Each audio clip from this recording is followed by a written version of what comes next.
Chapter 481. Early the next morning, when Chinrue went to find Aldos, he found that the dark elf master had been waiting at the entrance of the palace for a long time. From his bloodshot eyes, it could be seen that he really stayed up all night. However, Chinrue was not much better than Aldos. After returning from Isabella's place last night, he did have a little insomnia. The dark elf master didn't notice so many details. He pulled Chinrue and rushed to the cloak gang's lair in a hurry. With the recommendation of Aguile, Aldos successfully became Tatini's disciple without much trouble. Since there was not much time left, the old man Tetanus seized the time and immediately began to lecture. The first lecture was the basics of pharmaceutics. Chinrue had previously used the super system to memorize a lot of pharmaceutics information, but it was limited to that. Tatini's ability to express and teach was very strong. If he was in another world, he would definitely be a famous professor like Lecture Room. These basic knowledge were very useful for Chinrue to digest the information that he memorized. Even Aldos could learn new experiences from Tetanus when reviewing these basics. After Tetanus finished the 2-hour basic course, he also had a general understanding of the level of the two students. Aldos was undoubtedly a satisfactory top student. Although his foundation was not particularly solid, he had rich practical experience, and his attitude was quite focused. He was afraid of missing a word. Occasionally, the questions he raised could also hit the nail on the head. After understanding, he benefited a lot. On the other hand, Aguile was simply a super rookie. Apart from his amazing memory, he had nothing good. Even Aldos frowned at the childish questions raised. Tetanus knew that this rookie was best at mechanics, so he didn't care. In the following mechanics lectures, Aldos did not participate. Instead, he returned to the laboratory and was eager to digest and experiment the valuable experiences just now. In the mechanics lecture, Tetanus did not start from the basics, but he let Chinrue raise difficult questions. This time, Chinrue did not let the old man down. He truly showed the strength of a trio-specialized genius master. Whether in theory or practice, he was experienced, and his ability to understand was extremely strong. The questions he raised seemed to be a veteran who had been immersed in this field for hundreds of years. Moreover, he understood many things at once. Tetanus was amazed in his heart, and he guided more attentively. The knowledge inherited from countless ancestors was indeed extraordinary. Many of his doubts were easily resolved. Chinrue thought for a while and decided to start learning from the basics. Despite the deep analysis, Master Rummenigge's guidance, and the basic books, relatively, his foundation was not very solid after all. Now, there was a quasi-grand master here which perfectly made up for his shortcomings. As soon as this request was put forward, Tetanus was even more satisfied. The old man had already seen from some of the previous questions that this disciple's foundation was not very solid. But Chinrue actually recognized this clearly. He could see his own shortcomings clearly. His aptitude was indeed extraordinary. The course lasted until noon. Tetanus, who was still not satisfied, let Chinrue leave. Before leaving, he repeatedly told him to go back and concentrate on the experience. He would continue to attend the class tomorrow morning. He must not be bothered by other trivial matters such as military affairs and government affairs. Chinrue could only promise. After leaving the cloak gang, Chinrue came to the secret headquarters of the Dark Demon. He must contact a lady at the capital's base, Wulong Hotel, through the communication magic circle of the Dark Demon's headquarters. It is a small matter to eat up all the stronghold funds. If the Dark Demon stronghold is exposed because the lady is too eye-catching, it will be bad. I wonder if the leader is at the Dark Demon's headquarters? Chinrue's heart suddenly beat a little fast. He subconsciously touched his neck. The scene last night seemed to be still in front of him. If it was a dead duck dragon or a rogue nephew who knew about last night's incident, he would definitely criticize me for not being a man with a weak nature and a certain dysfunction. I actually don't even want the delicious food that is sent to my mouth. However, Chinrue knew what he really wanted. Because of this, he did not dare to act rashly and make promises. When he thought of a certain abominable traitor who betrayed him, a demon traitor, Chinrue was so hateful that his teeth were itchy. That guy probably revealed all his secrets for the inheritance stone. Although the key is the flaw that was leaked in the last blunder incident. With Isabella's wisdom, she has already guessed it. But the demon traitor is still the demon traitor. As an aunt, I can't do anything about it. I can vent my anger on that bastard nephew, right? By the way, at this moment, she should be eating or taking a lunch break. With a trace of fluke mentality, Chinrue came to the Dark Demon's headquarters, successfully passed through the checks and traps along the way, and entered the core underground base. The Dark Demon's headquarters was a building on the surface. The real confidential departments were deep underground. All the way to the commander's office hall, Chinrue saw Delia. It seemed that Isabella was not there, so his heart relaxed a lot. He didn't know why, but he felt a little disappointed. Leader. From the moment Chinrue stepped into the headquarters, Delia had already received a report. There was no one else in the office hall, so her words were very casual. What are you doing here? I need to contact the person in charge of the Wallong Hotel of the capital's Dark Demon immediately. Okay, I will arrange it immediately. If the secret communication station is connected to the capital's base, it will probably take 15 to 30 minutes. Delia pressed the summon switch, and a female dark elf walked in. After receiving the order, she immediately retreated. Then I will wait here. Chinrue sat down and looked at the night wave flower in a potted plant not far away. This kind of flower was very common in the underground base. It could purify the air and calm the mind. Are you okay here? At this time, another person opened the door and came in to deliver a document. Delia glanced at it and nodded. This place is very good. I like it very much. Moreover, the institutions and facilities are basically complete. There are also gadgets used by the Dark Demon. I have to admire Leader's ingenious idea. This underground fortification originated from Chinrue's design proposal. It was inspired by the spy movies in the previous life. Aren't those spy departments and even the Pentagon mainly underground? The gadgets were some spy items with the characteristics of the demon realm. With Chinrue's inspiration and the current level of mechanics, it was naturally not difficult to design. Chinrue smiled. By the way, when will that guy finish training? Of course, that guy was the shameless traitor nephew. Speaking of Lomont, there was a hint of warmth in Delia's eyes. It has only been a few days. Probably there is still some time. I miss him very much. Chinrue looked at Delia, who was a little surprised, and added, My fist misses him very much. You don't mind if I beat him up after he comes out, right? Of course I mind. Delia smiled slightly and stood up with the document, because one beating is too little. At least 3 beatings as a punishment for trying to hook up with 3 women this month. Okay, I still have something to go out first. Tara will take you there after contacting him later. Watching Delia leave, Chinrue was a little sweaty. It seems that every move of a certain bastard has fallen into the eyes of the mistress of the second head of the secret agent. That guy even thought he succeeded. Delia was actually not as calculative as her appearance and actions seemed. She was more tolerant of Lomont in her heart.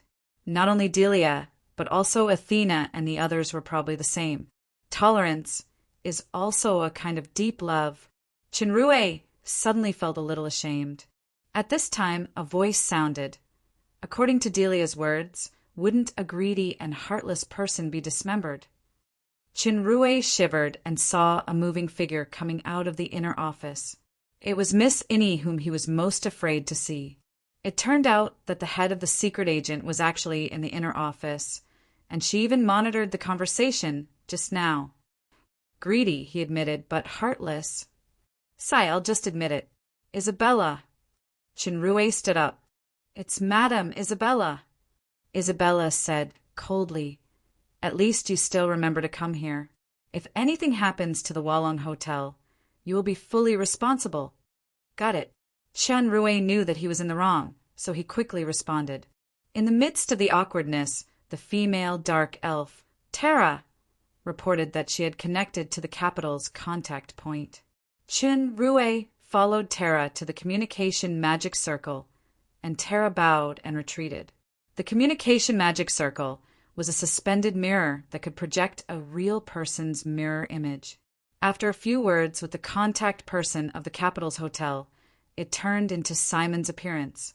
Soon, the black Miss Long Oliphius of Mountain Secret appeared in front of Rue.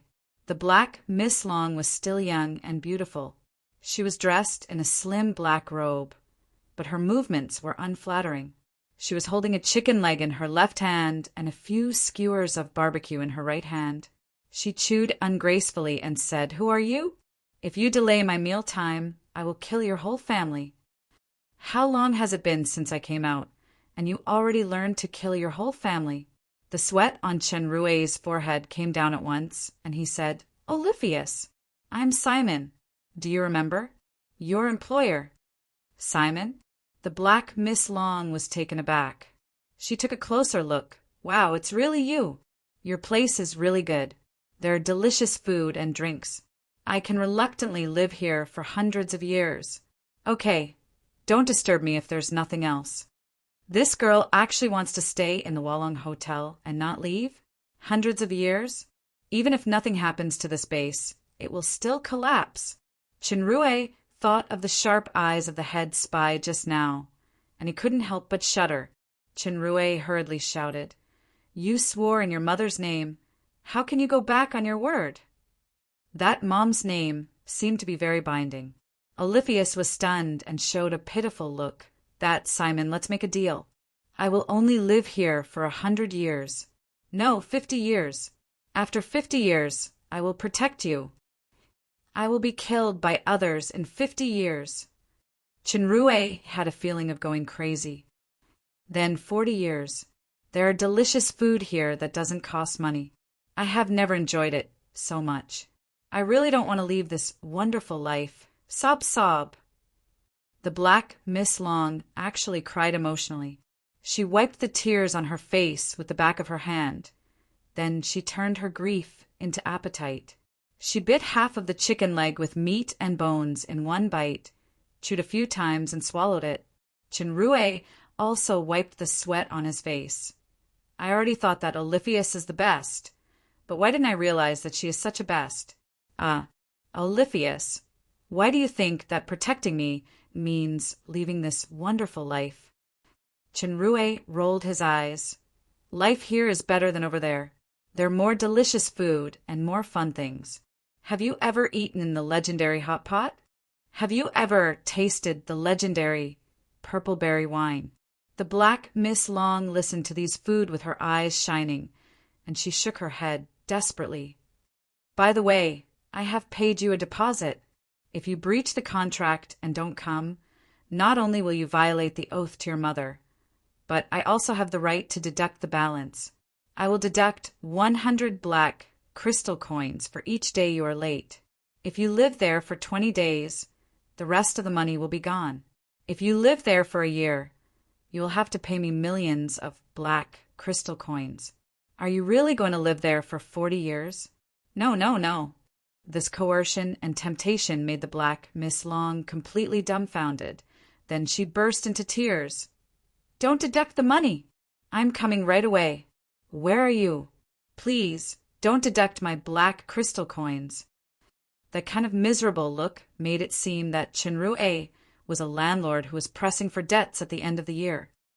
"I am in the Dark Moon City of the Dark Moon Estate. You immediately ask the owner of the hotel for a magic map. Then bring some food and fly over as fast as possible. I will give you a week. If you can arrive at the east gate of the Dark Moon one day in advance, you will be rewarded with 100 black crystal coins. 2 days is 200. If you are late, I won't be late. Don't deduct the money." Oliphius immediately swept away the food in her hands with tears in her eyes. She muttered unclearly, "I'll set off now." After the call ended, the magic circle was closed. Rue breathed a sigh of relief. Finally, the big trouble, the Black Miss Long, was solved. Is she really a black dragon? Isabella's suspicious voice came from the rear. It turned out that Ms. Secret Intelligence had been using some kind of surveillance system to stay invisible. At least a black dragon of the intermediate stage of the demon overlord. Chinrue replied in shame. She is indeed a black dragon, but she is more exotic, intermediate stage of the demon overlord? Yes. Are you sure she will leave the capital base immediately and rush over? Yes. Is this how you lie to girls? Fortunately, I have been tested by classmate Rala for a long time, so I didn't get fooled. Chinrue only felt 2 sharp, blade-like gazes on his face, and he immediately reacted. He restored the face of Simon to its original appearance. Isabella stared at his face tightly. Her red lips squirmed slightly as if she wanted to say something, but she held back and threw something over. Chinrue caught it and looked at it. Cold sweat came out again. This was a recording stone. Not only the dancing and kissing at the ball that day, but the hug last night was also recorded in it. There was more evidence now. I can't clear my name even if I jump into the sea of death. There must be countless copies of this. Remember to go to the palace tonight. Isabella dropped the sentence and turned to leave. Palace? What about after the palace? Chinrue smiled bitterly as he watched her leave. He glimpsed a blooming night flower in the corner, and he suddenly remembered a sentence in his heart. Do you like flowers? Do you like them? Chapter 482. Unknowingly, 5 days had passed. In these 5 days, Chinrue was very tired. During the day, he studied alchemy and dealt with government affairs. At night, he accompanied his girlfriend, female boss, and a female friend who was suspected to be a mistress whose current relationship was still pure. However, after the first 2 kisses and hugs, Isabella's next actions did not go further out of line. Instead, she restrained a lot. She went to report 4 times in 5 days to talk about some things or play a game of chess. Sometimes, she closed her eyes and leaned gently on his shoulder for a moment before leaving. After opening her eyes, she immediately turned hostile and chased him away. This made Chinrue's heart relax a lot. The previous tension and rejection gradually disappeared. In this state of mind, he felt Isabella's loneliness more and more clearly. Just like when they were in the capital, she leaned in his arms and said, "I'm very tired. I'm a strong woman, but I'm just a woman after all." At that time, she was the capital's flower that everyone paid attention to, but she was also lonely. Chinrue didn't know if this feeling of getting along with her more and more natural and relaxed was her strategy. Perhaps she really just wanted to use him to escape loneliness. Anyway, he could only continue to be coerced at present. There was no other way. Chinrue may not have realized this. If another person coerced him like this, would it be so successful? The original intention of Isabella joining the Dark Moon was because of her friendship with Crobolus. Plus, she could get help to avenge Brock's death. Now that there was Lomont, the main enemy of her family, here, coupled with the help of Paglio and others, it was only a matter of time to solve Brock. Her close friend Crobolus also had the most important partner who lived in the exclusive house. He didn't have much time to accompany her. Isabella didn't have much hatred for the capital. Regent Obsidian was also an old master. Although she usually spent most of her energy on the dark demon organization, it was still difficult to avoid the lonely feeling of an outsider who lost a certain life goal. Until one accidental discovery, she seemed to have found a little fun or goal. What exactly was it? Perhaps even she herself couldn't explain it. She didn't know if there would be any results. She just felt a strong urge to do it, so she did it. She was like a moth flying to the flame grass, even if it turned into ashes in the next moment. In addition to his affair with Isabella, there was another matter that caught Chinrue's attention. That was the change of the blue planet in the super system. Today, the population on the blue planet has skyrocketed by dozens of times, from the original tribes to countries. However, this planet is much larger than the Earth where Chinrue was originally located, and the current population coverage is less than 1%. On the planet, there are various pillars of faith, providing power for the lives of various faiths. These lives also give back faith power. Some also have several faiths that do not conflict with each other at the same time. As the saying goes, where there are people, there is society. From the moment private ownership appeared, inequality between people was fated. This was also the inevitable result of the continuous development of human self-improvement. The appearance of various interests and disparities caused various forms of opposition and conflict to be endless, to the point where it was impossible to reconcile. Just like the history of all intelligent beings, war was unavoidable. Although these lives were generated by the system, they gave Chinrue a feeling of real life. Although in this galaxy territory, Chinrue had absolute control and dominance over everything, and he also needed these lives to provide faith power. Life was life. It had independent will and choices, and it was truly malleable, so he did not interfere with the autonomous behavior of life, including war. Civilization developed and progressed rapidly under this alternating demand between active and passive. The number of faith power and faith crystals also increased rapidly. Now, the faith crystals had reached 36,000, and the growth rate was still increasing. Royal Star Transformation consumed 1,000 faith crystals, which was not a problem at present. Faith crystals also had a very important use, which was the strengthening of the spiritual link. Chinrue had already experienced the effect of combat enhancement. Each time it consumed 100 faith crystals, but there was a time limit.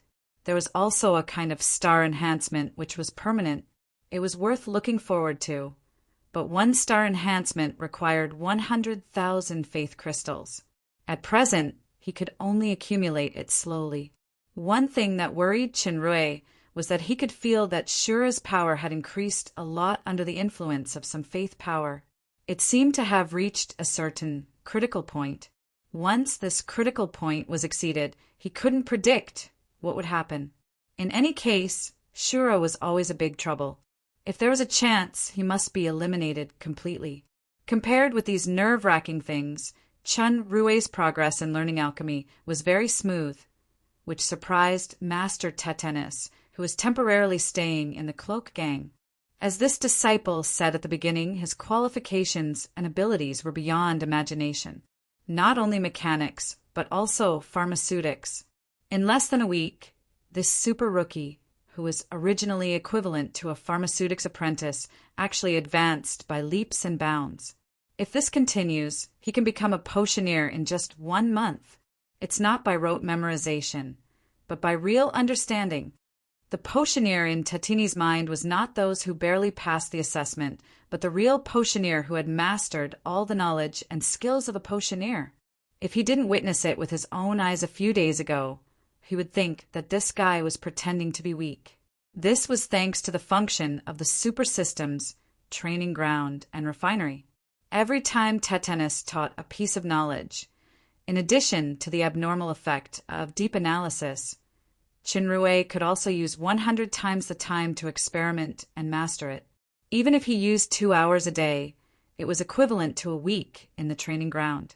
The incomprehensible Tetanus could only be attributed to someone's nature-defying qualifications and his comprehension and practice of seizing all the time. In terms of mechanics, there was not much obvious growth.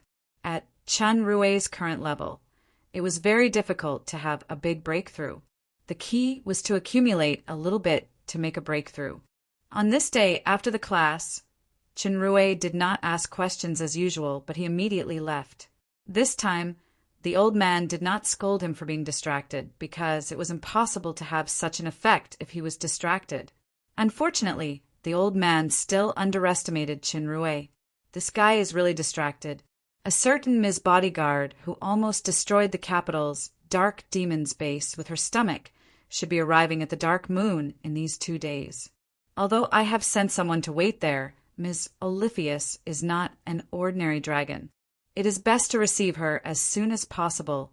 Otherwise, I don't know what kind of trouble she will cause. Anyway, I have time now, so I should go and take a look first. After coming out of the cloak gang, as soon as he changed back to Chinrue's face, he met Paglio. Rala had been pulling Crobolus to practice magic behind closed doors these days. She seemed to be making something. The poison dragon, who was usually controlled by Crobolus, was suddenly like a wild horse that was out of control. He had endless freedom and elegance. "Hey, Sir Financial Officer, it seems that you have been working very hard recently." Paglio patted his shoulder casually. He was obviously in a good mood. "It's really hard." Chinrue nodded very deeply. "Then I will take you to a place with many beautiful women to have fun." Paglio squinted his eyes. Many beautiful women? Chinrue was afraid of the word many now, so he shook his head quickly. The poison dragon said disapprovingly, "What are you afraid of? Aren't you very good at coaxing women? Not to mention Athena and Kia. Even a terrifying madwoman like Rala has become a docile little lamb. If the dragons in the past knew about this, their eyes would be blinded. Now, we can go out and have an affair occasionally. It's fine even if we are discovered."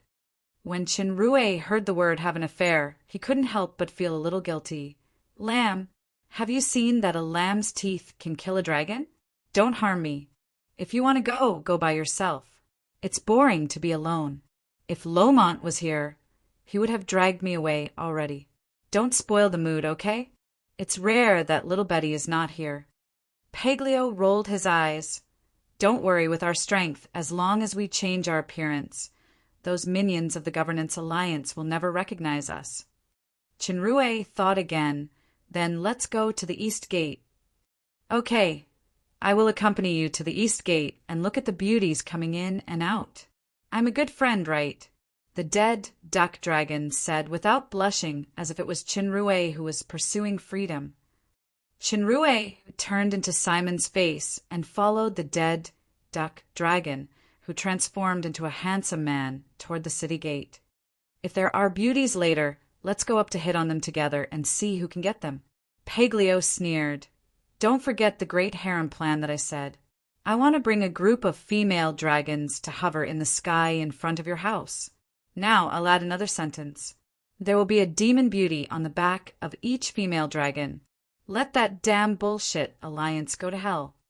Chinrue looked at this guy speechlessly and shook his head. "If you want to chat them up, you go. I will help you keep a lookout. My current harem is enough to kill me." "Are those few of yours considered a harem? If you don't have dozens or hundreds, don't take them out to show off, lest you lose face." Paglio replied contemptuously. While they were talking nonsense, the two had already walked to the East Gate. It had to be said that the dead duck dragon's transformed appearance was still a little charming. It attracted the attention of many women. Relatively speaking, Simon's ordinary appearance didn't attract much attention. However, Master Poison Dragon naturally didn't look at those mediocre beauties. He just looked smug in front of Chinrue. After staying outside the city gate for a while, Paglio felt a little bored. "There's nothing to see here. Let's go to the pub." "Let's take a look. If it's the pub, I won't go." At this time, Paglio raised his eyebrows and suddenly looked toward the sky. Chinrue followed his gaze and saw a black dot rushing toward this side in the sky. It seemed to be a black cloud.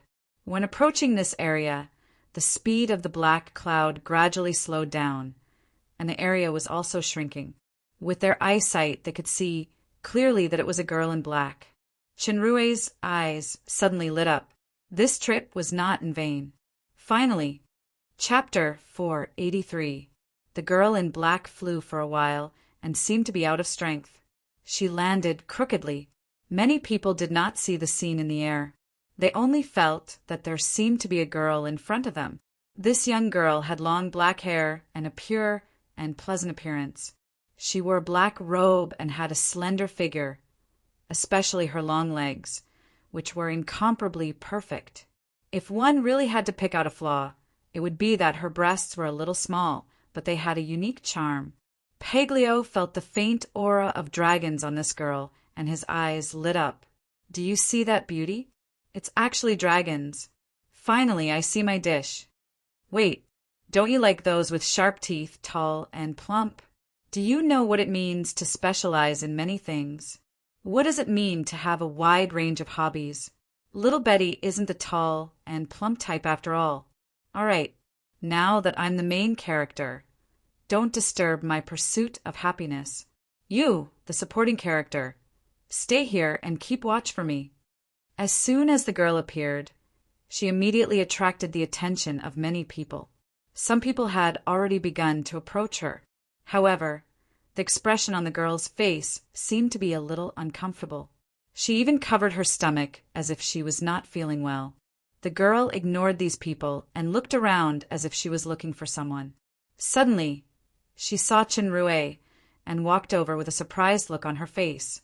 Paglio was about to walk over, but he did not expect the girl to take the initiative to walk towards him. He was very proud and said to the back, Hey, did you see that? This is called charm. Paglio quickly tidied up his clothes, and his eyes suddenly had a kind of depth of vicissitudes of life. Coupled with his handsome face, he had the temperament of a young woman and a nanny killer who could kill everything. He walked toward the girl unhurriedly. The girl's eyes lit up even more. Soon the beauty and the handsome man met. Little girl. The handsome man said these 3 words in a deep and sexy voice and then went silent. This was because the beauty did not stop walking. Instead, she passed him with a surprised look and continued to walk forward. It was obvious that she had been ignored. So you're here. The girl came in front of Chinrue, held her stomach, and said pitifully, I've already come in advance. You can't deduct my money. The handsome male lead in front was instantly dumbfounded. He turned around and saw that the vegetable in his heart was chatting with a certain side character who was keeping watch. Oh, right, he still had that coquettish look on his face? Oh, my dragon god! At this moment, a certain dragon instantly understood how the poor demon god's left I felt. Ms. Oliphius's appearance made Chinrue frown. Why are you like this? Are you hurt? No, that I ate all the food on the second day.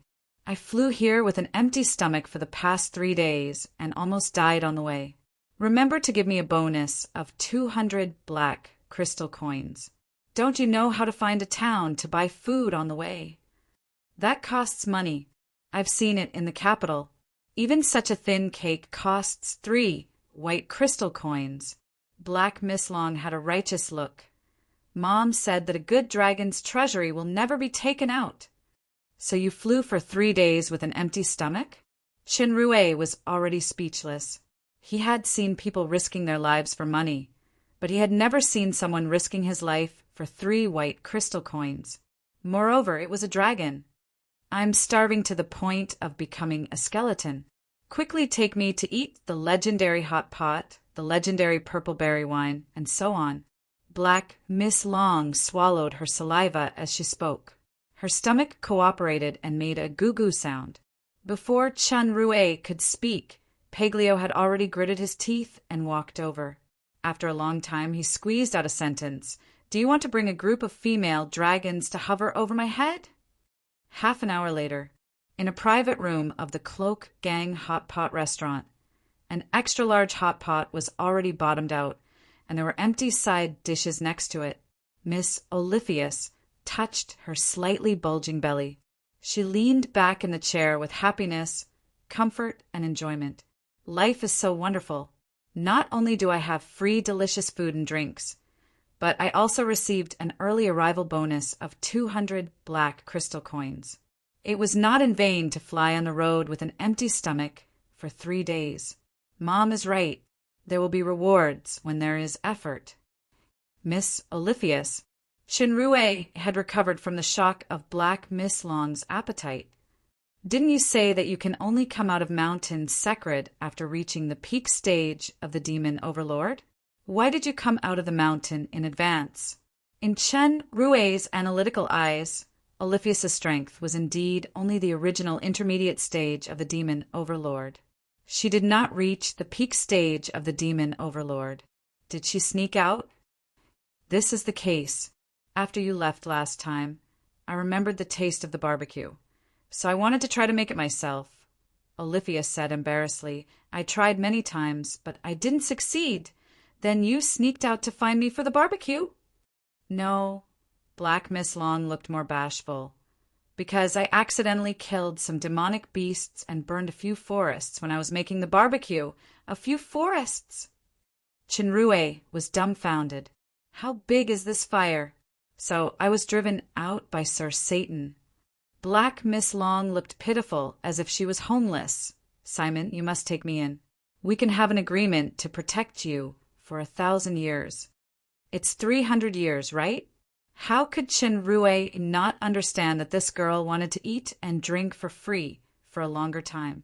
He deliberately added, Do you think I can live that long? Even if you die, there are still your descendants. Ms. Bodyguard was a little shrewd. I can always protect them. I will barely increase the price by 2 or 3 times. Others can't even beg for a demon overlord bodyguard like me. It's you who can't even beg for a master like me, who eats and drinks for free and pays for it. Don't you know how much you can eat? I'm afraid it won't be long before I become poor because of you. Chinrue had the intention to let Olifius board the Dark Moon's black ship. So he said unceremoniously, Moreover, is Demon Overlord very rare? The follower beside me just now is at the peak stage of the Demon Overlord. His price is much cheaper, and he eats less than you. Moreover, it is a super long contract of tens of thousands of years. Chinrue shamelessly classified a dead duck dragon who ran away in tears because of extreme psychological imbalance as his follower, and he even labeled it as cheap labor. Olifius didn't know so much. She did notice that the guy who left was much stronger than her, and he seemed to be a dragon too.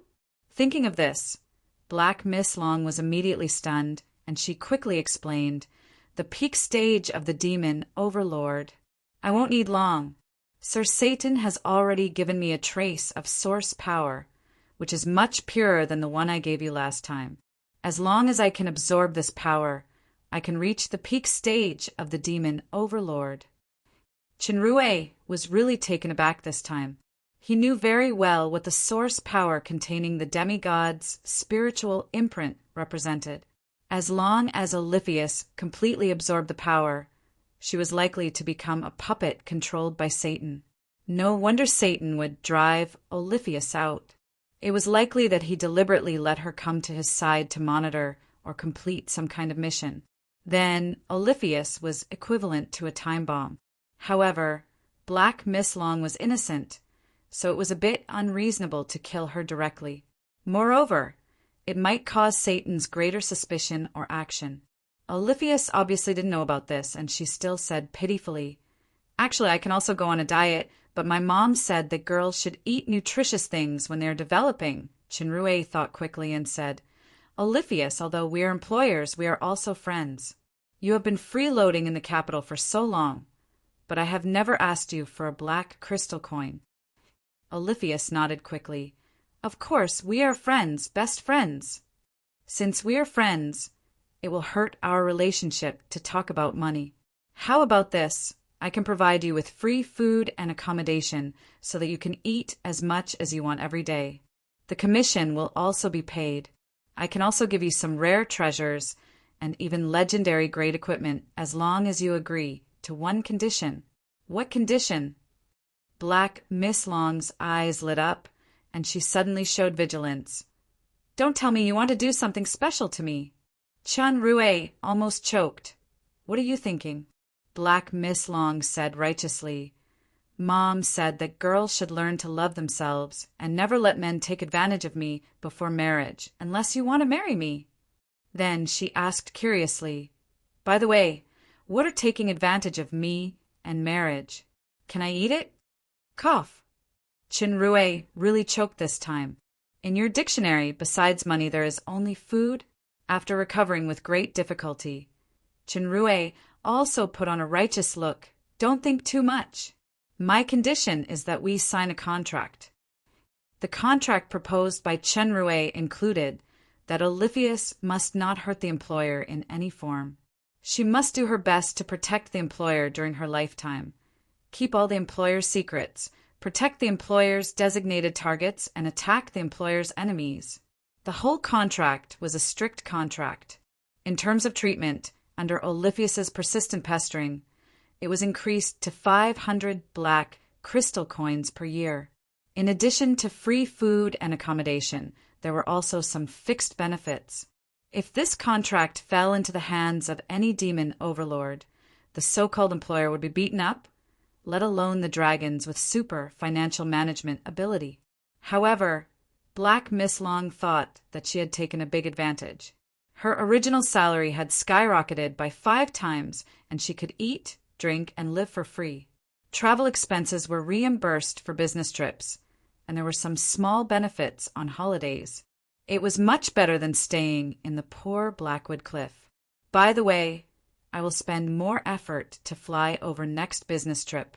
The carriage fare can be my own, and I can also eat a little less. Then I will reimburse it at a high price when I come back. Ms. Oliphius's little abacus turned quickly, and her face was full of joy. Chinrue didn't know that this chick was born to take kickbacks and report false accounts. He secretly wondered if he was too unscrupulous. He hired a black dragon who was about to be the peak stage of the demon overlord for 500 black crystal coins. In case Oliphius changed her mind, he should give her some benefits first. I have a water pearl that can glow in the water. It can also help the training of spirit power. It is a very rare treasure. I also have a set of quasi-legendary grade equipment. As long as you sign the contract, I will give it to you as a gift.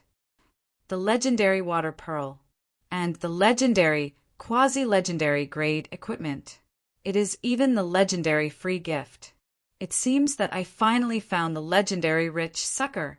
Black Miss Long's eyes flashed with dazzling starlight, and her voice trembled. She was so excited that she spoke incoherently. Quickly hand over the contract. Otherwise, I will kill your whole family. Chenrue. Chapter 484. This was undoubtedly a very successful equality contract. Not only were both parties willing, but both parties felt that they had gained a huge advantage. Okay, now that we are in an equality contract relationship, I can tell you some secrets, but remember not to tell anyone.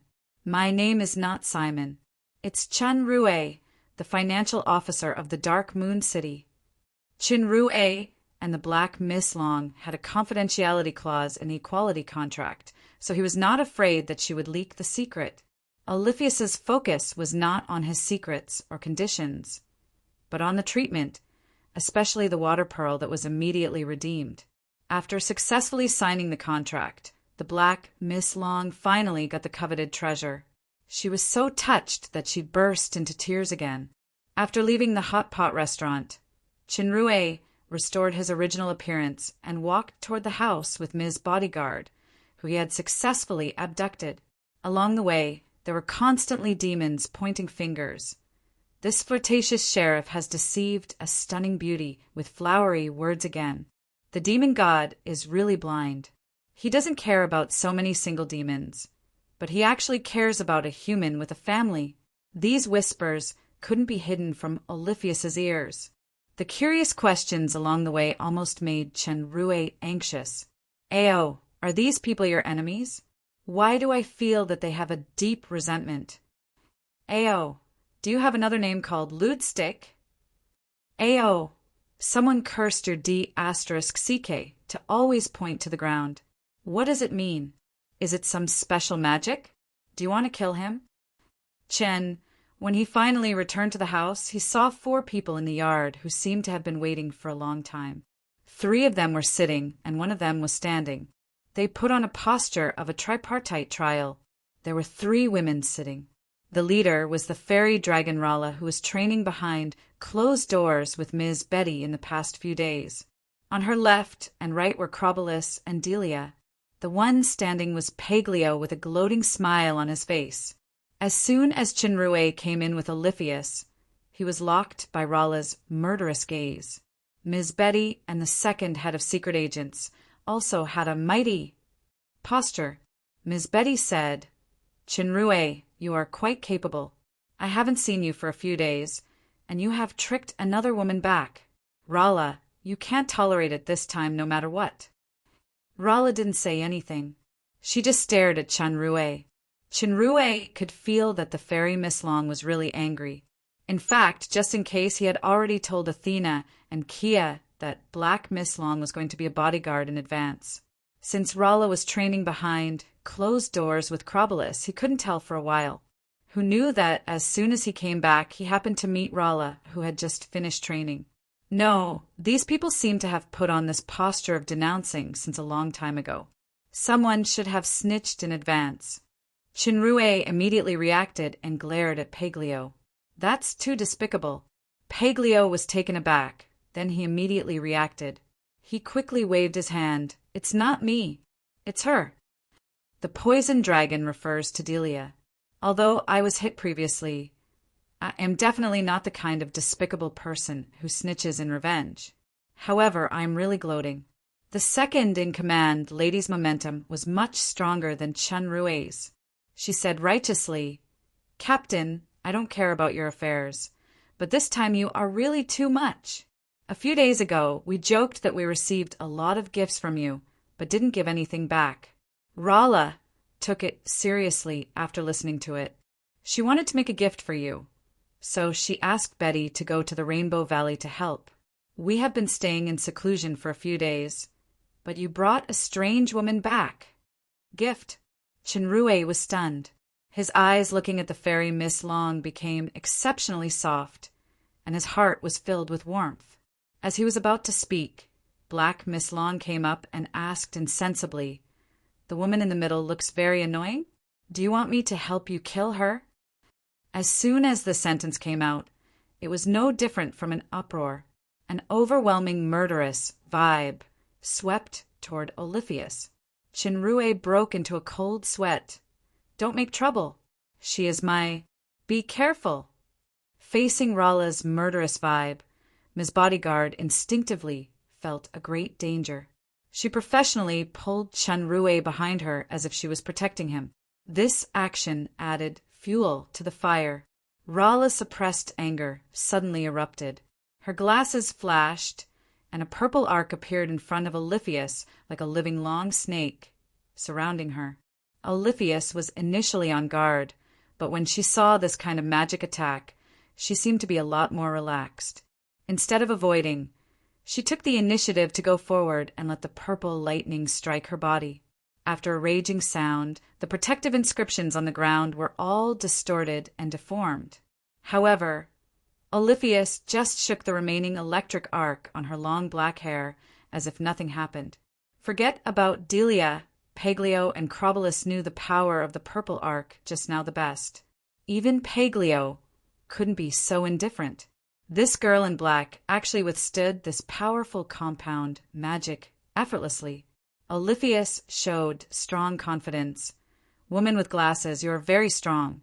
But so what if you are the peak stage of the demon overlord? If you only know magic attacks, you are not my opponent no matter how many you have." Crystal Dragon. Paglio was quickly enhancing the protection of the surrounding dragon inscription. He was stunned when he saw this scene. Then he reacted. "No, it's a black dragon." The black dragon was immune to all low-level magic, and the damage of high-level magic was reduced by at least 90%, up to 99%. The stronger the talent, the higher the immunity. It could be regarded as the nemesis of magic. Facing a magic opponent who could restrain her talent, Oliphius's confidence was greatly boosted. She rose into the air, pointed her right index finger at Rala, and held her right wrist with her left hand. The surroundings were suddenly filled with a terrifying dark breath. The space seemed to become chaotic and distorted. Chinrue's anxious shouts were isolated. "Try Miss Black Dragon Cannon."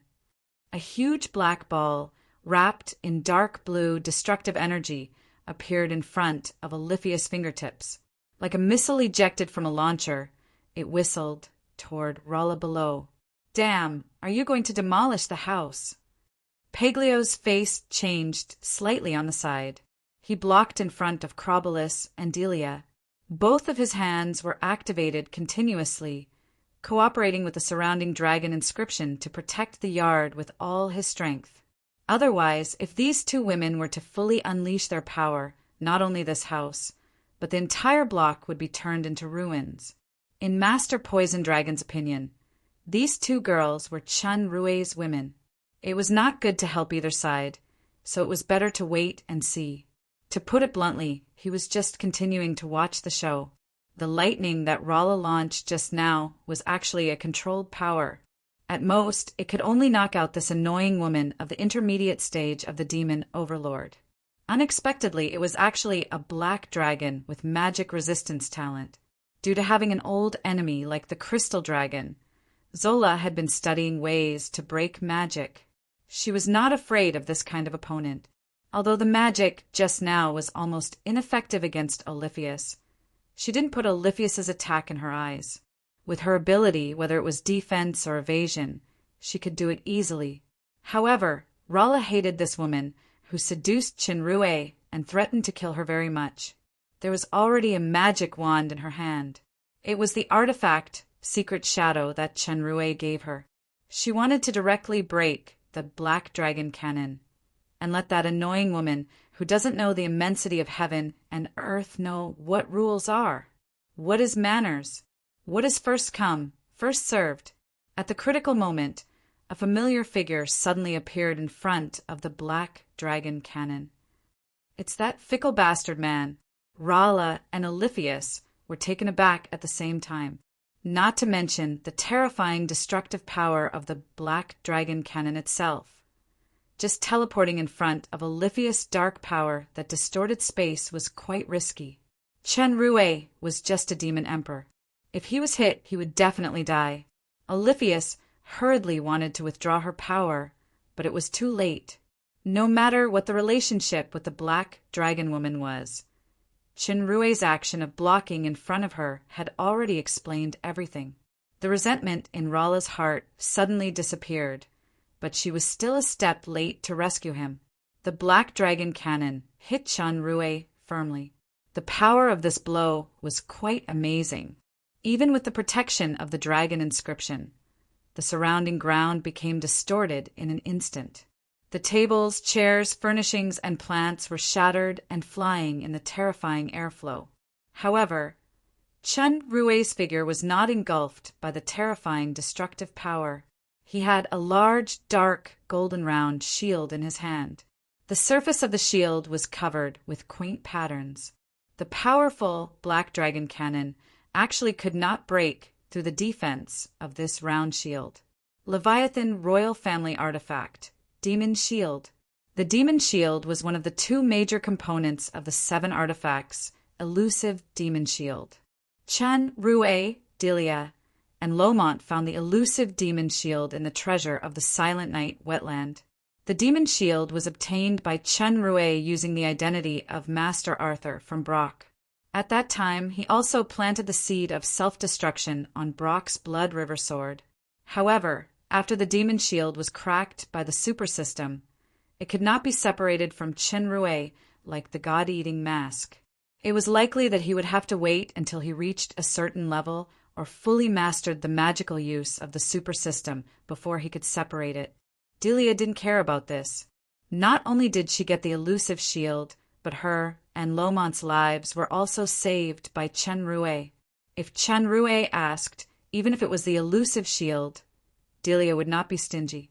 Due to the importance of the demon shield, Chenrue rarely used it on normal days in order to avoid exposing Delia's whereabouts.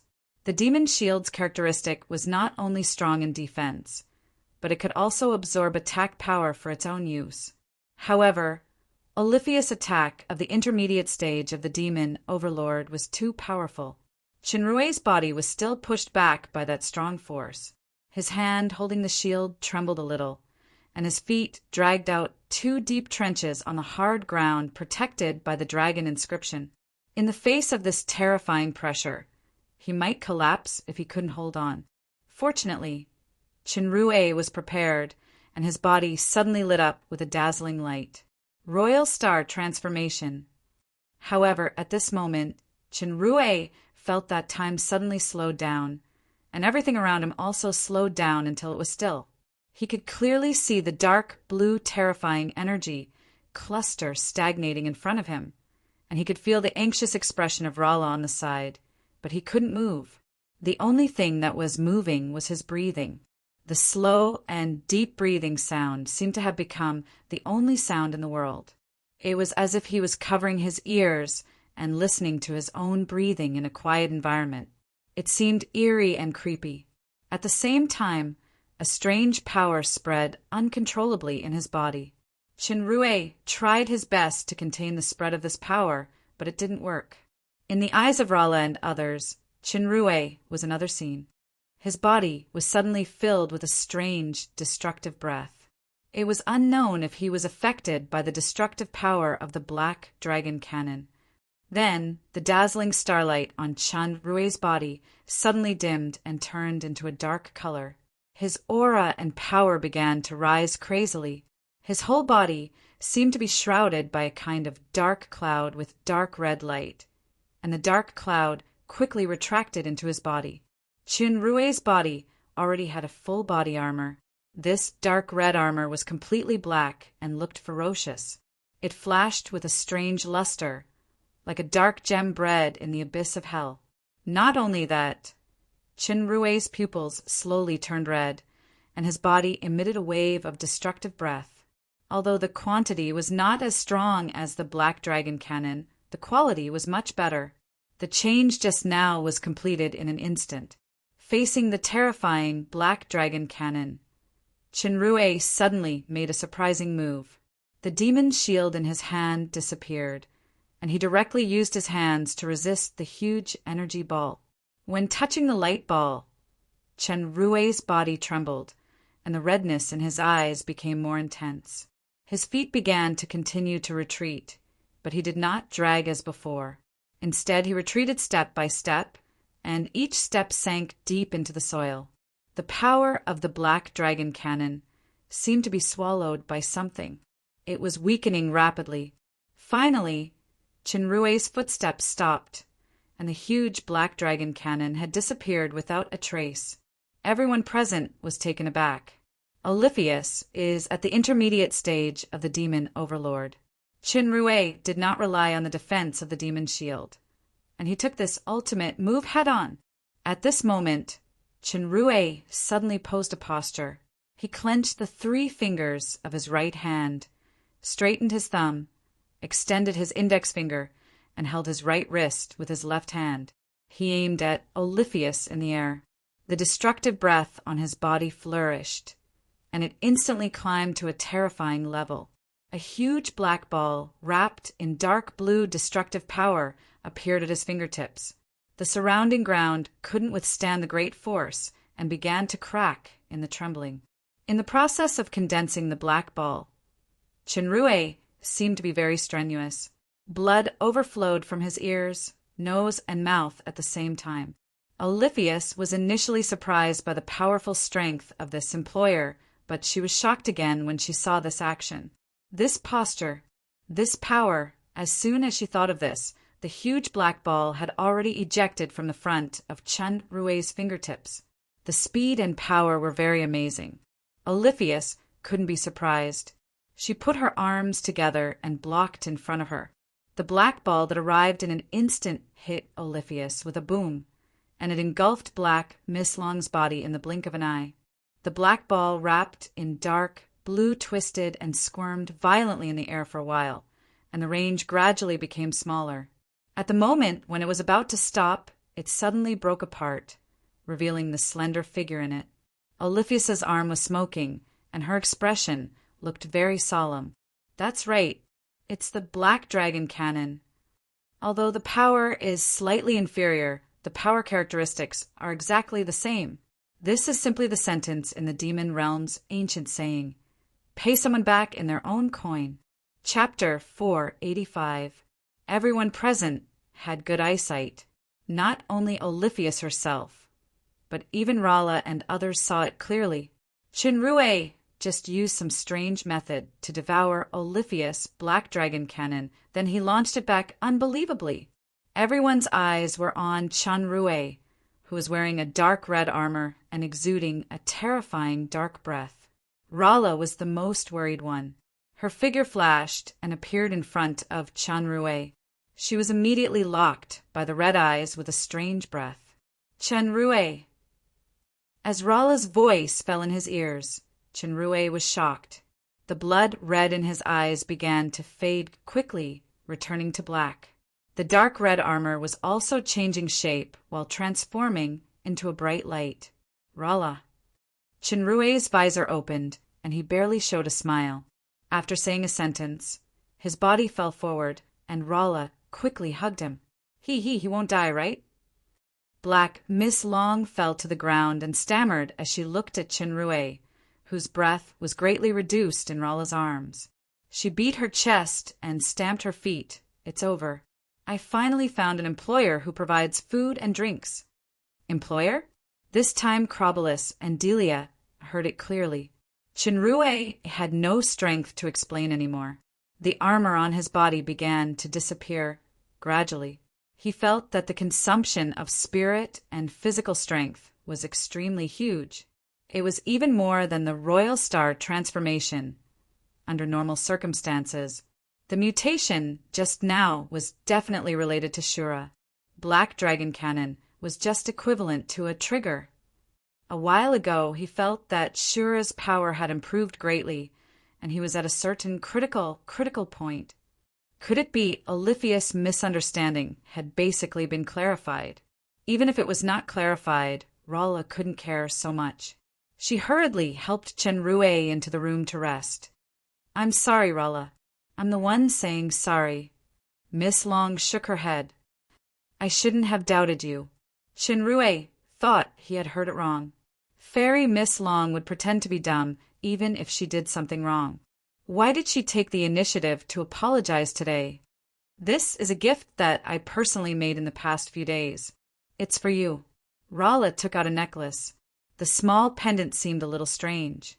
Chanrue took the necklace and praised, This eagle is very beautiful. To be precise, it was more like a turkey. But no matter what it was, Chanrue felt warm in his heart. Rala blushed. That's a dragon. In fact, she was indeed a bit lousy in handicraft. She also specially asked Crobolus, an expert, to teach her magic as a reward. Unfortunately, Emerald Miss Long was also an expert. In the end, she made a dragon shape into a turkey. Chanrue was startled, then he smiled and said, I was wrong. I like it very much, Rala. I like it very much. Rala's purple eyes lit up. This necklace can activate protection when you are in danger. It can withstand up to 2 attacks of the peak stage of the demon overlord. Unfortunately, the material is limited. It will lose its effect after 2 attacks. Chanrue didn't expect the necklace to have this ability, and he quickly asked, What material is it? It's one of my colorful scales. It can activate my talent defense in times of crisis. But unfortunately, there is only one. Is it the only self-protection scale of the fairy dragon? Chanrue was taken aback. How can this work? What if you are in danger? I have the artifact gauze that you gave me, and secret shadow. I will be fine. Rala shook her head. What's more, the scale will slowly regenerate in 100 years. This is really an extremely precious gift. Chanrue was moved.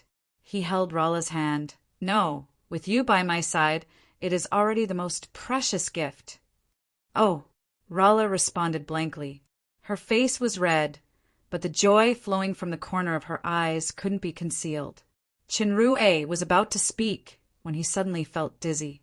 It seemed to be a symptom of spirit power overdraft. When Rala saw it, she quickly helped him lie on the bed.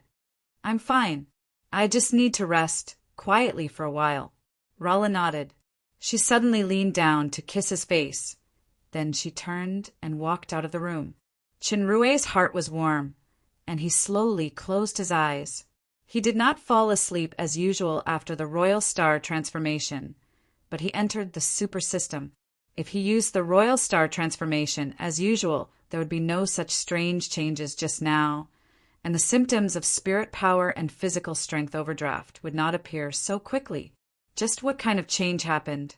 Chen Rui's thought entered the Galaxy Divinity Temple. Sitting on the throne, he carefully watched every light screen, and his eyes finally fell on the status bar. Title: Royal Star, Lord Evolution Level. 5 stars experience value. 1% aura value. 454. 8 million comprehensive strength assessment. This discovery surprised and delighted Chen Rui. Since he successfully broke through to the Royal Star Lord, his strength had steadily improved. He was already faintly close to the intermediate stage of the Demon Emperor.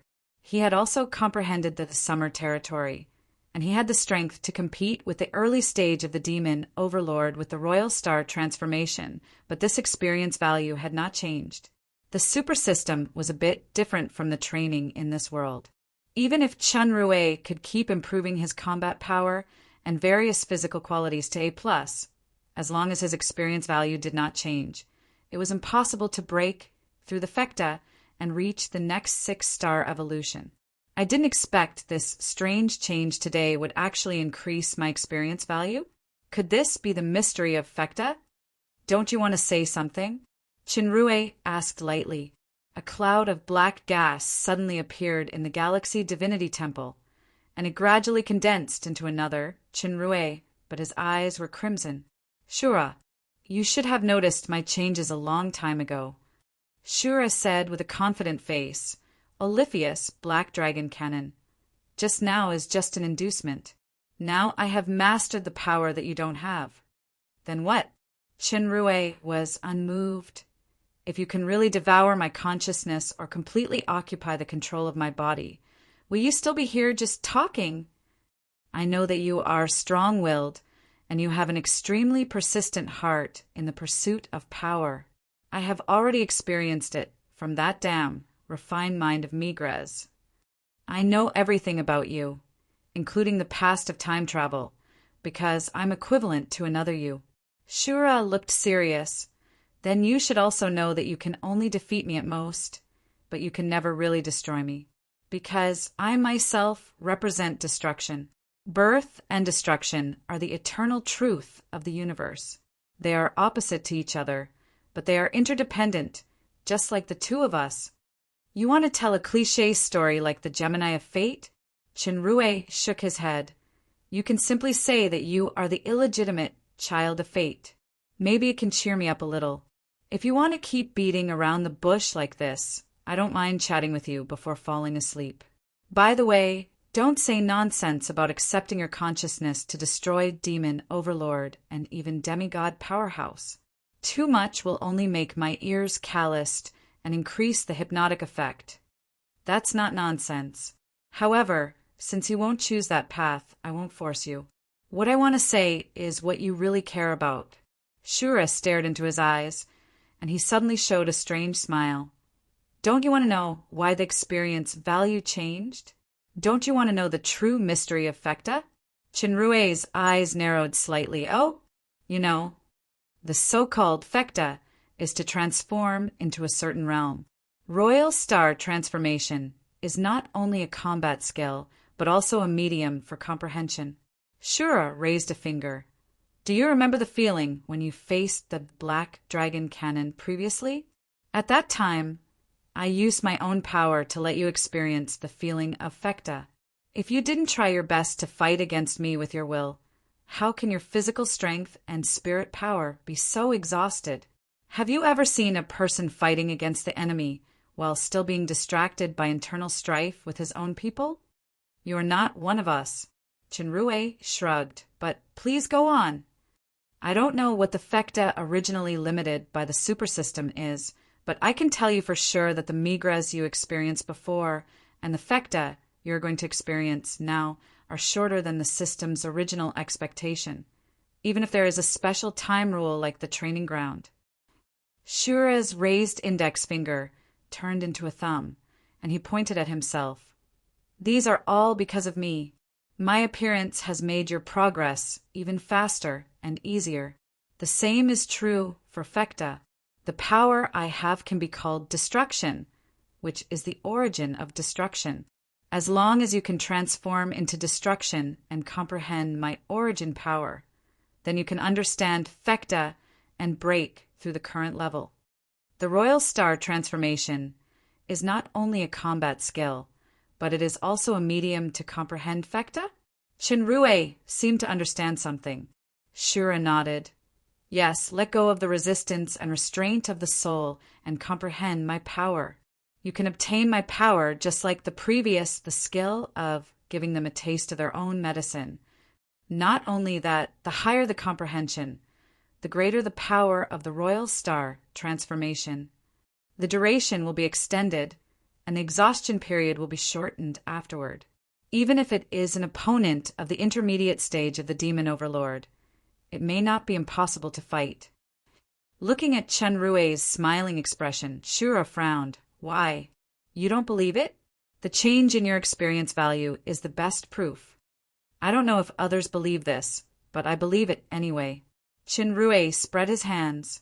This attitude made Shura unable to say a lot of tempting words, as if he punched into cotton. It's up to you whether to believe it or not. It's all up to you to choose whether to stagnate or advance to a stronger power. Shura let out a confident laugh. His body turned into light smoke and disappeared without a trace in the blink of an eye. Chinrue really fell into contemplation. Shura's words seemed tempting, but I must not believe them all. The super system should be a system that allows the user to continuously evolve. The previous Migra's training might be faster and stronger than expected due to the unexpected factor of Shura, but Shura deliberately avoided a key factor which was more dangerous. The current Fekta was still the same. If I continue to train according to Shura's method, I'm afraid there will be unpredictable results. However, the change in the status bar's experience value showed that there was at least a certain part of truth in Shura's words. I must seize this opportunity to comprehend Fekta. I must become stronger, I must fulfill my wish, and I must protect the people I cherish, no matter how dangerous it is. Incarnate destruction? Chinrue's eyes became more and more determined. Chapter 486. After the misunderstanding with Oliphius was resolved, there was another guest in the house. According to Miss Blacklong's own words, if the bodyguard doesn't stay with the employer, what kind of bodyguard is it? The key is that this is a paradise for free food. There are so many delicious things, such as the emerald jade wine in Paglio's hand. It makes people salivate just by smelling it. This is a good thing that can't be bought with money outside. Chinrue thought about it again, and he agreed to Oliphius's request. This chick is too weird and seriously unreliable. She can burn the forest just by barbecuing meat, but her strength is at the intermediate stage of the Demon Overlord. If she is put outside, she might cause a big mess. He has worked hard to run the Dark Moon City, so he doesn't want any accidents. Athena and Kia had long learned about the existence of this Ms. Bodyguard from Chenrue, so there was no misunderstanding. However, after seeing Oliphius's unexpected beauty, there was a faint vigilance in their eyes at the same time. Fortunately, this vigilance was quickly relaxed a lot because, after these few days of contact, they found that Oliphius was completely a very simple girl, or a very simple miser. She was purely a blank sheet of paper in terms of relationships between men and women. She didn't have too many thoughts. In addition to being a miser, this chick was also an out-and-out foodie at the same time. She was comparable to Crobolus. She could eat as much as she could. To put it nicely, Mom said it is for development. In addition to the turkey necklace given to Chinrue this time, Rala also had a very important research result, which was the puppet's heart that Chinrue gave her. The puppet's heart was the secret treasure of the Beelzebub royal family. It was very useful for making puppets. The crystal dragon, Jacob, forcefully got it from Asgalar.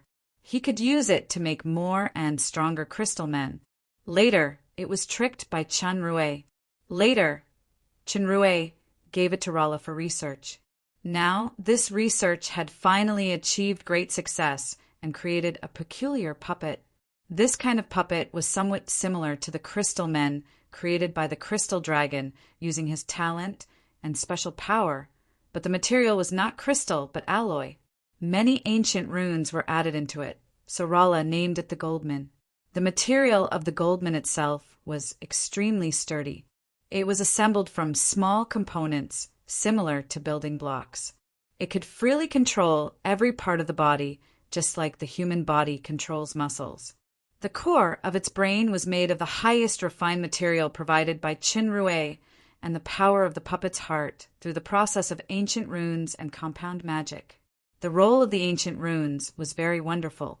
From the moment it was transformed into a finished product, the core and components of the Goldman would become integrated and extremely hard. Even powerful magic elements could not change or reverse it. Therefore, this kind of Goldman was quite amazing in terms of defense and magic resistance.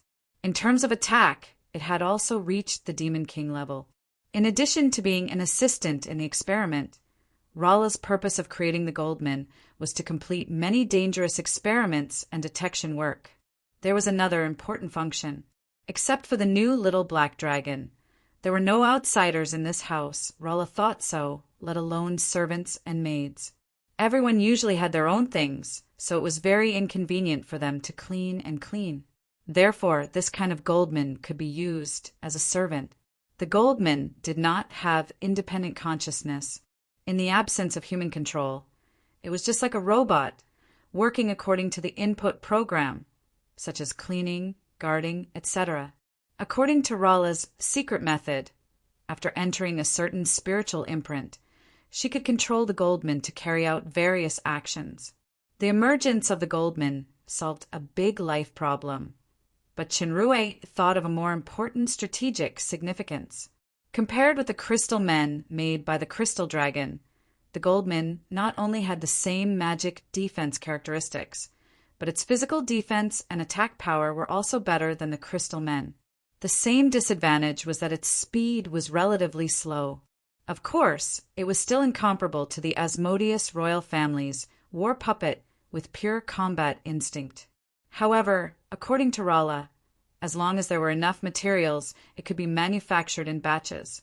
So far, 3 had been manufactured. Chinrue suggested if he could try to use the assembly line process to produce those combined parts. This would not only greatly reduce Rolla's workload, but the production speed would also be n times faster. At that time, Rolla could also assign puppets or professionals to assemble. In the end, Rolla only needed to be responsible for the manufacturing of the core and completing the most important enchantment. Rolla thought about it. This method should be feasible. However, in the process of making the parts, she used extraordinary magic power in many places. If it was made by ordinary craftsmen, even if the enchantment was successful, perhaps the Goldman's combat power would drop a lot. It would probably be difficult to reach the Demon King level. Athena interjected at this time. Even with the strength of higher demon, as long as there was a certain number, with the Goldman's high defense, high attack, and fearlessness, they could definitely become the most terrifying team on the battlefield. That night, Chinrue came to the palace with a Goldman and reported the matter to Jia. Jia looked at the Goldman displayed by Chinrue and was pleasantly surprised. She knew very well what kind of combat power this Goldman would bring once it was successfully mass-produced and put into the battlefield. Jia also expressed considerable interest in the production line proposed by Chinrue. The assembly line referred to a form of production organization in which the labor object continuously passed through various workplaces according to a certain process route and a unified production speed, processing and producing products in sequence. Jia was a smart person who understood it with a little bit. She immediately thought of the power of this production method. This will not only greatly improve the efficiency, but it can also achieve a very effective confidentiality effect. Each team of craftsmen only produces one or a few components, and the final assembly is also completed by a separate team. Even if someone leaks the secret, they can't get the real method of making the Goldman. Yes, I plan to let the Taurans make the alloy and the most important part of the Goldman, so it's foolproof. Jia showed approval. This assembly line production is so wonderful it can be promoted in many production industries. We can immediately send people to purchase the various production raw materials for the Goldman. But your report yesterday said that our recent financial expenses are relatively large, especially in the area of military expenses. Let's make a budget plan first. Money is not a problem. Chenrue showed an ambiguous smile. However, that is my private property. I plan to use it to marry a wife in the future. If it is used up now, what if no one marries me? Jia's face turned slightly red. Don't you have Athena and the others? With your cunning and means, even if you have nothing in the future, they will still be by your side. Chenrue approached and looked directly into her beautiful eyes. What about you? Jia's tone was a little cold. As a lord, worthless people naturally lose their role. Is that so? Chenrue scratched his head and asked again, what about as a woman? No matter if he is poor, rich, or poor, old or sick, I will be by his side. Jia's purple eyes were intertwined with gentleness and firmness. I shoulder the fate of all the people of a territory, and perhaps an empire in the future. If I can unload this burden at that time, then even life and death can't separate me and him. If I can't unload the responsibility I shoulder, then I can't let the entire territory or even the entire empire be buried with my selfishness. It's just that from that moment on, my soul and emotions have been completely annihilated with his death. Chenrue took 2 steps forward and hugged her tightly. There was no kiss, no sweet words, only a hug where the figure and the soul overlapped. Just like that promise, never ever separate. After a long time. Okay, you should go. Alice is coming back from the night market. Well, I will arrange the matter of the golden figure immediately. Your birthday is only a few days away, but this is not a birthday gift. The birthday gift I gave you is not so valuable. Jia looked at him and didn't say things like, as long as it's from you, I like it. She just smiled slightly, like the iceberg thawing and the spring snow melting. Leaving the palace, Chenrue involuntarily turned to the northeast block. Is he used to it? When he came to the house, Chenrue couldn't help but smile bitterly. As before, the door opened automatically, and his feet walked in involuntarily. Now the yard was clean and tidy, and the 2 flame grass in the corner emitted a blazing light, making the yard full of warmth. There was no need for additional lighting facilities. Isabella sat on a chair in the middle of the yard, wearing a short robe, looking a little lazy. The 2 snow-white lumps on her chest were exposed, and the deep cleavage in the center made people's blood boil. Chenrue didn't dare to look too much and sat opposite without squinting. Isabella didn't care about the exposure, and there was one more thing in her hand. Chenrue was no longer a rookie who just came to the demon realm. He knew that this was called tsuchin. The music and playing method were very similar to the harmonica. I'm bored today, so I found a little hobby from the past. Listen to me play a song first. The music sounded softly, and the melodious and beautiful tune lingered in the yard like some kind of colorful dream. The source of the dream was a lazy and elegant, beautiful woman, which was equally intoxicating. It's a very beautiful song. Chenrue praised sincerely. The pair of blue eyes looked at him faintly. The short tsuchin drew an arc and was thrown over. You play a song too. Me? Chenrue just caught tsuchin, and he was surprised to hear that. He shook his head and said, I really don't know. Then wait until you learn it. Isabella added impolitely, it is more difficult to be a liar, but you have learned very well. Chenrue was speechless, so he had to put away the tsuchin that was still warm. After the 2 talked for a while, Chenrue told Isabella about the golden man. Isabella naturally heard the value of this thing, and she nodded slightly. Did you successfully deceive that Oliphius? Sort of. Chenrue knew that if there was no accident, he would never be able to get rid of the liar hat in front of Ms. Innie, so he had to respond, She has signed an equality contract with me. At present, the Dark Moon has added another powerful intermediate stage of the demon overlord. I thought you would say that there is another woman who is about to be obtained. You misunderstood. Chinrue was embarrassed for a while. I am indeed wronged. Regardless of whether it is a misunderstanding or not, ask your bodyguard woman to follow closely these days.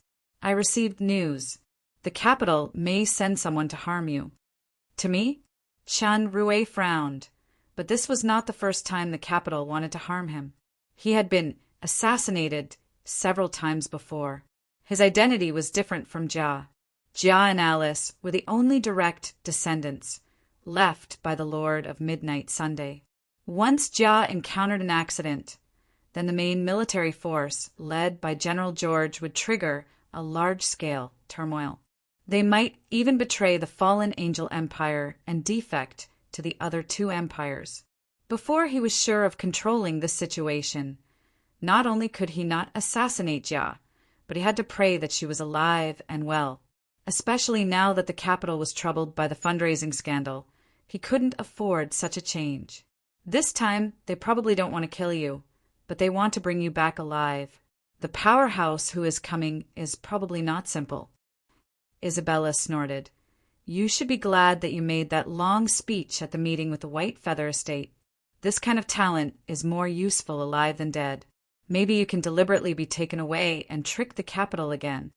I'm not free now, so I can't be taken away yet. Chinrue smiled bitterly. I will be careful. Thank you for your information.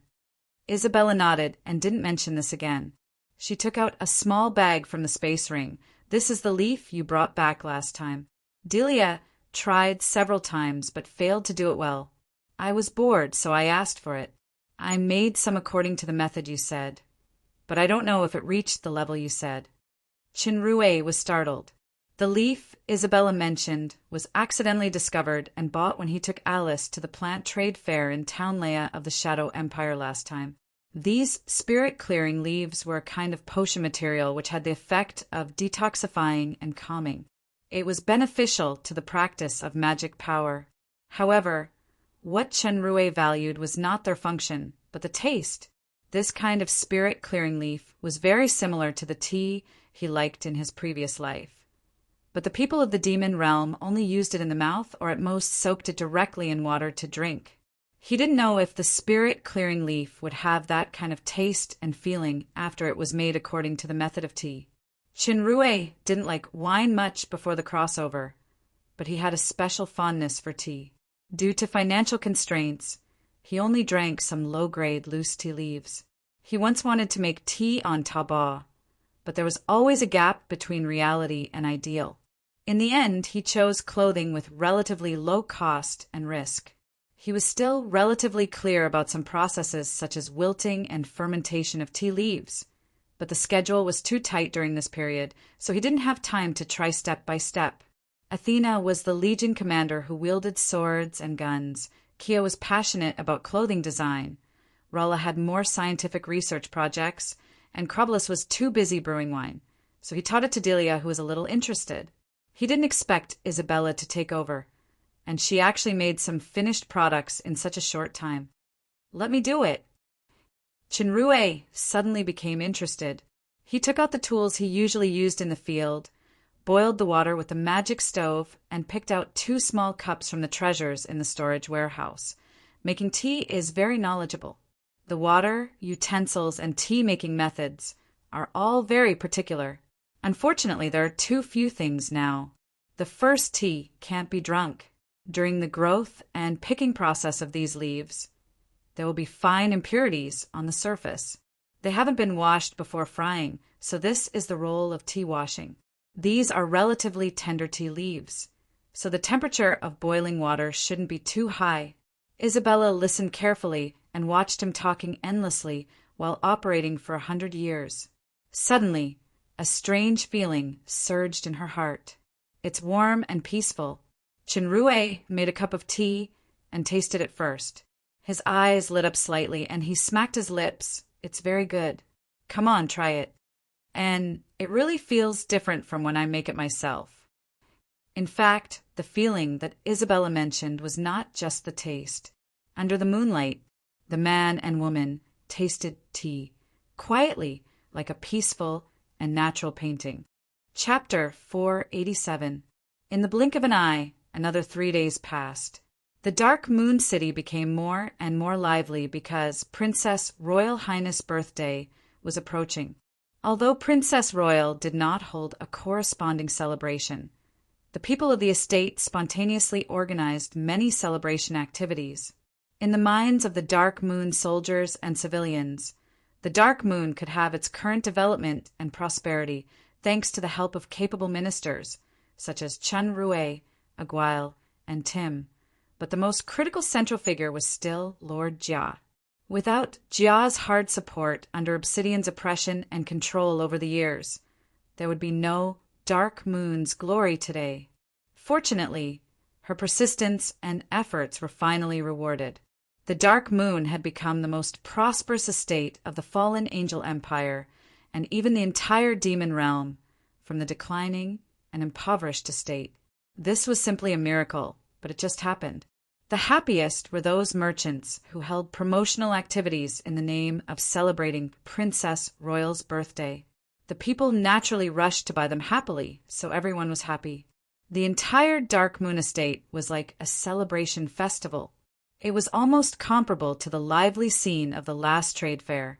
However, Crobolus, who liked excitement the most, could not see this kind of scene for the time being. She was behind closed doors.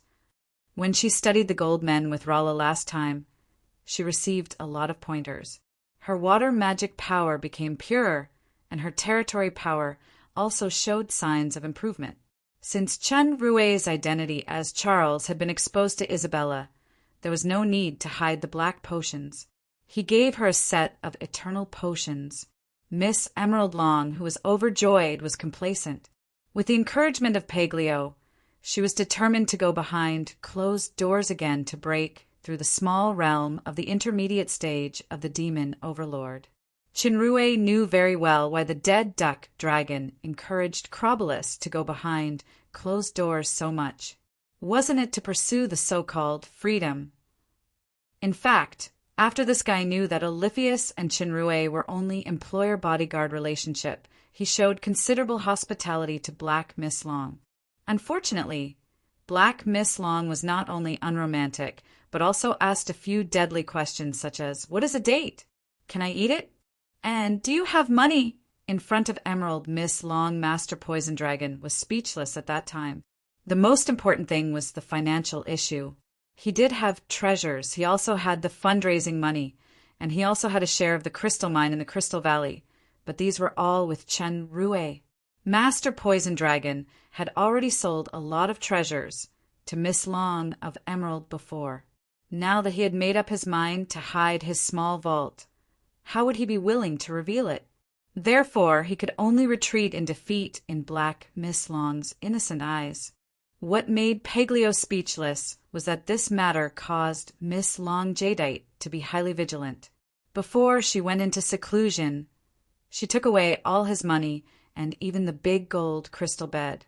It had to be said that the sensitivity of women was quite amazing. In order to prevent a certain guy from fooling around, Crobolus also used a killer move. That was, she spent money to hire Oliphius to secretly monitor Paglio. Miss Miser certainly did not refuse this kind of job that sent money to her doorstep. She secretly followed the poison dragon every day and carefully recorded his every move. Even if Paglio slipped away, she would stay at various places where he might appear. Sometimes she even asked Rala for help. After a period of time, she was familiar with the Dark Moon City, but Master Poison Dragon sighed all day long. He was really caught in a trap of his own making. Chinrue didn't have time to care about Paglio's business.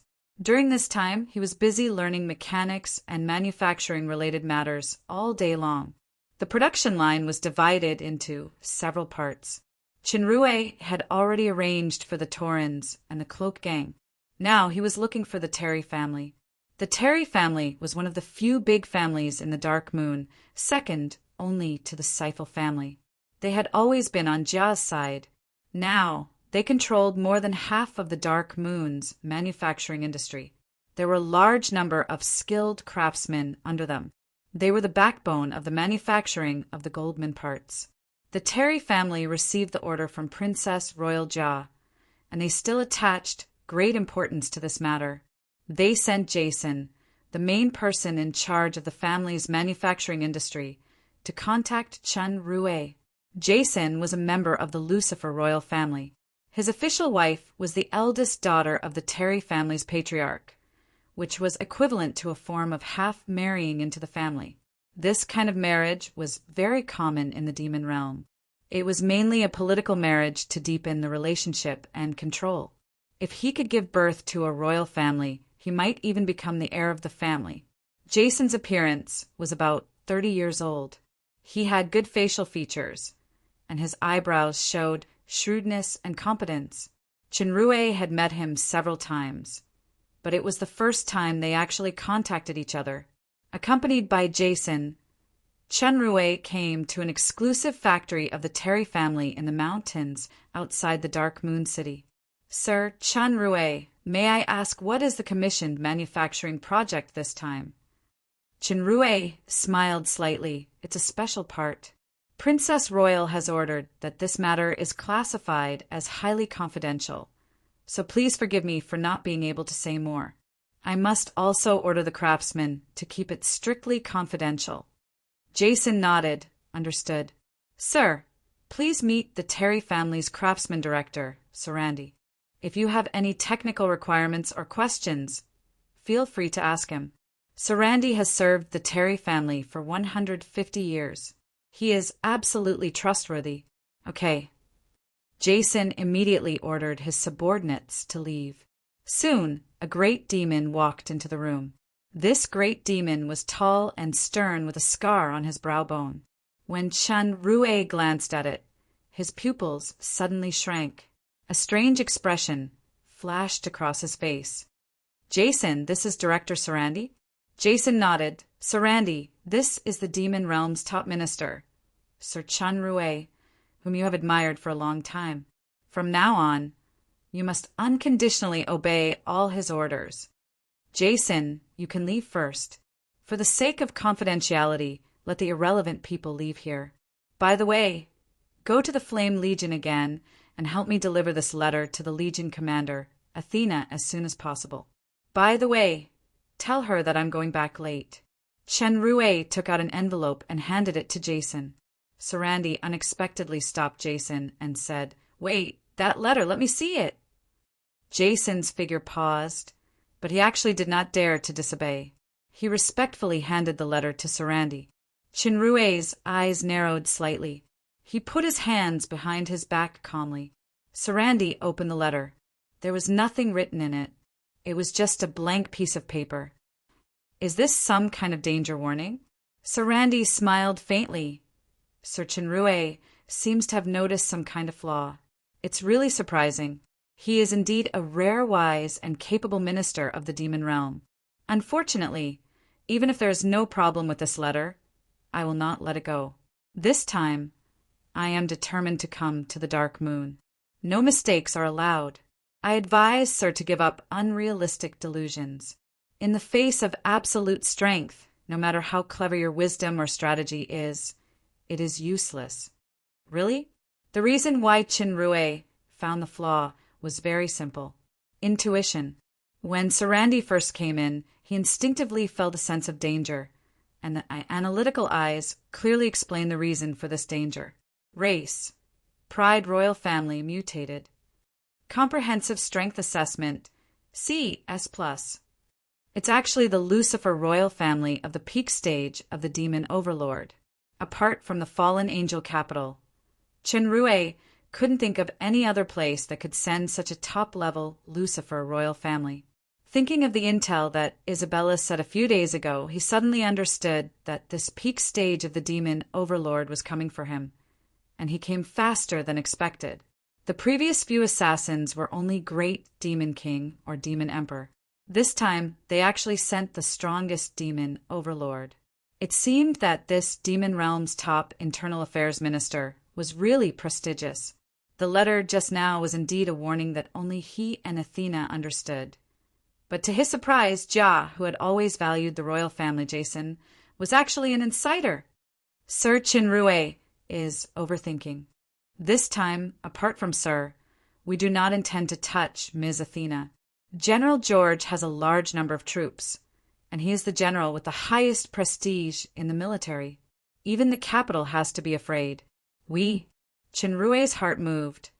Sarandi is not the only one who came. Jason, answer my last few questions before I'm killed. Chinrue looked like he was facing death calmly. Did you betray Princess Royal or the entire Terry family? I'm not the only one who betrayed, but it hasn't affected the entire family. However, it's not only the Terry family that has people like me. Jason's sneer made Chinrue secretly shocked. I'm a royal family. I should have the qualification to inherit an estate, but I was suppressed by Crown Prince Groom back then. As a result, I'm married into a family with little power. Even because of my bloodline, I can't even obtain the inheritance right of this family, no matter how excellent my talent is. Not only that, the Dark Moon seems to be getting stronger step by step now, but the more they strengthen, the closer they are to destruction. Once they break through the bottom line of the capital, do you think the Dark Moon can really defeat the entire Fallen Angel Empire? The capital doesn't represent the entire Fallen Angel Empire. The Blue Lava Estate, one of the 4 major estates, is already under the control of the Dark Moon. The White Feather Estate already has a secret agreement. Only the Red Spirit Estate is left, which is also greatly weakened. Chinrue deliberately made a sh*T about the White Feather Estate to confuse Sarandi again and again. Sure enough, Sarandi looked puzzled and did not stop him from continuing. Besides, how do you know it won't work if you haven't tried it? All possibilities are conceived from the impossible. Chinrue shook his head.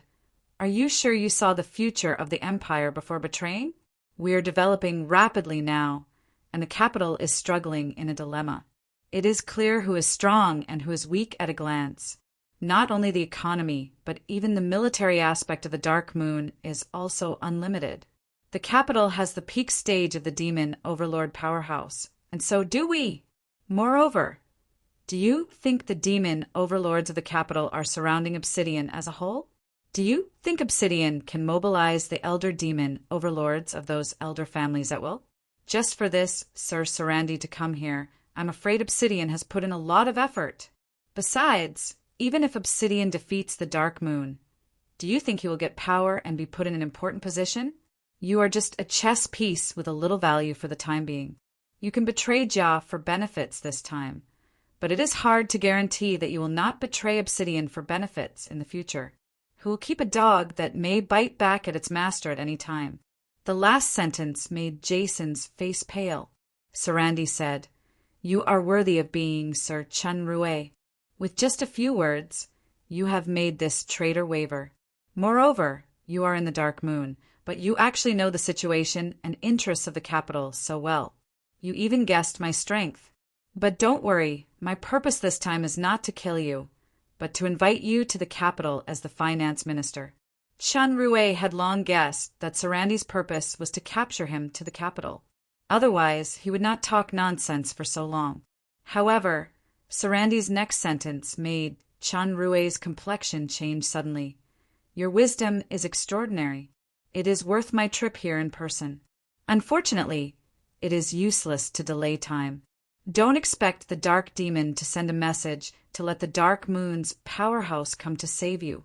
The capital has already noticed the threat of the Dark Moon's secret intelligence department. In addition to taking you away, we will also uproot the annoying Dark Demon. Chinrue's mind turned quickly. The Dark Demon stronghold is extremely secretive, and there are various magic circles. However, Jason said previously, it is not only the Terry family that has people like me. Then, someone inside the Dark Demon must have taken the same path as Jason. Delia is in danger, and Isabella. In fact, the Dark Moon has eliminated many dissidents and families that are inclined to the capital this year. Coupled with the power of rapid development, The ruling class can be said to be unprecedentedly cohesive. But this situation has occurred. This is my negligence. People's heart is really the most unpredictable thing. No matter how flexible Chen Rui's brain was, no matter how much he had the knowledge of another world, his intelligence and energy were limited after all. It was impossible for him to be proficient in all aspects and even make such a mistake. At this moment, Sarandi's face suddenly changed. He saw a person appearing out of thin air in the room. It was a man with tawny skin and short hair. As soon as this person appeared, Sarandi immediately had an instinctive sense of vigilance. The strength of this man is definitely not simple. Even a peak stage of the demon overlord like me has a feeling of palpitation. He must be the hidden powerhouse of the Dark Moon, and his strength is comparable to mine. The Dark Moon really has a powerhouse of the peak stage of the demon overlord. How did this person find me here? Has he been protecting Chen Rui closely? However, this man did not have the demeanor of an expert at all. He took a gulp from the bottle and spat out a mouthful of alcohol. That chick's nose is too sharp. I finally got rid of her, but before I could sit down, I was called over. I want to see what kind of blind thing disturbed my free time. Free your ass. Something happened to Delia. Chinrue didn't have the time to pay attention to this guy's complaints. I will leave this person to you. If you can't capture him alive, kill him. Capture him alive? Kill him? A cold light flashed past Sarandi's eyes. The power of the peak stage of the demon overlord quickly condensed. As he was about to take down Chenrue first, the man instantly blocked in front of him. The frightening, murderous light in his eyes made Sarandi's hair stand up. He had to fight with all his strength. Just when Sarandi's attention was completely focused on Paglio, there was a faint light flashing behind this powerful enemy. When he looked again, the human had disappeared. Sarandi was taken aback. Before he had time to investigate the whereabouts of the human, the man on the opposite side had already taken advantage of the moment when he was distracted. In an instant, his fists turned into hundreds of black shadows that attacked at various vital points. In the blink of an eye, his body was wrapped in it. This round of fierce attacks was so powerful and fierce that even though Sarandi had condensed his power to defend early, he was still suffocated. He was at a disadvantage for a while.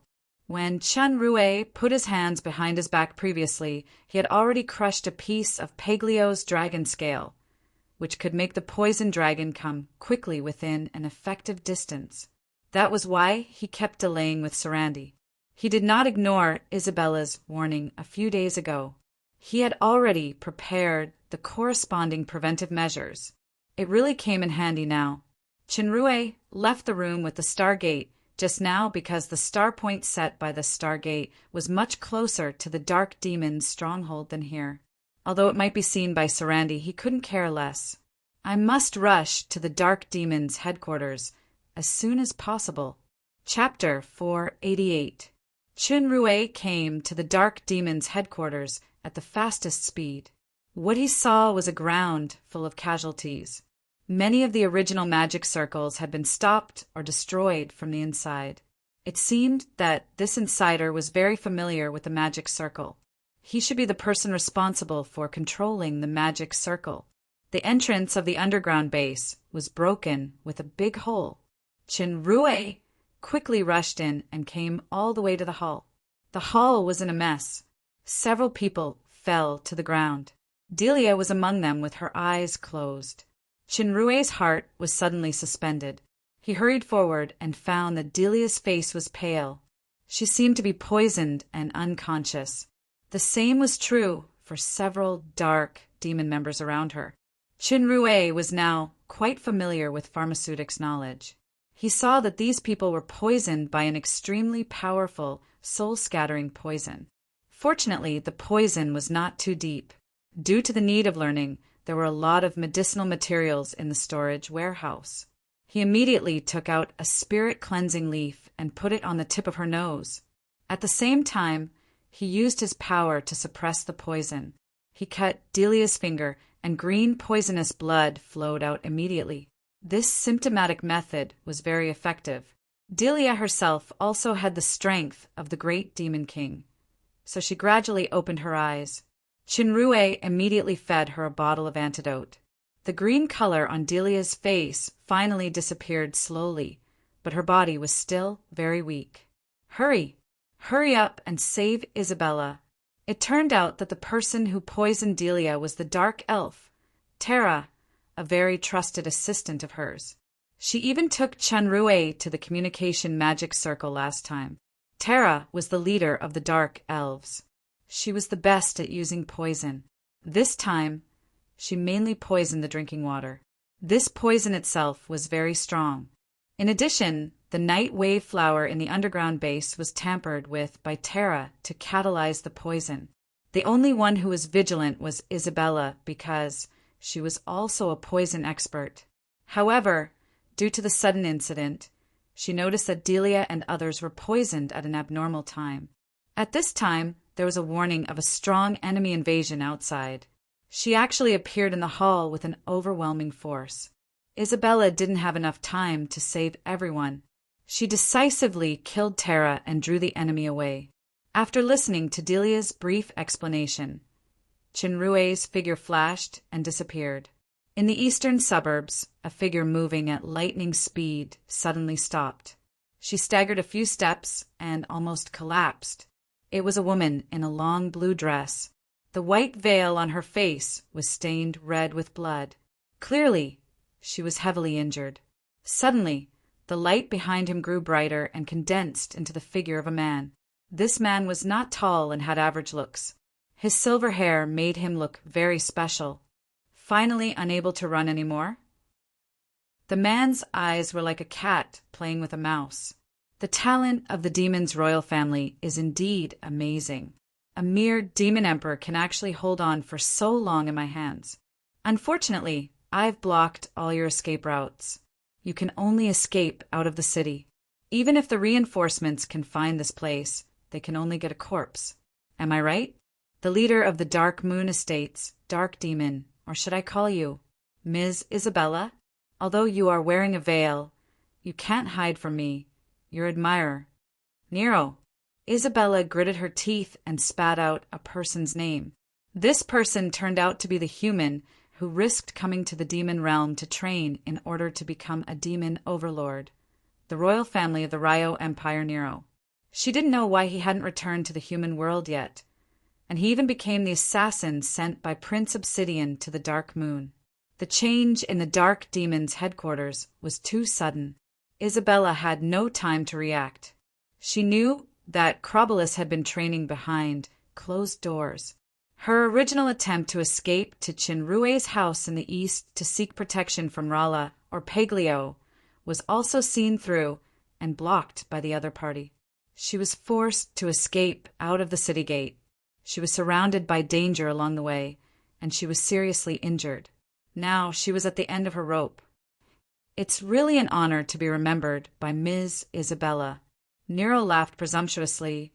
It turns out that you actually faked your death last time and hid in this place to secretly fight against Prince Obsidian. If I bring you to Royal Highness Obsidian, I believe I will get a more generous reward. As she said, Nero's eyes suddenly had a kind of lust. I have always wanted to get you, but unfortunately, there was the eyesore Crobolus previously. I suffered a few losses and I couldn't get it. I didn't expect that just before I was about to leave the demon realm, I could actually get what I wanted. It's really a blessing from the God of Light. Before handing you over to Prince Obsidian, I will let a lewd witch like you taste what is the righteous punishment of the Light family with your body. Isabella's eyes were as cold as ice. All you can get is a corpse. I don't mind the corpse either. Nero's smile became more and more perverted. Isabella clenched her fists and gritted her teeth. This is the so-called Light family. In the face of darkness, everything in the light is righteous. I'm just purifying your soul and body. Nero smiled evilly without shame. Her spirit power locked onto Isabella tightly. Don't try to delay time. Now you have little power left. If you are smart, obey me obediently so that you won't suffer more later." Isabella's body suddenly emitted a strong light. She turned into lightning and appeared in front of Nero instantly. The dagger in her hand turned into layers of phantoms, wrapping Nero in it. However, Nero only punched and broke all the phantoms. The dagger fell to the ground with a clang. Isabella's figure quickly retreated, and the blood stains in the veil continued to expand. Demon Emperor against Demon Overlord. You have no chance of winning, even if you burn your vitality. You have tried several times along the way. Isabella was unmoved. Her left eye suddenly turned golden, and a destructive beam of light shot out from it. However, a suit of armor loomed on Nero's body. The beam of light emitted by Isabella couldn't penetrate the armor. Instead, her left eye suffered some kind of backfire. She finally lost her balance and fell to the ground. This is the holy power armor of the light magic. Your level of attack is just asking for trouble. It can't even hurt my skin. I'll give you one last chance. Be my slave, and I won't hand you over to Obsidian. I will even take you back to the human world to enjoy the light of the human world. Nero walked over step by step, intending to completely disintegrate Isabella's psychological defense. Isabella suddenly laughed. Her laughter was full of hatred. Back to the human world? Didn't that human say the same thing back then? It seems that I will definitely lose today, but even if I die, I won't fall into the hands of this pervert. The look in her blue eyes had become determination. As the leader of the assassination department, she had more than one way to end her life, including 2 ways that the opponent couldn't even get the corpse. Unfortunately, she couldn't see that man for the last time. She didn't understand what kind of relationship she had with this man. But before she died, she had a very strong desire to see him, even if it was just a glance. Just when she channeled her secret technique to self-destruct, a strange sonic boom suddenly came to her ears. Nero frowned. Then he saw a low-flying figure sweeping over at high speed. After discovering the 2 people below, he immediately landed. "It's him." Isabella's blue eyes trembled, but her voice became extremely cold and murderous. "Simon, it turns out that you also betrayed Princess Royal. Do you want to take advantage of me?" Chinrue originally estimated that Isabella would flee to the sheriff's house, but he found out from the signs along the way that she seemed to be intercepted and escaped from the East Gate, so he chased all the way. Now he finally found Isabella, but unexpectedly her first sentence was like this. Nero looked at the man doubtfully. She only felt a little familiar. Is he a spy of the Dark Moon? Looking at Isabella's attitude, it should be. It just so happens that I have one less guy to die with me. Isabella's power began to surge again. She slowly stood up as if she was going to burn the last of her vitality, but she had no regrets or regrets. Chinrue immediately understood Isabella's intention. The enemy is very strong. Run. I'll cover you. The woman's eyes dripping with blood were filled with anxiety. She burned her life to let him escape. Behind the indifferent and murderous tone, there was deep affection. Chinrue suddenly thought of the last scene of the battle with Brock. His heart trembled. Somewhere in his heart was truly touched. Even if it had been tightly sealed, a gap was opened in front of this flame after all.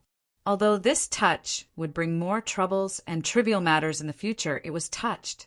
It was an uncontrollable feeling. You go and escort Sir Sarandi. Leave this to me. Nero had been coveting Isabella's beauty for a long time. Now that he finally had a chance, he naturally didn't want anyone to ruin his plan. Isabella secretly breathed a sigh of relief, but Chinrue didn't move. He just shook his head at her, Isabella was shocked. Since that time, this was the first time this man called her like this, and this feeling was very natural. This was a real nickname, not the previous kind of fake civility. Chinrue appeared in front of Isabella in an instant. He put a hand on her shoulder to stop the burning of vitality. I'm not who I was in the past. I will never let that scene happen again.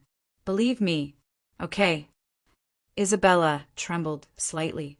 Looking at the determination in his eyes, she felt that there seemed to be something more in it that she didn't usually have. Her gaze also became gentle, and she nodded. And Nero's angry voice came. So it's you, right? I remember. You are that human, Chunrue. Chunrue gave Isabella a bottle of healing potion. He turned his head abruptly, and two knife-like eyes full of murderous aura shot at Nero. Even Nero felt a tingling feeling in an instant. Seeing the intimate scene of Chunrue and Isabella, he roared, "Damn guy! You are just a little demon emperor, and you dare to be so arrogant! Humph! I don't care about Obsidian's order. I will kill you first, then rape and kill this woman." As soon as he spoke, he saw Chunrue's body lit up with a strong light.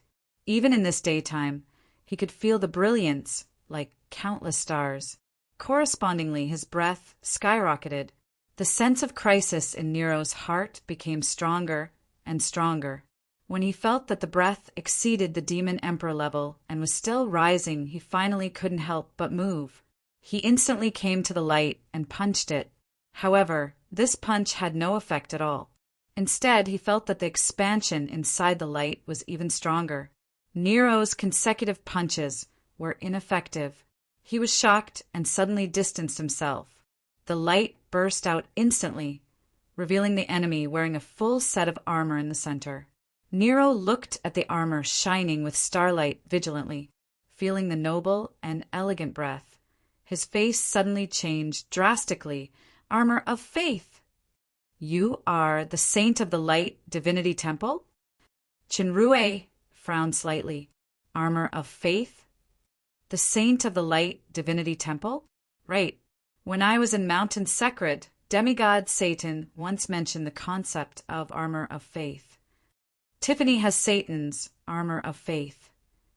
In this way, there must be a demigod powerhouse behind the Light Divinity Temple. No, this armor seems to be more powerful than the armor of the ordinary Saint of Light. The horror on Nero's face was even stronger. Who the hell are you? Chunrue, the internal affairs genius who is famous in the demon realm, is actually a powerhouse similar to the Saint of Light. Could it be that he is a hidden chess piece of the temple? The person who wants your life. The time of royal star transformation was limited. Chunrue didn't want to be long-winded. His figure flashed, and he appeared in front of Nero. A faint sword light appeared in his palm as he slashed at Nero. Nero felt that the opponent's power was strange, so he didn't dare to take it head-on. He dodged sideways, and the sword chi in the air left a deep trench of more than 10 meters long on the ground. Nero felt a chill in his heart. He didn't dare to underestimate the enemy. A double-pronged short spear appeared in his left hand. As he danced, countless sharp chi burst out, forcing Chunrue away. His right hand was a round shield with a griffin pattern on it. Chunrue's several consecutive aura blade were actually blocked by the round shield. Even the invisible sword chi couldn't penetrate it. Instead, he was almost hurt by the double-pronged short spear. Knowing that this set of weapons was no trivial matter, the artifact North Sea had already appeared in his hand. He blocked the double-pronged short spear and turned into a crystal light, flashing toward Nero's throat like lightning. Nero raised his right hand in time, and the round shield blocked the sword. However, the tip of the sword actually pierced through the shield. When it was retracted, there was a transparent sword hole on the shield. Nero was taken aback. This shield is the masterpiece of the dwarf mechanic master, DOA. Its defense power is amazing. It has been with me for many years. I didn't expect the opponent's sword to be so sharp that it actually pierced through. The two of them clashed with their weapons, fighting while walking. The unprotected ground was affected by the terrifying pressure, cracking and distorting. Nero was actually suppressed. Seeing that the opponent's offensive was getting fiercer, Nero couldn't care so much. Even if the opponent's background is not trivial, I can't just kill him. Besides, this is the demon realm, not the human world. Even if I kill him, the light divinity Hall won't know. Thinking of this, Nero was not as cautious as before. This Chun Rue obviously used some kind of secret technique to forcibly raise his strength to the demon overlord level. He is definitely not the opponent of a real demon overlord powerhouse like me. As long as I use my full strength to kill him, not only I can get Isabella, but I can also get that sharp sword. Chapter 489. As soon as he thought of this, Nero no longer had any scruples. The demon overlord level power completely burst out. Chinrue suddenly felt the pressure doubled. Nero forced the opponent away with a shield strike, and the light brewing on his body suddenly bloomed. He pointed the double-forked spear to the sky, and the two moons actually moved gradually and overlapped. The light became more and more dazzling, and he couldn't look directly at it. It turned into a sun. Within the illumination range, the temperature suddenly became much higher. Chunrue knew that Nero had activated the territory power, so he didn't rush anymore. Dark North made a decision and waited with rapt attention. The biggest gap between the demon overlord and the demon emperor was the understanding of power. The most prominent manifestation was the territory. The demon emperor just barely used his power to simulate the natural power of heaven and earth, while the demon overlord used himself as a guide to truly mobilize the great power of heaven and earth. The change of the two moons was an illusion produced in the territory. Isabella, outside the territory, only saw that the space near Chinrue and Nero was wrapped by a mass of blazing light that emitted terrifying power, and she was not particularly affected. "Since you want my life, you must be prepared to die." Nero's stern voice sounded. "After I kill you, that sword is mine, and that woman is also mine. I want to have her ruthlessly in front of your corpse. Ravage her." These words made Chun Rue's anger and killing intent surge to the extreme, but his eyes calmed down, showing a kind of almost cold calmness. This was the first time he fought a real demon overlord powerhouse to the death since he mastered the Royal Star transformation. At this time he couldn't be hot-headed. As soon as the territory was activated, the situation was immediately reversed. Chunrue only felt that his power was suppressed to the lowest point in this sunny world. Even his skill casting had become a lot slower. The demon overlord level territory was really different from the demon emperor level. Moreover, Nero would never hold back like Paglio and others usually trained. He went all out to kill as soon as he came up. Chinrue was suppressed for a while, and he was in danger several times. Nero launched a storm of attacks, intending to defeat the opponent in one go. Suddenly, he felt that his strength had inexplicably decreased a lot, and the pressure from the opponent had greatly increased. He saw the appearance of the stars around the opponent. He immediately raised his shield to protect his body and distanced himself. It turned out that Chunrue had already used the star field skill.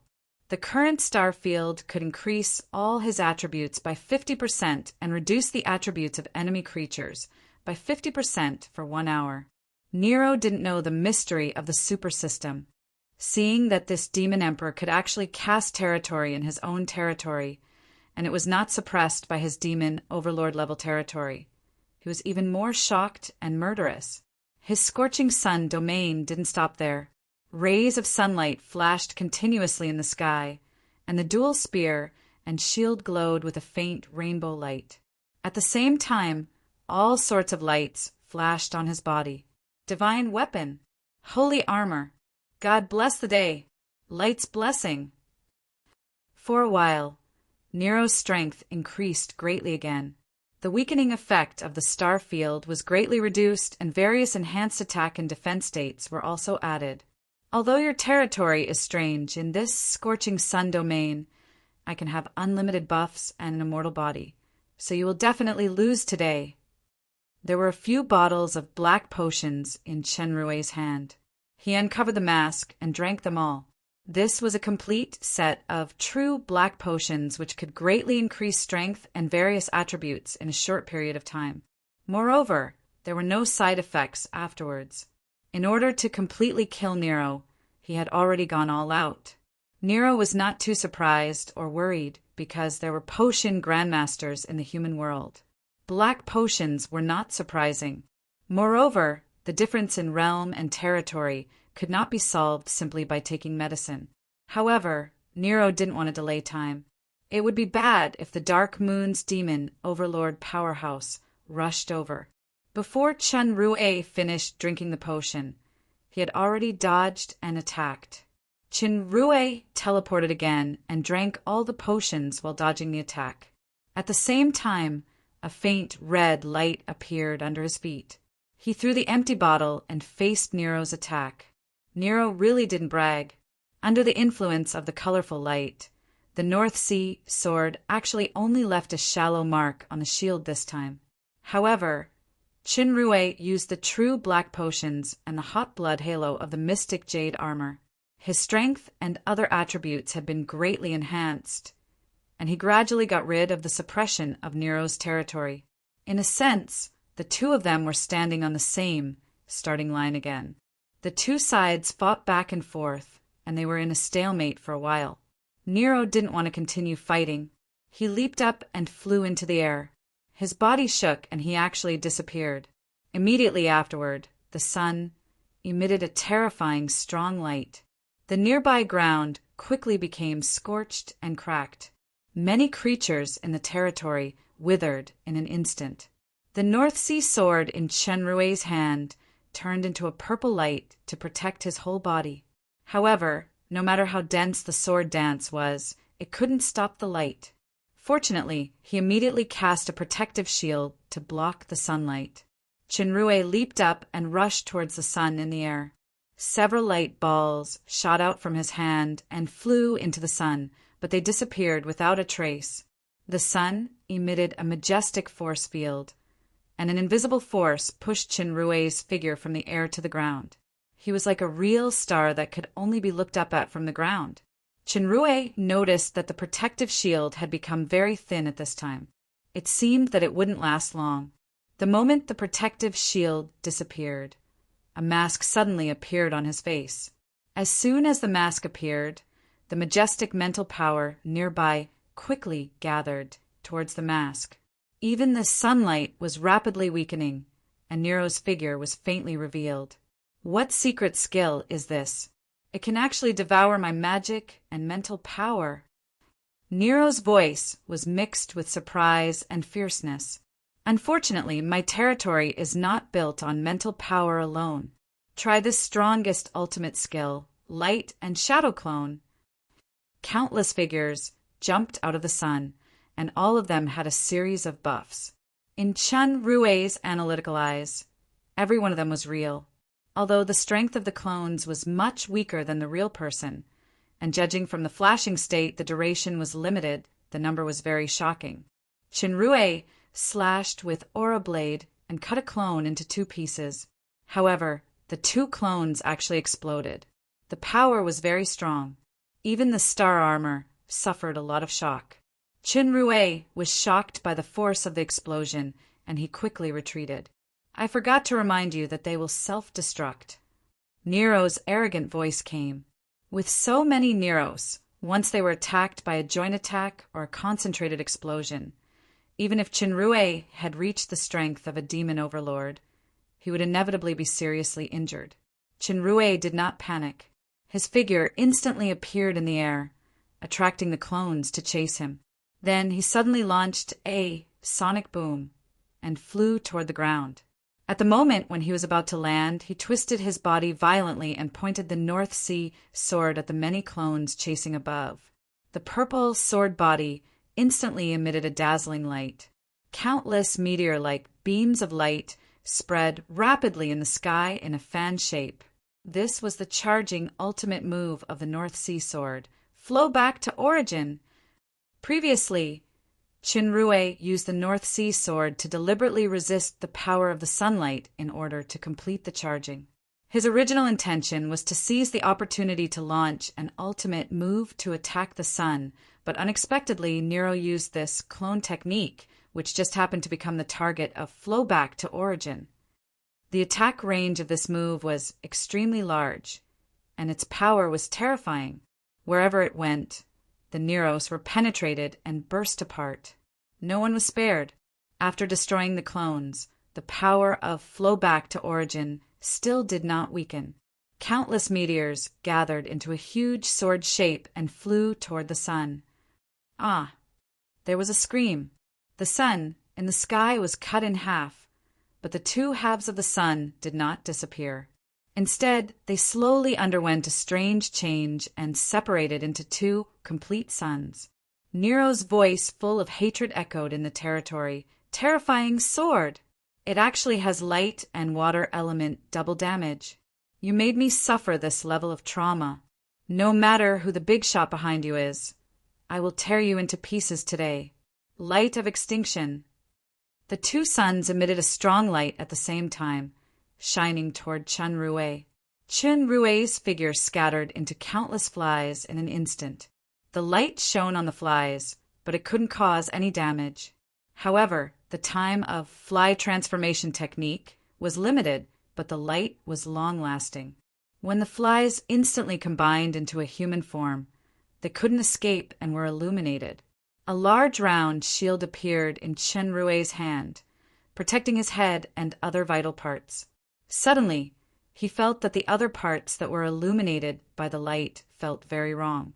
Most of the powerful attack power was absorbed by his body and transformed into a part of his own power. The remaining destructive power couldn't penetrate the protection of the mystic jade armor's star armor at all. What kind of shield is this? Nero was horrified, but he immediately reacted. No, it's not the power of the shield. It's the body of light blessing. The saint with the body of light blessing. Could it be the saint of light? Impossible. The saint of light is known as the chosen one. There are a total of 12 of them. They are the representatives of the light shrine. Their two notable characteristics are the strongest armor of faith and the body of light blessing. This mysterious Chunrui in front of me has these two characteristics at the same time. Could it be? No wonder he has all kinds of treasures. It turns out that he is one of the 12 saints. The saint of light is not an ordinary saint. With the body of light blessing, he is almost invincible in this kind of battle. Moreover, he has that kind of terrifying killer move just now. At the thought of the power of the shrine, Nero couldn't help but feel timid. He didn't dare to fight anymore. He glanced at Isabella in the distance.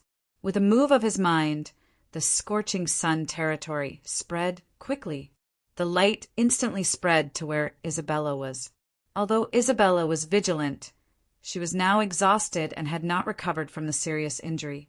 It was too late for her to dodge. She was trapped in the light curtain and couldn't move for a while. Don't move. If you move, I will kill this woman. Chunrui paused and stopped. Nero was more and more sure that the relationship between Chunrui and Isabella was not simple. He operated the power of the territory, and the blazing sunlight locked on Isabella. If you want her to live, hand over your sword first. Nero thought that Chunrui's strongest reliance was the sword that could emit the power of light and water, so he first threatened him to hand over his most powerful weapon. Okay, you let her go first. Isabella didn't say anything like, "Don't worry about me." She just glanced at Chunrui. From that gaze, Chunrui saw a strong determination and will to die, as well as a hint of gentleness before bidding farewell. No, Chunrui knew what she was going to do. His boiling blood instantly gathered in his brain. The power of the territory that had reached its peak suddenly erupted. In an instant, everything except him was still. Chunrui didn't know why this was happening, but he felt that the power of the territory was being consumed several times faster. Without thinking much, he came to Isabella's side and hugged her tightly. In an instant, time resumed flowing again. Isabella and Nero didn't seem to feel anything unusual just now, but inexplicably, Chunrui crossed hundreds of meters and hugged Isabella in his arms. Even she thought it was an illusion. Nero was also taken aback. Her purpose of blackmailing failed again. She smiled bitterly.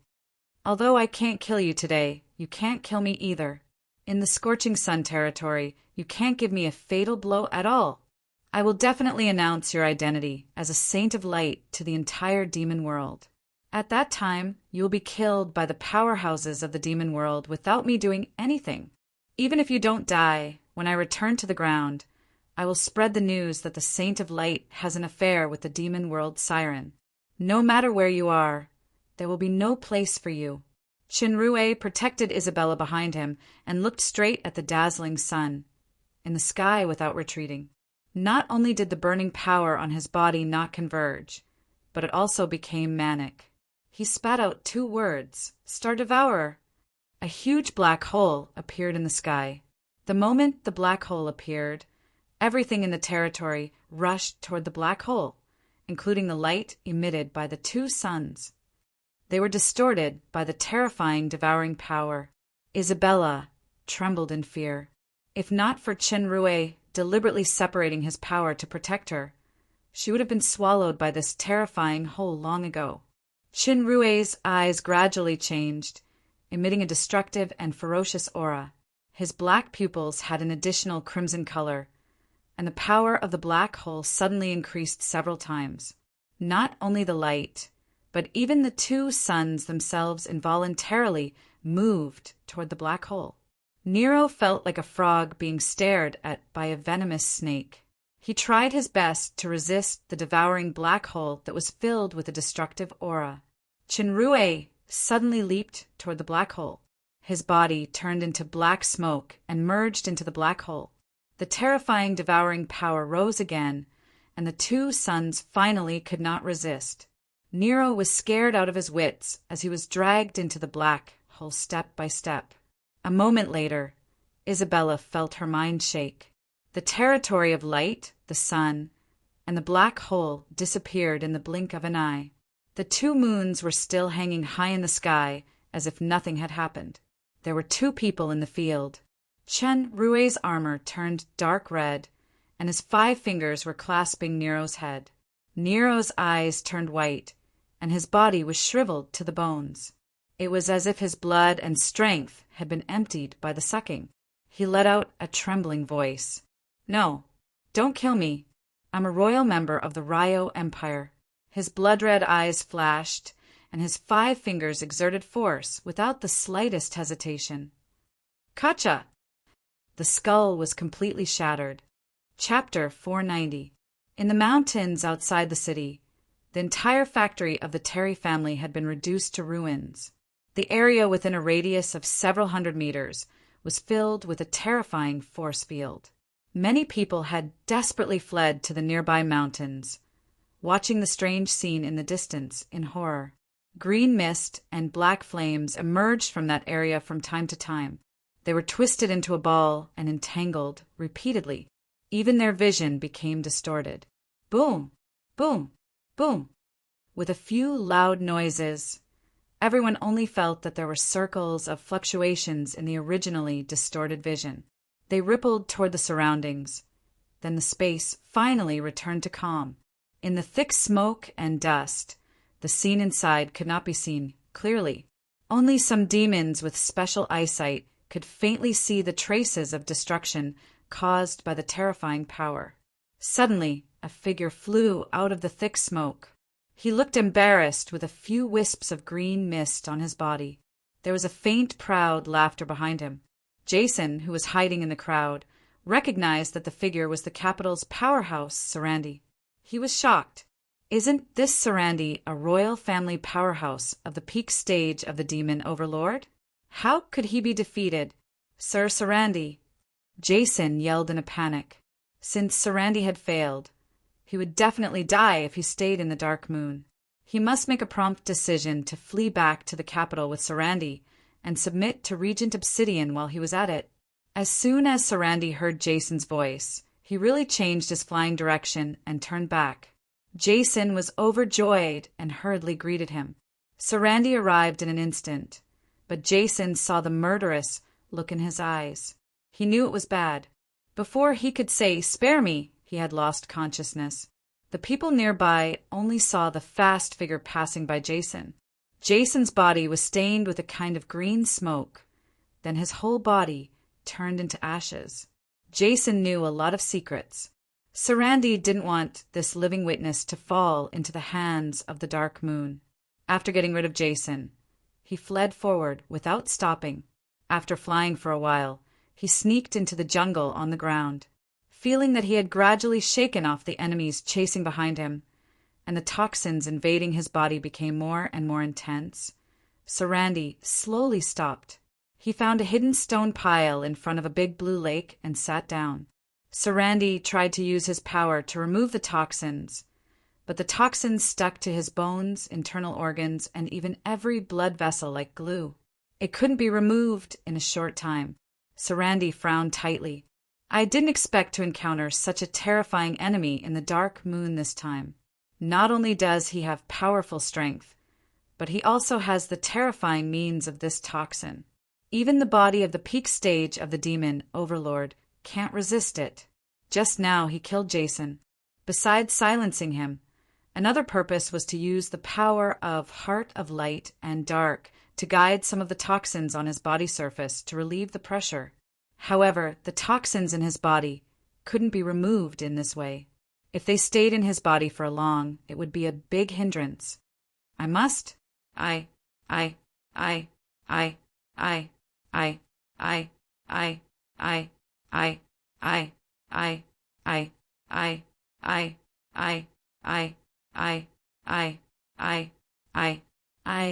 The huge wings spread out, and even the light of the 2 moons was covered. Sarandi was shocked. Where did these terrifying dragons come from? He didn't even notice that he was flying. That familiar aura, it was the opponent who had injured him.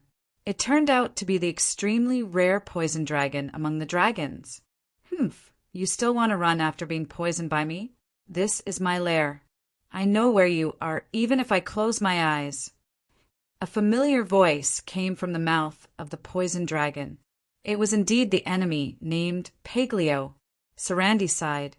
His skills were not as good as others, and he was poisoned. The other party was dragons who were good at flying. There was no hope of escaping now. He simply gave up resisting, patted the dust on his body, and stood up gracefully. His expression became very calm. I admit my failure. Before I die, I ask to see Princess Royal Jia of the Dark Moon.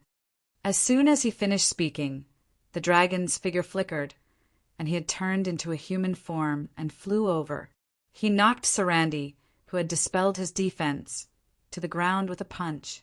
He scolded, "If you lose, then you lose. Why are you still putting on airs in front of me?" While Paglio knocked Sarandi out, in another place, Chinrue was loosening his 5 fingers that crushed Nero's skull. The shriveled body suddenly fell stiffly to the ground, and an object with a green halo slowly flew out from the corpse. Chinrue's red eyes flashed, and he grabbed it right on the spot. This was a jujube pit size thing. It was verdant, and there were strange energy fluctuations flowing in the palm of his hand. This is... A memory fragment in Chinrue's mind instantly became clear. His blood-red pupils flashed. Space seed. When humans came to the demon realm, they generally used the method of opening the space channel, which was relatively risky. As for returning, there was no danger. They just needed to rely on a kind of seed that was implanted in the human world in advance, which was the space seed in Chinrue's hand. Humans who entered the demon realm could activate the space seed through certain special conditions, then return to the designated coordinates of the human world. It was equivalent to a one-time, fixed coordinates transmission. With this thing, I can even go to interesting places like the human world. Chinrue laughed loudly.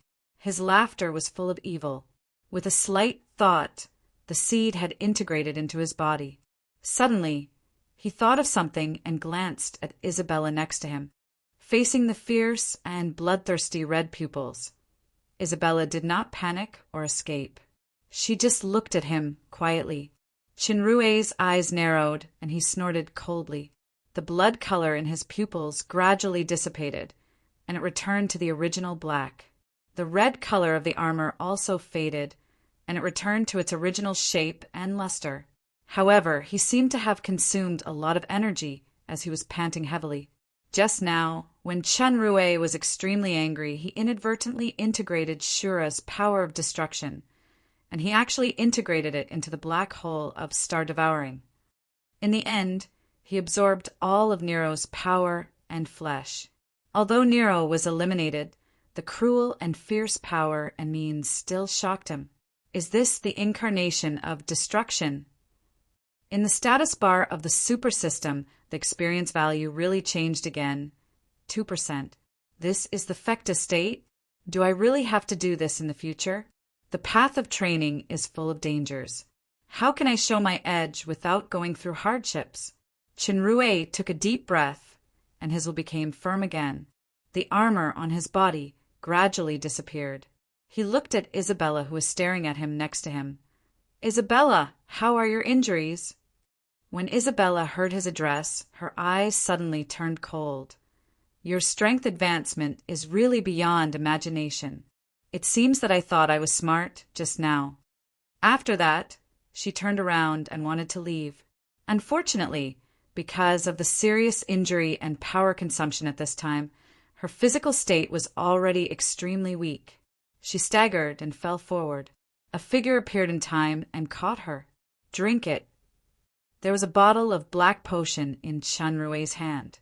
Isabella saw that he actually took out the black potion without concealment this time, and she said coldly, "What potion is this?" "Longevity potion. In addition to prolonging life, it also has the magical effect of healing injuries." Chunrui helped her slowly sit on the ground. "Don't burn your life so easily in the future. This thing can only be used once." Looking at this bottle of Grand Master level highest achievement potion that could drive countless powerhouses in the demon realm crazy, Isabella replied coldly, "No need. Isn't it better if I die? A dead person won't reveal secrets." "You really don't want to drink it?" Isabella simply stopped talking and turned her face to the side. "I only have one way to deal with a woman who is in a fit of pique." Chunrui uncorked the bottle, condensed his power in his mouth, and drank the longevity potion. Then he straightened the face of the woman who was in a fit of pique and kissed her mouth. Isabella struggled desperately, but she had no strength at all now. She was forcefully kissed. Gradually, the strength of her struggle lessened. Her beating hand wrapped around the man's neck. Even after the delivery of the longevity potion, their lips still did not separate. They just greedily sought each other's lips and tongues in each other's heartbeat. This was the first time Chunrui took the initiative to kiss Isabella so boldly, unlike the previous situation where he was threatened. This kiss was likely to have endless future troubles. But whether this woman lured the enemy with her body just now or did not hesitate to kill herself for him, it was worth it for him to do so. After a long time, the two finally separated. Isabella stared at him, feeling the wonderful feeling in her heart that she had almost forgotten. She suddenly put away the gentleness in her eyes and said fiercely, "Don't tell anyone about what happened just now." Chunrui smiled bitterly. This kind of threat again. "I don't seem to have any other choice, Madam Innie." Hearing the satisfactory address, Isabella's face suddenly blushed a little.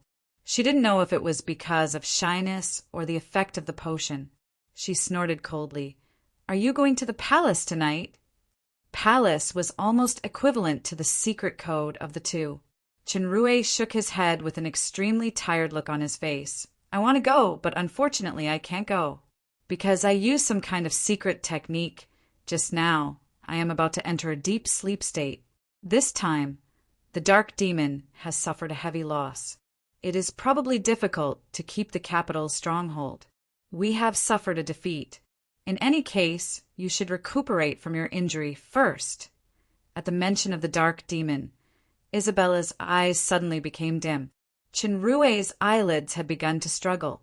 The fatigue after fully activating the Royal Star transformation was difficult to resist, not to mention that he also integrated Shura's power of destruction.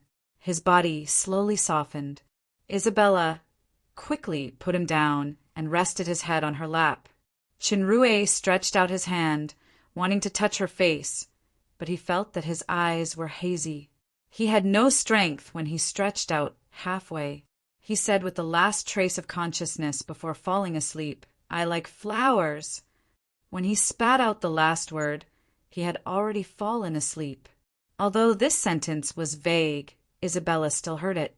Gazing at the man's face that was sleeping like a baby, a teardrop slowly slid down from her blue eyes, dripping onto his face. Her light purple lips formed a shallow smile, like a quietly blooming flower, beautiful and intoxicating. Chapter 491. The assassination of financial officer Chinrue occurred a few days before Jia's birthday, which caused a fierce storm in the upper echelons of the Dark Moon. The result of this storm was 3 words: Great Purge. Almost every family had a considerable number of people taken away for investigation, and many never returned. The Red Blood Legion and Flame Legion teamed up to conduct a large-scale search of the entire city and imposed a curfew. Jia showed the ruthless means that she rarely showed. No matter what race or identity the suspects were, they were all killed without mercy.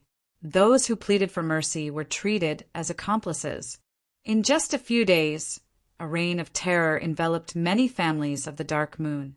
This incident added a bloody embellishment to Princess Royal Highness' upcoming 25th birthday, and it also further established Jia's prestige. To fight against the capital, the internal silt must be removed first. The real person in charge of the ruthless means was Isabella. She maximized Jia's authorization. Suspicious people were either killed or imprisoned. No one was spared. This chief intelligence officer was so decisive in his actions and so vicious in his actions that even the second in command, Delia, was stunned by him. However, Delia also knew that these people were the cancer of the Dark Moon. The deeper they were buried and the longer they stayed, the greater the harm to the Dark Moon. She personally experienced the painful lesson of the Dark Demon's headquarters, and she would never allow it to happen again. The deterrent effect was quite obvious. Now the upper echelons of the Dark Moon trembled when they heard the name of the Dark Demon. Isabella was originally the controller of the capital's secret intelligence department. Her means were not only killing. With Princess Royal's golden signboard, she could do anything she wanted. She made those families obedient. In a short period of time, no one would dare to have disloyalty. In the secret prison of the palace, the captured peak stage of the demon overlord, Sarandi, was imprisoned. Sarandi was now poisoned by Paglio, and his strength had been greatly reduced. However, even if he was not poisoned, he could not break free from the seal of the secret prison because it was the ancient rune seal that Rala personally placed. In today's world, there were very few people below demigod who could break free from the seal, and Sarandi was obviously not one of them. Sarandi didn't suffer any special abuse or torture. He just stared coldly at Chinrue and Jia, who appeared in front of him. "Madam Sarandi," Chinrue said, "please forgive me. Your strength is too great.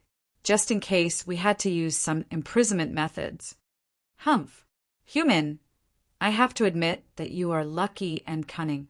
You actually have such a powerful dragons protecting you." Sarandi's gaze fell on Jia. "Don't you want to say something?" "Sir Lord?" "Uncle Sarandi." Jia sighed softly. "Sarandi, Lucifer, one of the royal family geniuses at that time and the secret disciple of the Lord of Midnight Sun, was seriously injured because he followed the Lord of Midnight Sun to crusade against the human world for 300 years. After Midnight Sun died, Obsidian took the opportunity to seize the power of the fallen angel empire and drove Crown Prince Grimm, who was established by Midnight Sun, to the Dark Moon. Sarandi was recuperating. However, after he recovered from the injury, he did not help the Dark Moon, but he turned to Obsidian. When Crown Prince Grimm was alive, Jia had met Sarandi several times. According to seniority, she should indeed call him uncle. "I can't afford to be called uncle." Sarandi's gaze became fierce. Sir Lord, please tell me your full name. Chinrue saw Sarandi scolding Jia, and he interjected, Sir Sarandi is so mighty. You don't seem to have the awareness of being a prisoner. You are not qualified to question us. Sarandi ignored Chinrue and just stared at Jia. Jia, Lucifer. Jia replied indifferently. Really? I thought it was Jia. Asmodeus. Sarandi showed a sarcastic expression. Jia's expression did not change. Some things will never change, just like Jia. Lucifer. It's just that I don't know when the secret disciple of the Lord of Midnight Sun became Obsidian's disciple. This sharp counterattack made Chinrue dispel the idea of speaking. Sarandi sneered, You don't understand at all. What kind of person is Obsidian? Is he worthy to be my teacher? I have only one teacher from beginning to end. Even if Obsidian seized the power that originally belonged to your father, this fallen angel empire is ultimately controlled by the Lucifer royal family. What about you, Sir Lord? Previously, you and your father were suppressed by Obsidian. No matter what, it is just an internal struggle of my Lucifer royal family. Now, in order to deal with the capital, you actually betrayed the fallen angel empire to the Asmodeus royal family. Jia did not explain too much about this issue. Chinrue is right. You are just a prisoner. I don't have to explain anything to you, but you can continue. You can persist until now under the suppression of the capital. You should not be a stupid person. Don't you know that politics is about interests? Why does Catherine the Great of the Shadow Empire help the Dark Moon so much? Even if you really overthrow Obsidian with the support of Catherine and ascend to the throne, you will only become a puppet of the Shadow Empire. Politics is indeed about interests. However, the Dark Moon did not betray the interests of the fallen angel empire. They just made some equivalent exchanges of interests with the Bloody Vine Flower Estate of the Shadow Empire. Sarandi's face showed strong disdain. Do you think I'm a 3-year-old child? It's just magic land improvement and battle ball. Will the fallen angel empire help you to eliminate the Blue Lava Estate and Red Spirit Estate armies? Will they place those dragons of the peak stage of the demon overlord by your side? Will they secretly help the rapid economic and military development of the Dark Moon? I can't think of how the first sage of the demon realm will make such a stupid decision, let alone how you can get rid of the control of the Shadow Empire. Sarandi's emotions suddenly became agitated. He clenched his fists and roared, Once the fallen angel empire really falls into the hands of others, you will be the most unforgivable sinner. I'm also a sinner. I shouldn't have been secretly protecting you and your father. Jia's eyes showed surprise. It turns out that Sarandi is actually one of the people who have been secretly protecting the Dark Moon. It is because of the protection of George and Sarandi that Obsidian doesn't dare to blatantly kill the Dark Moon. Uncle Sarandi. Jia's firm voice sounded. Jia swear in the name of Lucifer that I have never betrayed the fallen angel empire and the Lucifer royal family. If this sentence is even a little false, my soul will fall into the abyss forever and be burned by the fire of hell. I will never be free. Sarandi was slightly shocked. He stared at Jia for a moment. Then he slowly loosened his clenched fists. He was silent. The demon realm's oath, named by the surname, could not be made casually, especially this level of oath. Chinrue saw the opportunity and said, Sir Sarandi really misunderstood. The Red Spirit Estate and Blue Lava Estate armies were completely destroyed by the Dark Moon with their own power. Princess Jia also took the opportunity to rebuild the Red Blood Flame army of the Lord of Midnight Sunday. Although the rapid economic development initially used the business families of the Shadow Empire to open up the trade route to the west, the initiative and core of the economic development are now in the hands of the Dark Moon. As for the Dragon's powerhouse, it has nothing to do with the Shadow Empire. I wonder if Sir Sarandi still remembers that when the Lord of Midnight Sun quelled the rebellion of the Beelzebub royal family, he sealed a sleeping dragons? Sarandi suddenly remembered. The Blue Lake's poison dragon. Yes, the poison dragon encountered some trouble after waking up. It was Princess Royal who provided great help, so the poison dragon is now a guest of the Dark Moon. Seeing that Sarandi's attitude was relaxed, Chinrue took the opportunity to add, "The assassin sent by the capital last time, Venom of the intermediate stage of the demon overlord has surrendered. Since Sir Sarandi is the disciple of the Lord of Midnight Sun, and you have secretly helped and protected the Dark Moon for many years, why not?" Sarandi knew what Chinrue wanted to say, so he shook his head before he finished. "I am different from the elders of the elder family. I will not surrender to the Dark Moon. Secretly protecting the Crown Prince Grimm is just a personal affair. My true allegiance is not to a single person, but to the entire fallen angel empire. Although Obsidian is not a great talent and is far inferior to the Lord of Midnight Sun, there is no one more suitable to rule the empire than him in the entire royal family. After the fall of the Lord of Midnight Sun, the fallen angel empire can maintain a stable relationship with the other two empires until now. Regent Obsidian's contribution is indispensable." Chinrue pondered for a moment and said, "You are wrong. It is Catherine the Great who really keeps the three empires at peace. Catherine the Great is also for the interests of the Shadow Empire. In order to avoid being annexed by the Bloody Empire, she uses the Fallen Angel Empire as a buffer. Let's not mention that the Fallen Angel Empire has to aid the two empires with a lot of materials every year as a price. At present, the Bloody Empire is eyeing the Fallen Angel Empire covetously, and there are constant border frictions. Obsidian is involved in the fundraising incident, and he is questioned by the major lords and families. If this continues, the Fallen Angel Empire will only weaken step by step due to internal and external troubles. How can it compete with the two empires? If Sir Still follows Obsidian stubbornly, then you are the real sinner who causes the Fallen Angel Empire to fall into irrecoverable state. Human, your eloquence is as outstanding as your talent, but unfortunately it is useless. Whether it is personal strength or the power at hand, Princess Jia and Obsidian are incomparable now. Sarandi's address of Jia changed from Lord to Royal Highness. It seemed that he had believed in Jia's oath, but his unwillingness to submit was still very firm. "I believe that there are many people in the entire Fallen Angel Empire who have the same idea as Sir. These people are not really serving Obsidian, but for the so-called overall situation." Chinrue rolled his eyes, and he gave a strong medicine.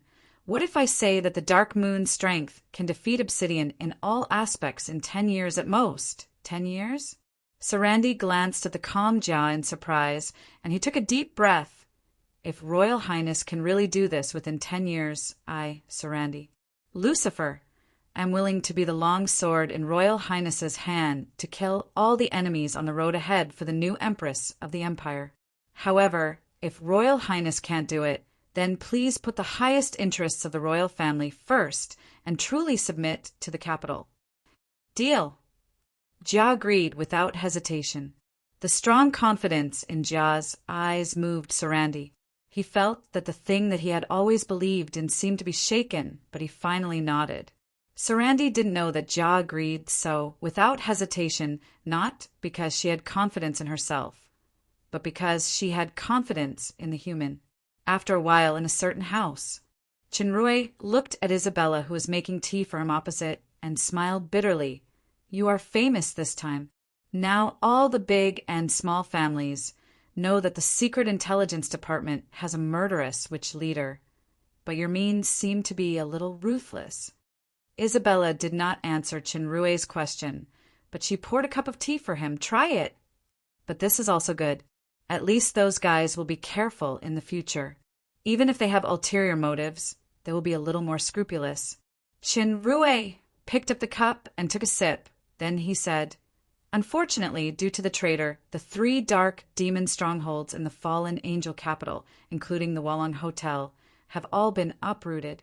Fortunately, there is still a stronghold that survives, but because the secret magic communication station is destroyed, it seems that it is quite difficult to get accurate information about the capital in the first place." "How is my craftsmanship?" Isabella asked with a touch of charm in her eyes. Chinrue keenly noticed a little reproach in the charm. He shrugged and stopped talking about business. He took another sip of tea. It's not bad this time. The brewing time is a little shorter. And got it. Isabella blinked her charming eyes and nodded seriously. She was indeed studying tea art very hard. Just the scene of the two sitting on the ground with a tea set in the middle was quite atmospheric. Do you still have the tsuchin I gave you? Chinrue's mind moved. He opened his palm, and it was the musical instrument that was forced to give him that day. Have you practiced? My time is very tight, so do you have time to practice? I have to learn alchemy in the morning, work in the afternoon, and run around in the evening. I want to hear you play a tune. Chinrue was defeated. He picked up the tsuchin and played it. When he was an otaku on Earth, although he liked to listen to music, he didn't know anything about music theory. He could regard the staff score as ancient tadpole writing. After coming to the demon realm, especially after getting the red piccolo, he deliberately spent a period of hard work to learn music theory. With the help of deep analysis, he had made some progress. The tsuchin that Isabella gave him would also be used to practice for a while during his free time in the training ground. According to the time rules of the training ground, he had been immersed in it for quite a while. When the beautiful music sounded in the courtyard, Isabella's eyes flashed with surprise. She walked over and sat down. She gently leaned against Chinrue's back, closed her eyes, and listened to the tune quietly. After the Nero incident, the two did not further escalate their intimacy, but there was a tacit understanding that they didn't have before. What song is this? It's very nice. I think it's called The End of the World. The End of the World. There was a trace of confusion in Isabella's amorous eyes. Her lips moved, but there was something that she didn't ask. Chinrue suddenly felt a certain sentence that he didn't ask. He said 3 words as if he was talking to himself. I will. Isabella's green eyes flashed with a strange expression, and the corner of her mouth curved slightly. She leaned against him and closed her eyes again. Can you play it again? And in the beautiful music, the moonlight reflected their back-to-back shadows, like 2 hearts that were connected. After a long time, are there any other tunes? No, this is the only one I can bring out. Then play it another 20 times. Chapter 492. Today was Princess Royal Jia's birthday. Although there was no official celebration, the entire dark moon was still bustling with a festive atmosphere. All the shops were on sale today. The streets and alleys were crowded, and the hawkers' cries could be heard everywhere. This beautiful madam, this is the latest red jade lipstick from the Shadow Empire. It only costs 1 amethyst coin. Give me one. Like many hawkers along the street, a dark goblin was trying his best to sell goods to a couple. The tall, black-haired woman had an extremely attractive figure. Her appearance could only be regarded as ordinary, but the dark goblin still spared no effort to compliment her. He only hoped that the middle-aged man next to her, who looked like her partner, could be generous. This is green, rose, fragrant leaf. As long as you carry it on your body, it can exude an intoxicating fragrance. I can give Madam the best price. 70 white crystal coins will do. Madam, please wait a minute. There is also a magic music windmill here. It only costs 30 white crystal coins. You can buy one for the children at home. The man smiled slightly. This windmill is okay, but 30 white crystal coins is too expensive. I can consider buying it for 2 white crystal coins. Sir, your bargain is too fierce.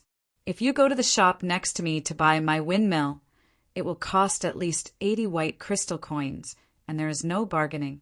Let's do it this way. We'll get used to it. 29 white crystal coins, no less. There are some problems with the magic circle of your windmill. If I'm not wrong, the music will be interrupted after about 10 minutes. Such a defective product is still asking for such a high price. 3 white crystal coins. Forget it if you don't want to sell it. The tall woman was a little surprised to see the fierce bargain between the man and the hawker. Finally, the windmill was sold for 4 white crystal coins.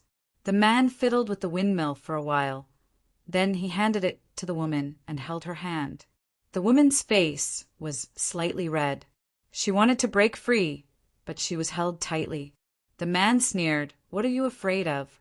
You are Aki now, right, my madam?" The woman's face turned even redder, and she cursed in a low voice. Bastard who took advantage of the situation. Seeing that no one was paying attention to them, she stopped struggling and allowed the man to hold her hand in front of everyone. After walking for a while, she stopped struggling. The woman looked at the colorful windmill spinning in the wind and said, "Alice will like this windmill. No, this is for you. Today is your birthday." The man smiled and said, "I've adjusted the magic array, and the music has been changed to your favorite serenade." The woman's purple eyes flickered with a strange light. She shook the windmill, and a familiar music came out of it. However, in this busy city, one had to use their ears to hear it clearly. "I say, today is a good day. Can you give me a smile, little girl? In any case, I just spent a lot of money to buy you a gift. Why don't you return the windmill to me? Dream on." The woman clenched the windmill in her hand tightly, but her face habitually turned gloomy. "You tricked me into coming out just to take advantage of me? I still have a lot of documents." The man shook his finger. "Let those damn documents go to hell. Today you are not Royal Highness Jia, but my Madam Aki. Laugh if you want to, cry if you want to. Don't give me face. You have fully demonstrated your talent for glibness, Sir Simon. I wonder how many women have been treated by you like this? How many times, or how many times?" Sir Simon was a little embarrassed. Ms. Aki pinched the back of his hand hard. "Can you count it with 2 hands?" Yes. Sir Simon was in pain, but he didn't dare to resist. He quickly added, "I can count it with 1 hand." Ms. Aki snorted in dissatisfaction, but she didn't exert any more force. Unknowingly, there was a little more vitality on her face that she didn't usually have. There was a lot of noise in front. Chinrue pulled her Royal Highness's wife, who was alias Aki, and squeezed in to take a look. It turned out that a battle ball game was about to be held. Both sides of the game were civilian teams. The banner was naturally to celebrate Princess Royal's birthday, and prizes were also set up. However, the 2 main strikers of the red team were unable to participate in the game because of a minor conflict with people in the tavern before the game. The team only had 1 substitute striker, and they were currently worried about the candidate. Chinrue recognized that the coach of the red team was his friend from the blacksmith shop, Zach, whom he used to know. He suddenly had an idea in his mind. He stepped forward and claimed to be a human friend. He whispered a few words and stuffed a small bag of money. Zach looked at him for a while and finally nodded. In this way, Chinrue successfully became the striker of the red team, and Jia stood in the simple and crowded stands. The whistle for the start of the game sounded, and Chinrue, who had changed into red clothes, began to perform. Although his skills were not very good, and his strength was suppressed to the level of intermediate demon, his eyesight and judgment were dozens of times better than others, not to mention that simple gravity magic circle. He saw the opportunity, received a pass from his teammate, and shot, but unfortunately he hit the goalpost. There was a burst of pity from the surrounding audience. Jia was able to remain calm at first. Later, when she thought of Chenrue's words, "Today you are Aki," she finally tried to open her closed mind and began to accept the atmosphere of the audience. She clapped and even shouted softly. This feeling was completely different from watching the game from the VIP seats in the arena. At that time, she only watched the players from both sides chase back and forth, waiting for the end of the game. Now, she was truly a spectator who cared about the game and integrated into the field because that man was running on the field, running for her. Especially when Chenrue kissed the ring Dark Will after he scored a goal and pointed to the stands where she was. Jia felt an unprecedented excitement and pride. At the end of the game, The red team won 5-2. Chan Rue, who scored 3 goals alone, became the biggest contributor to the red team's victory. This was the result of trying his best to preserve his strength.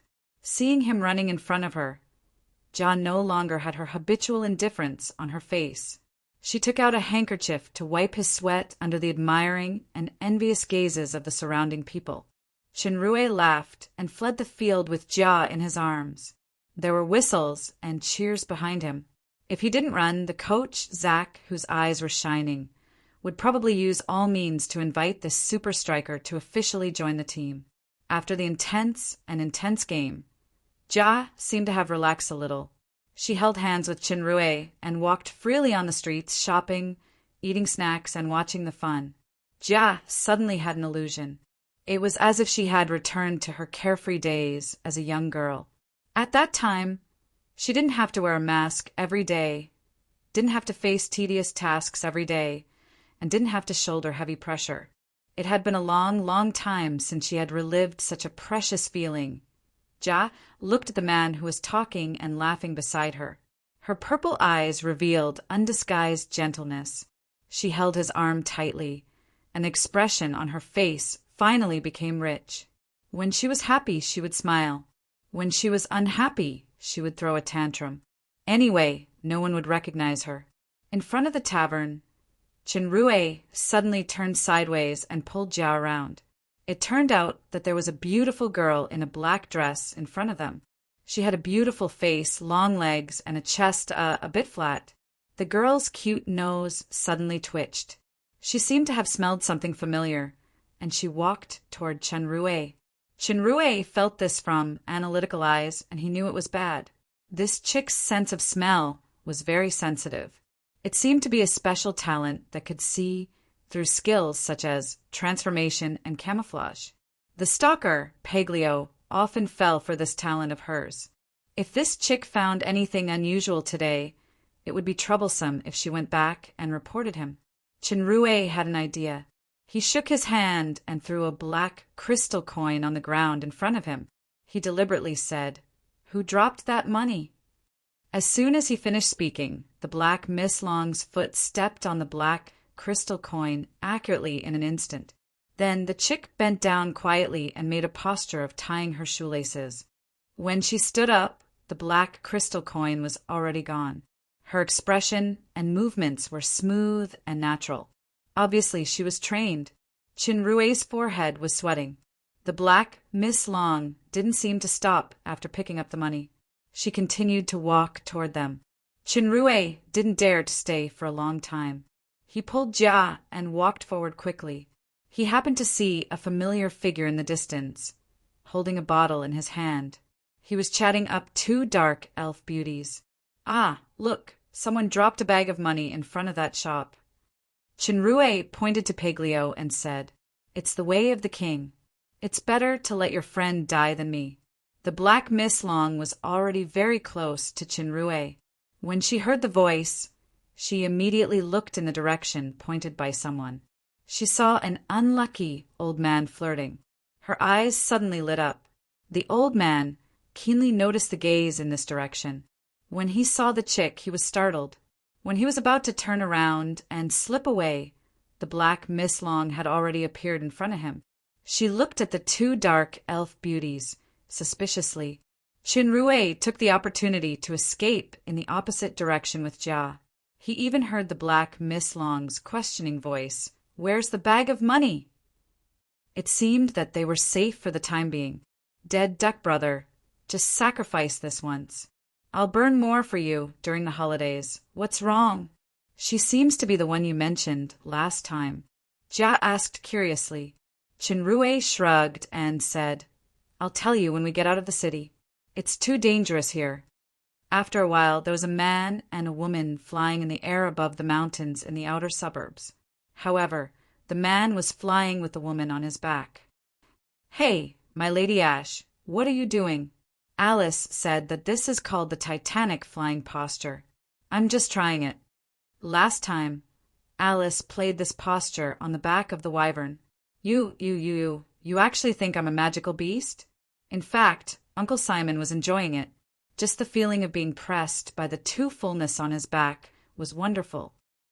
"It's your honor, Uncle Simon," Jia said with a smile. She straightened her arms and maintained a shoulder-length flying posture. She felt the wind. It really felt like flying freely.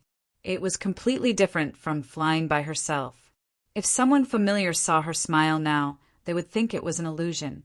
Was this the Princess Royal Highness, who was always as cold as an iceberg? "If you have the ability, then keep me honored." Chen Rui snickered and grabbed the elastic buttocks with his hand on her back. Before Jia could react, a sonic boom suddenly sounded, and he flew forward at high speed like a meteor. Jia was caught off guard and hurriedly wrapped her arms around his neck. There was a small lake ahead. Chen Rui plunged into the lake. Jia was taken aback, but she did not let go. Chen Rui did not fall into the lake. He just turned and skimmed over the water like a bird. The airflow drew circles of ripples on the calm lake. Chen Rui slowed down and almost flew close to the water. Jia leaned on his back and looked at the picturesque scenery around her. She only felt calm and exceptionally comfortable. There was no restraint or pressure. The state of mind that had been locked up had been completely released. "I set up a magic circle around here the day before yesterday. Outsiders can't get in. You can remove the disguise magic." "Was it ready the day before yesterday?" Jia smiled slightly, and the bracelet emitted a faint light. She changed back to her beautiful face, but the usual coldness had disappeared. "Can you swim?" "A little, why?" Chen Rui suddenly lost his support and fell into the water. Jia was caught off guard and fell into the water together. She was about to swim away, but found that the water could only reach her waist. Chen Rui laughed and let go of her and fled to the shore. When Jia was chasing, he turned around and hit the water. Countless water droplets splashed on her face, and she was suddenly wet. Jia wiped her eyes and began to fight back without showing any weakness. From time to time, the sound of men and women chasing and playing came from the lakeside. The lake was stirred and sparkling. After a long time, the sound of playing gradually subsided because the two chasing figures had overlapped. Chen Rui was a little surprised because this time he was the passive one. Her Royal Highness took the initiative to kiss him. "Is there a mistake?" Shay slowly let go of his neck. Her face was full of blush, and her long blonde hair was still covered with crystal-clear water droplets. What was even worse was that the wet long dress was tightly attached to her body. It could no longer cover the perfect curves inside. Under the lavender moonlight that was approaching dusk, she was like a goddess. This wedding effect was too visually impactful. "Do I look good?" Jia asked at this time. It seemed to be intentional. Chen Rui felt a little thirsty. "Good, good." The beauty of Princess Royal Highness can no longer be described with sweet words. Humph, this is still sweet words. Jia's face was blushing, but she did not deliberately cover her curvy body. "Didn't you bring me here to have some crooked ideas? No wonder you started preparing 2 days in advance." "I swear to God, I really just want you to have a happy day." Chen Rui lowered his head and peeked at the seductive ravine on Princess Royal Highness' chest. Some things are just accidents." "Fool!" Jia fell gently into his arms. "This is the best gift I have ever received. I am really very happy. I haven't been so happy for a long time." Chen Rui hugged her and sighed softly. Unfortunately, happiness is short-lived. Tomorrow, the happy Mrs. Ash will become Royal Highness Jia, wearing a mask again. It is because happiness is short-lived that it is more precious, isn't it? Jia closed her eyes. "At least I have the moment to take off the mask. I am already very satisfied. I am really satisfied. Thank you." Chen Rui kissed her forehead and hugged her quietly. "Can I not go back tonight?" Jia bit her lip and said softly. Chen Rui was startled. "Did I hear it wrong?" Feeling that the body in his arms began to heat up, someone's beast blood immediately boiled. "Yes, my Princess Royal Highness," he didn't finish his words. The reason was very simple. His mouth was not free, and Princess Royal Highness took the initiative to kiss him again. Princess Royal Highness really took the initiative today. No, how could a man be so passive? Under the purple moonlight, there seemed to be a wolf howling into the air. Chapter 493. Lakeside in a small tent, the unguarded Princess Royal Highness had already taken off her clothes. Her white, jade-like skin and perfect naked body almost dazzled the eyes of a certain wolf. In fact, it was not the first time that Chenrue saw the naked Princess Royal Highness. When he came to the palace because of the god-eating mask fragment, he had accidentally peeped at Jia's bath, but watching from a distance and watching closely were completely different things. Yes, not just watching closely as an experienced and patient wolf. Chenrue naturally wanted to leave a perfect memory for her first time. He was not in a hurry, but he slowly used kisses and caresses to break down the Princess Royal Highness's defense and tension. Gradually, the Princess Royal Highness's eyes became blurred. Her passionate body twisted gently, and she stroked the man's hair and back from time to time. Seeing that it was about to reach the critical moment, there was a soft sound from the pile of clothes on the side. This was a kind of signaling device that Chenrue made after the dark demon accident to avoid repeating the same mistake. This kind of signaling device could send and receive signals within the effective range to inform some emergencies. It was distributed to Isabella, Athena, and others. This signal was obviously sent by Isabella, but this Lady Intelligence chief seemed to use it as a summoning device. Yesterday, she used this trick to summon me to the courtyard for tea. She abused it so much. Doesn't she know the story of the boy who cried wolf? It's fine if it's usually, but the problem is now. I really can't get away. I can drink tea next time. Now, I should eat the Princess Royal Highness first. Jia hadn't reacted from the state of haziness yet. She faintly heard a voice and asked vaguely, "What's wrong?" "Nothing." Chenrue answered. Then he kissed her red lips again. He secretly flicked in the air, and the signaling device suddenly went silent. Beep, beep, beep. It was another critical moment when they were about to blend. The unpleasant sound sounded again. This time it came from Jia's bracelet. Wait. Jia suddenly woke up and saw that the bracelet was emitting a turbulent purple light, which was actually the most urgent signal. Today was her birthday, and it was nightfall. How could such an emergency signal be sent out? Coupled with the summons that Chenrue had received earlier, something big must have happened. I think we should go. Jia gently pushed Chenrue away and sat up. She felt that her body was a little sore and her thighs were wet. Recalling the scene just now, she couldn't help but feel hot. What's wrong with me today? I almost gave myself to this guy on impulse.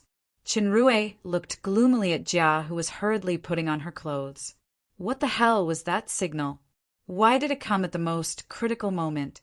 Did Master any guess that he would kidnap Princess Royal Highness for a rendezvous during his birthday?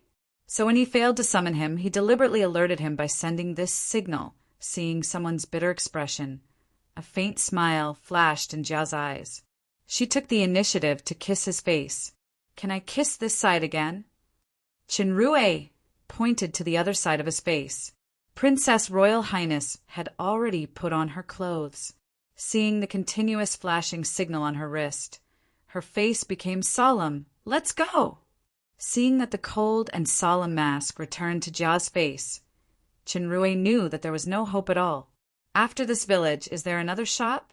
Based on his understanding of Princess Royal Highness, it is usually impossible for her to let go like today. Could it be that I have to wait until next year's birthday? When the two rushed back to the palace, Isabella had been waiting in the council hall for a long time. Ms. Innie knew that today was Princess Royal Highness's birthday. Seeing the two appearing at the same time, she didn't show any special expression, but she told them an urgent intel with a serious face. This was an extremely urgent piece of information. The fallen angel capital's regent Obsidian. Lucifer publicly announced this afternoon that he proposed to the Dark Moon's lord, Jia! This news was so shocking that Jia and Qinrui almost couldn't react for a while. Damn!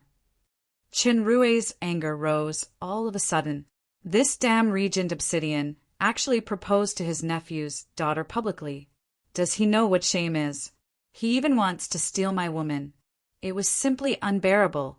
Isabella glanced at Qinrui, who was full of murderous intent, and said lightly, "Although Obsidian is 2 generations older than Princess Jia, this kind of thing is not uncommon among the upper nobles. Some even take pleasure in it, but most of them are secretive. As the ruler of an empire, it was also quite rare in the history of the demon realm to openly propose to his grandniece. However, Obsidian's excuse was quite high-sounding, the sword of fallen angel. As long as Princess Jia marries him, she can own the sword of fallen angel as an empress. As the Lucifer royal family of the Midnight Sun bloodline, Princess Jia should be very hopeful to be recognized by the sword of fallen angel. Even if she doesn't get it, the prince or princess she gives birth to in the future will definitely become the true heir of the sword of fallen angel. More importantly, Obsidian can use this to throw away the title of regent without dispute and ascend the throne openly. Give birth to a prince or princess. Qinrui had the urge to go to the capital to castrate Obsidian first, and then kill him. However, with the capital's defense and Obsidian's own peak stage of the demon overlord strength, let alone him, even Paglio couldn't succeed. This idea was obviously just a fantasy. If this plan succeeds, there are several main benefits. First, I can use the Dark Moon's huge wealth to resolve the dilemma of defaulting on the fundraising funds. Second, I can remove the threat of the rise of the Dark Moon without bloodshed, and I can annex all the resources and strength of the Dark Moon for my own use. Third, I can use this method to further integrate the fallen angel empire and officially ascend the throne of the great emperor to eliminate the dissatisfied voices led by General George. I have to say that this is a good move for Obsidian's current situation. Isabella calmly analyzed the stakes. Jia listened carefully. The anger in her purple pupils gradually faded, revealing a thoughtful look. Isabella's tone suddenly changed. The Dark Moon is originally a large estate under the capital. It is a great honor for the Royal Highness Regent to propose to a female lord. Moreover, as a royal family, Princess Royal Highness should focus on the overall situation of the empire and agree to the regent's proposal. If you can get the approval of the sword of Fallen Angel, then the entire Fallen Angel empire will become more cohesive and powerful. Qinrui didn't expect Isabella to actually urge Jia to agree to the proposal. As he was about to speak in a hurry, he saw Jia nodding calmly. "You are right, Isabella. Thank you for your comprehensive analysis. I already understand." Isabella's eyes flashed with appreciation. She bowed slightly to Jia and didn't speak again. The calmness shown by the 2 women made Qinrui gradually calm down. His concern was chaotic. Just now, he was so hot-blooded that he almost lost his composure. As a strategist, this kind of performance was obviously unqualified. At this point, anger was useless. The key was countermeasures. Jia thought for a moment and said, "Obsidian's move is really beyond our expectations. If we don't agree, we can only use the method of refusal or shirking. If I shirk unless I am already married or have a marriage contract, and this marriage contract must be with a force that Obsidian is afraid of, such as the Shadow Empire or the Bloody Empire. However, in this way, I may lose the support of General George and others. As Sarandi said, it is equivalent to betraying the entire Dark Moon. If I refuse, the capital can justifiably launch a head-on war against the Dark Moon." Qinrui said, "It seems that Obsidian is going all out this time. He wants to strangle the Dark Moon in its budding growth at all costs." Jia paced and thought repeatedly. After a while, she finally made a decision. "This matter is quite urgent. We must immediately convene the 3 Legion commanders and the 3 patriarchs of the Seifel family, the Terry family and the Viva family to discuss. Tim from Mountain Shillong can't come. but he can use remote magic communication to participate in the meeting. I urgently need a piece of information now. The content includes the total military intelligence of the capital and the possible joint estates, the details of all the troops that can be used by the Dark Moon, and the detailed reserves of various materials of the Dark Moon. Both of you work together to sort it out as soon as possible. Chinrue and Isabella looked at each other. Knowing that it was a critical moment, they couldn't delay it. They retreated together and left the council hall together. Walking out of the palace, Isabella suddenly turned around. Her blue eyes wandered. "Today is our Princess Royal Highness happy?" Chinrue knew that he couldn't hide it from her, so he smiled bitterly. "At least I was happy before I heard some bad news." "Really?" Isabella deliberately showed a surprised look and asked again, "So are you happy now?" The good thing of being in perfect harmony is ruined at the critical moment. What the F***ck is he happy about? You already know the answer. Chinrue said impatiently, "If a robber says he wants to take you away to be his wife, will I be happy?" Seeing his analogy, Isabella faintly revealed a flower-like smile behind the hazy veil. Just her eyes looked amorous. "Of course you will be happy because there is one less annoying woman who threatens you. Besides, how can a mediocre woman like me compare with the natural beauty of Princess Royal Highness? Men are all insatiably greedy. For a normal man like me, no matter if they are mediocre beauties or natural beauties, as long as I can hook up with them, I can't miss a single one, even if it's a troublesome woman who threatens me." Chinrue deliberately emphasized the word annoying. After the Nero incident, Isabella seemed to have returned to the charming devil's snare flower in the capital. She was an enhanced version of a little demon girl. However, this kind of seductive style only bloomed in front of him. Sure enough, men are insatiable creatures. Isabella's charming eyes blinked and said faintly, "I wanted to listen to the end of the world dozens of times tonight, but it seems that I don't have the time. I probably won't have the time for a while, but I will accumulate the number of times and listen to it to my heart's content." Wouldn't that be hundreds or thousands of times? So many times, can I replace it with sex? Chinrue said fiercely in his heart, but he didn't dare to say it out. He just smiled and said, "Since we are so familiar with each other, can you give me a way out? Even if it's coercion, don't kill me in one go. A steady flow is the right way. It depends on my mood." Mazzini threw a seductive glance over, and someone suddenly felt that he couldn't resist and was defeated.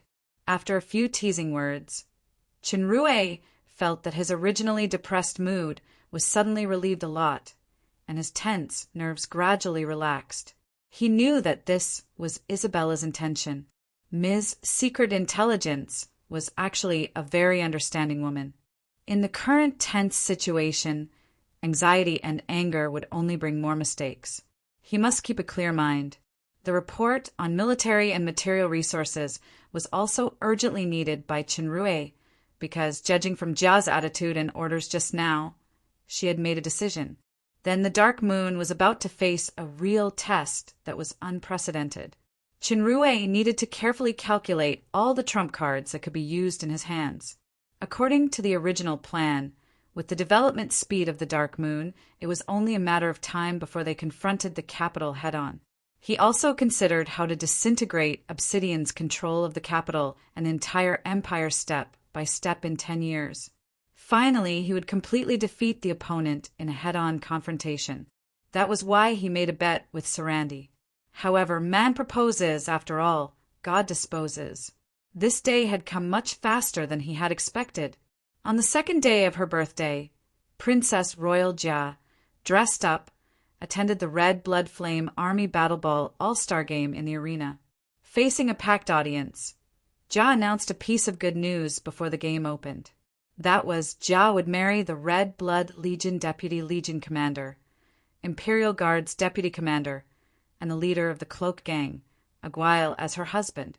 This good news shocked the audience.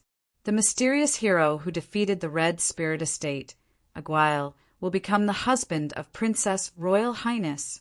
The only thing to note was that it was not the princess marrying, but marrying into the family. This meant that this was a marriage with Jia as the main body, and Aguail was always just a vassal existence, even if Princess Royal became the empress in the future.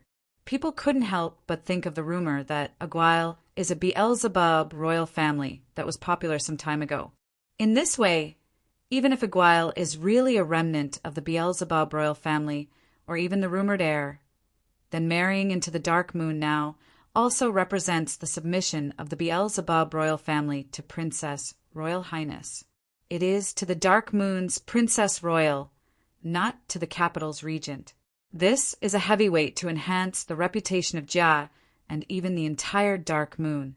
Subsequently, Jia made an inspiring speech to inform the Dark Moon soldiers and civilians present about the current good situation of the Dark Moon and the grand blueprint for future development. She also used the good news to announce a series of favorable policies to be implemented immediately. These policies were quite favorable.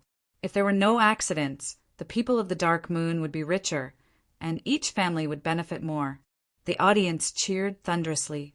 Countless people's eyes fell on the lucky guy, who was still wearing a mask and a cloak. In any case, it is an enviable good thing to have a wife like Princess Jia, the top beauty of the Dark Moon. However, according to etiquette, if Princess Jia doesn't like it, it seems that this husband can't even go to bed. It seems that he can't flirt. It seems a bit miserable. This announcement also surprised Chenrue, because Jia did not discuss with him in advance, and this marrying was not without the selfishness of Princess Royal Highness. Rather than saying it was selfishness, it was better to say it was a kind of emotional public confession. Looking at the princess, who was as indifferent as ice under everyone's attention, Chenrue's mind was the gentle and beautiful face under the mask. At least I have it. I am already satisfied when I take off the mask. His right hand gently stroked the ring on the ring finger of his left hand. Dark will protect her forever by her side, just like the original promise. Chapter 494. Just as the entire Dark Moon was discussing the marriage of Princess Royal Highness, a guy who was about to become the princess's husband was being severely interrogated. Very proud, right? The first one to jump out was actually Lomont, who had just come out of his closed-door training. Lomont relied on the effect of the inheritance stone to comprehend the pseudo-territory. He successfully broke through the Demon Emperor realm and reached the intermediate stage of the Demon Emperor. The inheritance stone was left by Isabella's father, who was Lomont's grandfather, Terrace. Terrace had the strength of a demon overlord. This inheritance stone was formed by his lifelong power before his death. Originally, it could allow Lomont to directly reach the level of a quasi-demon overlord. But due to the sharing of power with the life-bound beast, Evil Eye Tyrant, in his body, he only reached the intermediate stage.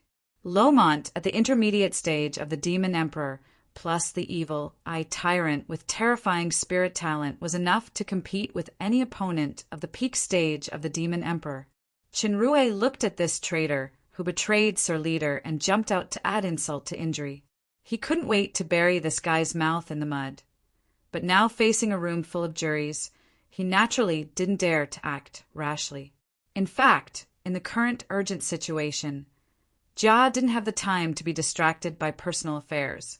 After the announcement of the marriage, she had been avoiding him except for official business. Sir Husband was purely nominal. Of course, I'm going to be proud of getting married. The one who seconded the motion was the disloyal, dead duck dragon. It was obvious that he was jealous. This made Chenrue feel that the method of framing this guy with the money bag last time was still too gentle. Can we eat at a wedding? The one who made trouble was obviously Ms. Natural Miser. Okay, don't gloat, Delia said, but she frowned at Chenrue. Leader, we are all on the same side here, so I'll make it clear. We all know that your relationship with Princess Royal is not ordinary. She obviously has the intention of killing two birds with one stone by announcing the marriage in public this time. Your wedding date may not come until the big trouble of the capital is resolved, but now everyone knows that Aguail is Jia's fiancé. Then I only have one question for you, Captain. What about Athena, Kia, and Rala? Chinrue added in his heart, not to mention a certain majesty far away, and a certain guy's aunt, Catherine, was the first beauty, and she was his first woman. Subconsciously, Chinrue actually had a strong possessive desire for this great emperor. More importantly, Catherine was not without affection for him, but she was more obsessed with the empire in her heart. As for Isabella, she was a woman who was willing to sacrifice her life for him twice. To a man, there was no need for further explanation. Chinrue looked at the female general who was looking at him with her eyes wide open, glanced at the little demon girl with a bitter face, and then looked at the female scientist who seemed to know nothing. These three were his most cherished women, and they were also the partners he swore to protect with his life. Perhaps there was no need for additional promises between him and them, but as a responsible man, this promise must be given to them. This was thanks to the evil time travel, the evil demon realm environment of polygamy, CCTV, MTV, and ADV, which allowed a loser otaku like him to have several super goddesses who were deeply in love with him. If this was in another world, it would simply be a myth. A warm smile appeared on Chinrue's face. After the Dark Moon's troubles are resolved, I think it should be time to formally form a family. That's right, a formal, famous family. As he said, he walked to the three women and bowed. I just don't know if the three ladies are willing to marry a human, have children with him, and never leave him. In fact, a long time ago, Athena had accepted Chinrue's ring to express her feelings.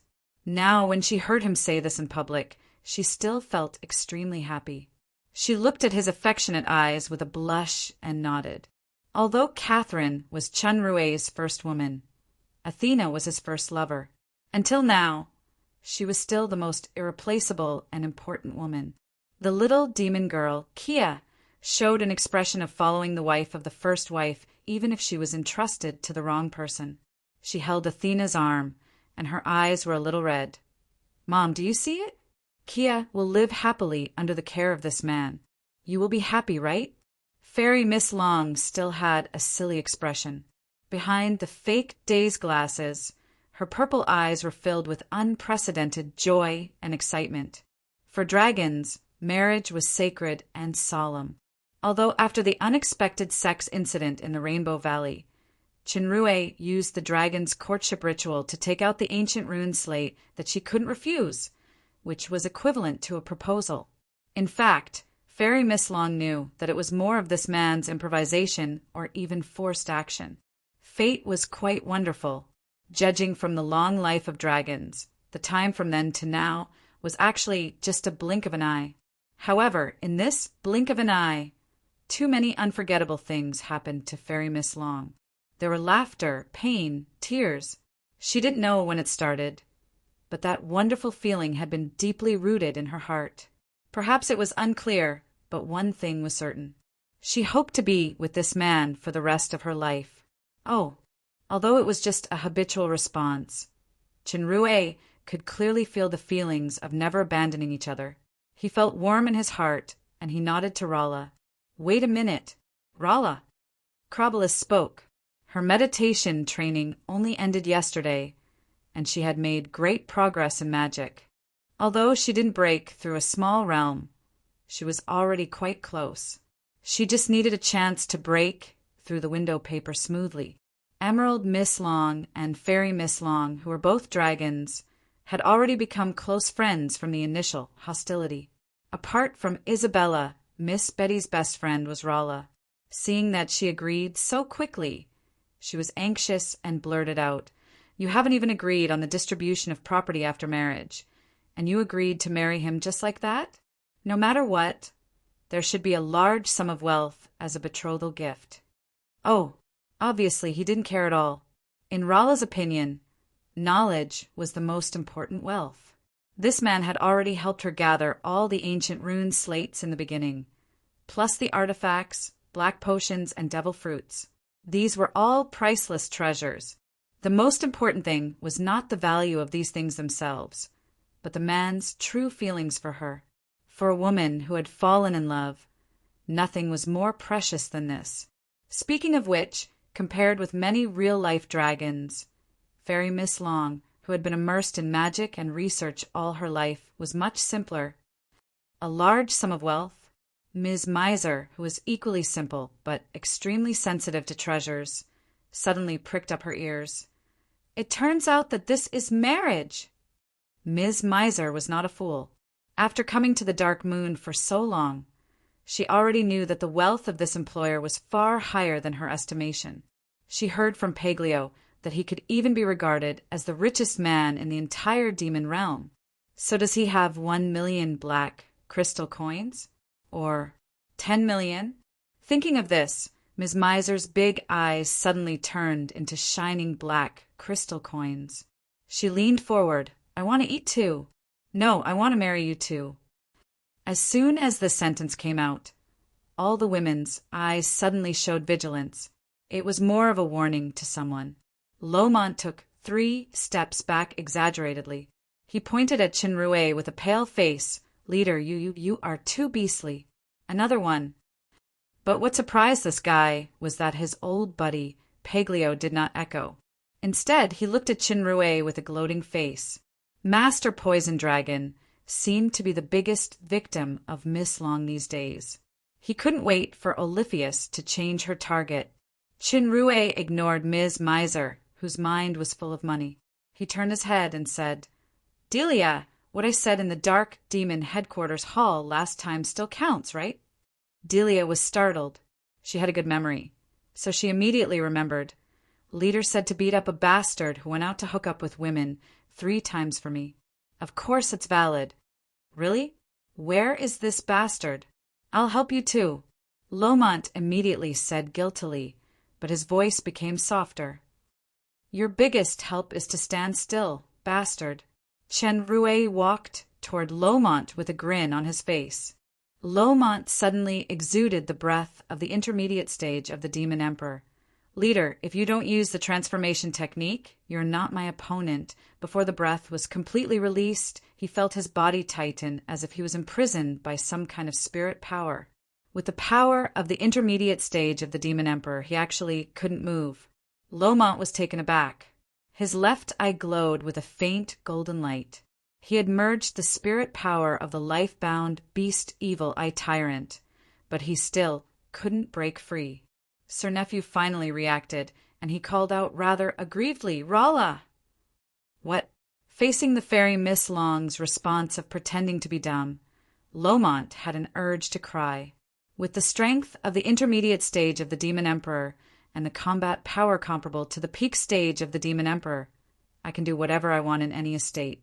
However, there are Rolla, Paglio, Crobolus, Sir Leader who can transform, plus the new black dragon chick. I can't afford to offend any of them. By the way, I can't afford to offend the remaining 3 who are weak either. One is my wife, and the other 2 are my wife's best friends. Even if I break through to the demon overlord, my social status is still the lowest. It is too difficult to find someone at the bottom. For example, the incubus beast in the backyard is a pet loved by all women. If I bully that horse, I will not only look down on myself, but I will also poke the hornet's nest. Facing Sir Uncle, who approached with a grin, Lomont, who couldn't move, had a bitter face. Suddenly, he missed Dodo, who went to the Red Spirit Estate, very much. In the following days, the entire Dark Moon Estate was immersed in a festive atmosphere. The people lived a leisurely life in the bustling hustle and bustle. From time to time, they talked about the gossip between Princess, Royal Highness, and Aguile, completely unaware of the turbulent undercurrent lurking behind. It was not until a few days later that a messenger from the capital came to the Dark Moon and brought more shocking news. The capital's Regent Obsidian proposed to the Dark Moon's Princess Royal Jia. This news was slightly embellished and processed. When it fell into the ears of the Dark Moon people, it became Obsidian, who had already seized the throne of the Grim Crown Prince, had always coveted the beauty of his nephew's daughter, Jia. Now that he heard that Princess Royal wanted to marry Aguile, he threatened Jia to marry him. The usurper! Jia's prestige in the Dark Moon had always been extremely high, even when she was sanctioned and controlled by the capital. With the development and growth of the Dark Moon, the authority of the Lord was even more unbreakable. Not only the Dark Moon's army and people, but also many other subjects of the fallen angel empire regarded this Princess Royal Highness as the future ruler of the empire. Obsidian was shameless and made such a despicable act. Moreover, it was when Jia had publicly announced that she was married to a Guile. It was simply intolerable. Faced with this shameless request, Jia's answer was only one word: get lost. This answer was indeed very satisfying, but now everyone in the Dark Moon understood that a huge test was coming. Chapter 495. As many people expected, after Regent Obsidian's marriage proposal was rejected, he was furious. He listed a series of crimes such as the Dark Moon colluding with the Shadow Empire and attacking the Blue Lava Estate. He called on the estates of the fallen Angel Empire to crusade against the rebels. Those who made contributions would be conferred the title of nobility. However, everyone knew that no estate in the empire was the opponent of the Dark Moon. Even the Red Spirit Estate and the Blue Lava Estate suffered a crushing defeat when they joined forces. Among the 4 major estates, only the White Feather Estate still retained its strength. Not to mention that the White Feather Estate and the Dark Moon seemed to have some kind of agreement. There was no possibility of winning just by comparing the combat power of the two sides. If all the remaining estates united and went all out, even if the Dark Moon could win, they would pay a heavy price. However, this situation was impossible to happen. No one was willing to be the cannon fodder, especially because of the problem of fundraising funds. Many estates were now living a tight life. How could they withstand the loss of war? Despite the temptation of the title of nobility, one must have this ability and this life to obtain it. Obsidian's call had not yet been echoed by the various estates in the empire. The Dark Moon had immediately refuted and condemned the crimes listed by Obsidian. They sent countless leaflets to the capital and various estates, so that everyone in the empire knew about it. The Shadow Empire itself and the Fallen Angel Empire were allies. On this basis, the Dark Moon formed a sister city with the Bloody Vine Flower Estate of the Shadow Empire based on the principle of friendship and mutual benefit. Moreover, none of the treaties signed by the two parties publicly betrayed the interests of the empire. The so-called collusion was purely nonsense, without any evidence. As for attacking the Blue Lava Estate, it was even more confusing. It was precisely because Obsidian defaulted on the fundraising funds that the Blue Lava Estate was in chaos, so the Dark Moon went to help regardless of the past for the stability of the empire. They helped the Blue Lava Estate quell the rebellion, supported the new lord to take the throne, and assisted the Blue Lava Estate to develop land and stabilize the economy. The people of the Blue Lava Estate were living a stable life now, and the economy was growing day by day. This was the best explanation. After refuting the crimes listed by the capital one by one, the Dark Moon did not shy away from listing the various crimes of Regent Obsidian. 1. Ungrateful. He plotted to usurp the throne passed to Crown Prince Grimm by his brother, the Lord of Midnight Sunday. He appointed himself as the regent, imprisoned and suppressed the royal family of Midnight Sun. The ridiculous thing was that he still had not been recognized by the Sword of Fallen Angel. It could be seen that even the royal artifact denied this usurper. Secondly, they were greedy by nature. They did not hesitate to use despicable means to scam the wealth of various territories and families. Until now, they still owed most of the funds they had raised, causing the various lords to live in poverty and their subjects to suffer. Third, shameless, openly forcing his nephew's daughter to be his wife, shaming the entire Lucifer royal family. For he eliminated dissidents, secretly killed members of the clan of the Family of the Sword, and caused by. These charges were not like the vague gimmicks listed by the capital. Each of them hit Obsidian's weak points. Just the first and second charges made him unable to refute. The Sword of Fallen Angel was Obsidian's worry for many years, and it was also the biggest obstacle preventing him from officially becoming an emperor. The fundraising money was the source of his current dilemma. Except for the third point, the following crimes were almost none related to the Dark Moon alone, but all of them were true. It was enough to arouse the indignation of all the estates and families of the empire. Many elder families began to question some famous old cases related to their own interests. Before taking action against the Dark Moon, the capital's voice had already begun to be uncoordinated. In fact, there was no empire without filth and darkness in the upper echelons of the empire. It was not uncommon for people to be silenced in order to consolidate their rule. However, it was one thing to be kept in the dark, but it was another to expose it to the public.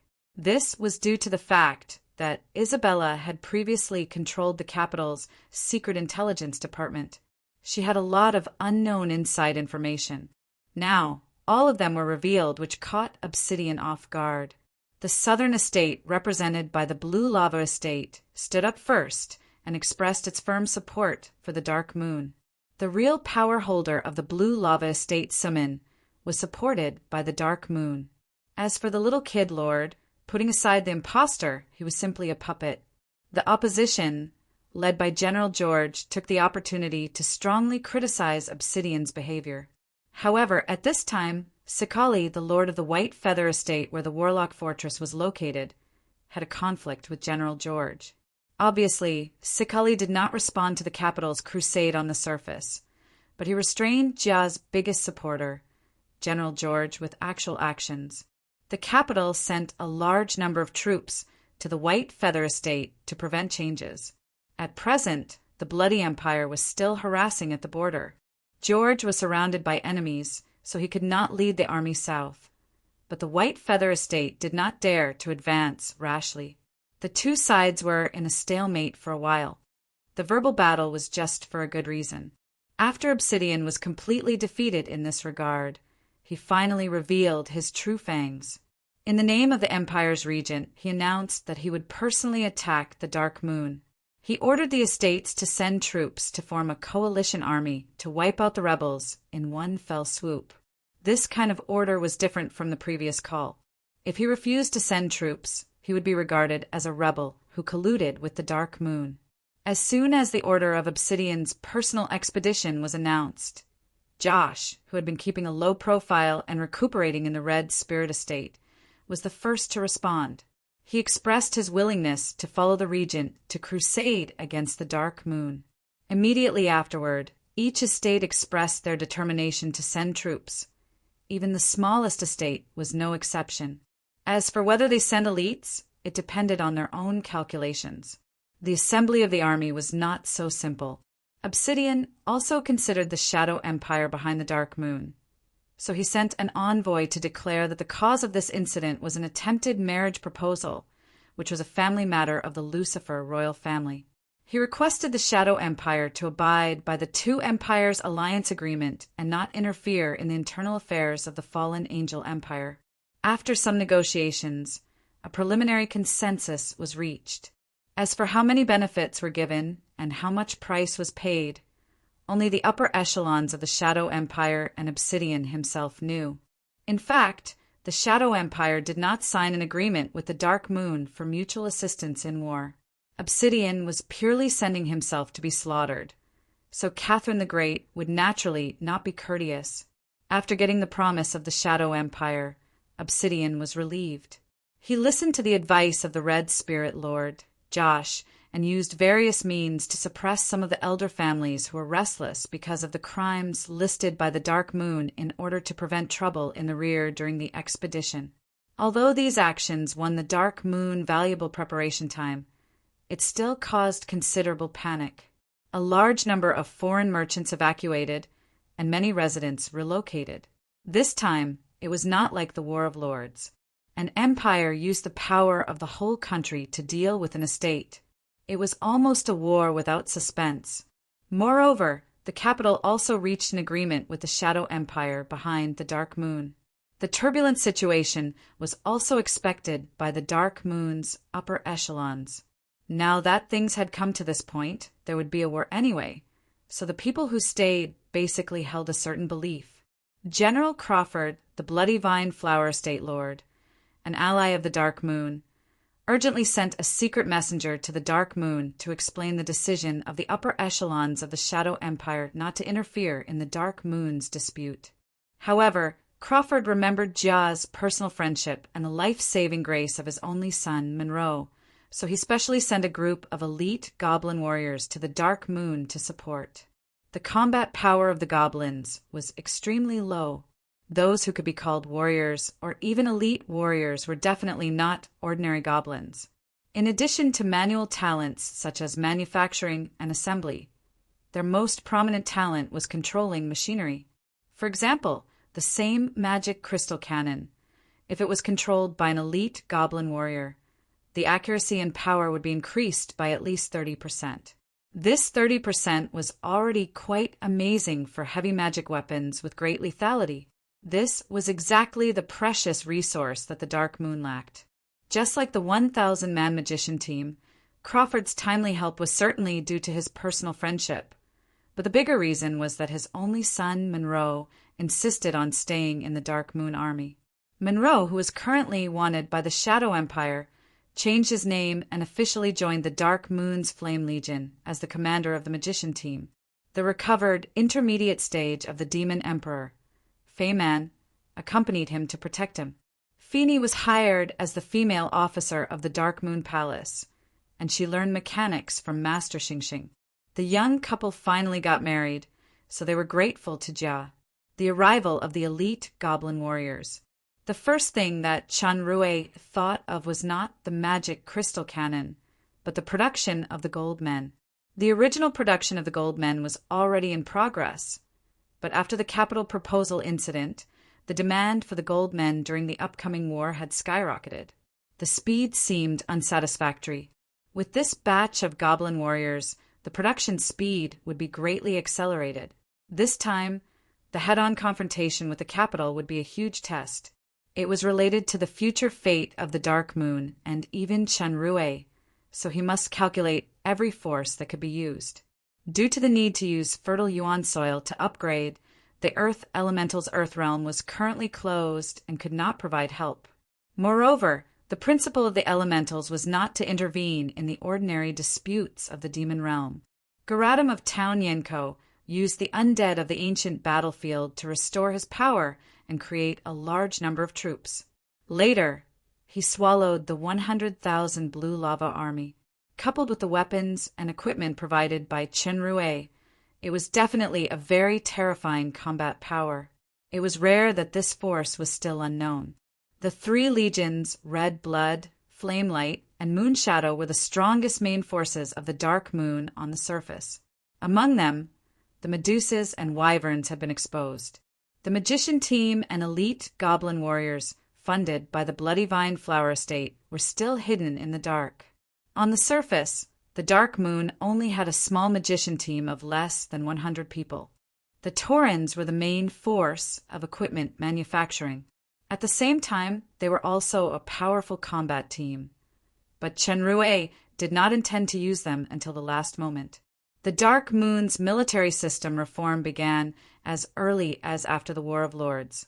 There was an existence similar to a political commissar in all large and small groups to maintain the army's absolute loyalty and obedience to Jia. It played a key role in the stability of the morale of the army. The devil fruits hoarded in the super system's galaxy garden had been emptied, and the aura value was only left with 4 digits due to the exchange and use. After screening and elimination, the individuals or elite troops that needed to be strengthened had been strengthened. They would face the upcoming huge test in the strongest state. After a period of time, the chaos of the Dark Moon had gradually calmed down. Most of the people left were the Dark Moon people who were born and raised there. They were unwilling to escape from their homeland. People were looking forward to the word repeatedly emphasized in Jia's speech: miracle. Now that they had withstood the huge pressure, it depended on whether they could really create a miracle. Chapter 496. Facing the upcoming storm. Chen Rui was busy with various affairs all day. He almost had no time to sleep. He completely forgot to go to the cloak gang with Aldous to learn alchemy from Tetanus. As a result, the old man was annoyed. He trampled on Aldous to get Agualhir. Aldous had no choice but to find Chinrue and tell him about his master's request. Chinrue thought for a while, then he changed into Aguil's outfit and went to the cloak gang. Chinrue walked to the entrance of number 4 alley in the southeast block and happened to meet Alien and the other girls. The little lowly Alice was also among them. Eve's eyes were sharp. She saw the leader, Aguil, at a glance. She blushed and was about to greet, but Alien had already shouted first, Sir Aguil. "It's Alien. Are you going out of town to play again?" "No. I heard that it's not safe outside the city now, so we're accompanying Princess Alice to the market to buy something." "Sir Aguil, are you getting married?" Eve gathered her courage and asked. "Yes." Chinrue saw the dim light in the dark elf girl's eyes, and he frowned slightly, but at least the wedding will be held after the Dark Moon gets through this crisis. The situation is really tense this time. Will you leave the Dark Moon? "No," Alien replied and clenched her fists. "We will stay and fight with Sir Aguil." Chinrue touched the dark elf girl's head and keenly felt a strong hostility on the side. It turned out to be from Alice. "My sister will not marry you," the little lowly spoke. Her face no longer had the usual cute innocence in front of her human brother. "Little Princess Royal Highness, it's not that your sister is marrying me, but she is marrying me. It's equivalent to me marrying her." Chinrue shook his head helplessly. "This is a son-in-law who marries in. I don't care what it is. Anyway, you are not allowed to get married." The little lowly stared at Chinrue's mask fiercely. "If it weren't for the capital's proposal, my sister would definitely not make such a decision. She doesn't even like you. Since it's a political marriage, there's no need to talk about personal feelings. Some sacrifices are inevitable." Right now, Chinrue was only Aguil. He couldn't explain it in front of so many people, so he just sighed. "Your Highness Alice, you will understand in the future. I won't let my sister make such a sacrifice." When the little lowly said the word sacrifice, her eyes suddenly turned a little red, and her body actually emitted a bit of murderous aura. "You'd better put away those unrealistic delusions. Otherwise, I won't let you off." It was the first time Chinrue saw this expression on the little lowly. Alien said, "Alice, sorry, I suddenly don't feel like going." Alice turned around and left. After a few steps, she ran forward as if she was venting her anger. She turned a corner and disappeared from everyone's sight. Chinrue's eyes softened. Alice's feelings for her sister are very sincere. If Jia saw this scene, she would definitely be pleased. Otherwise, I'll tell her the truth another day. However, if this lowly knows that my sister is actually marrying someone first, I'm afraid she will also be upset. Chinrue comforted Alien and others who were a little overwhelmed and walked toward the ancient house.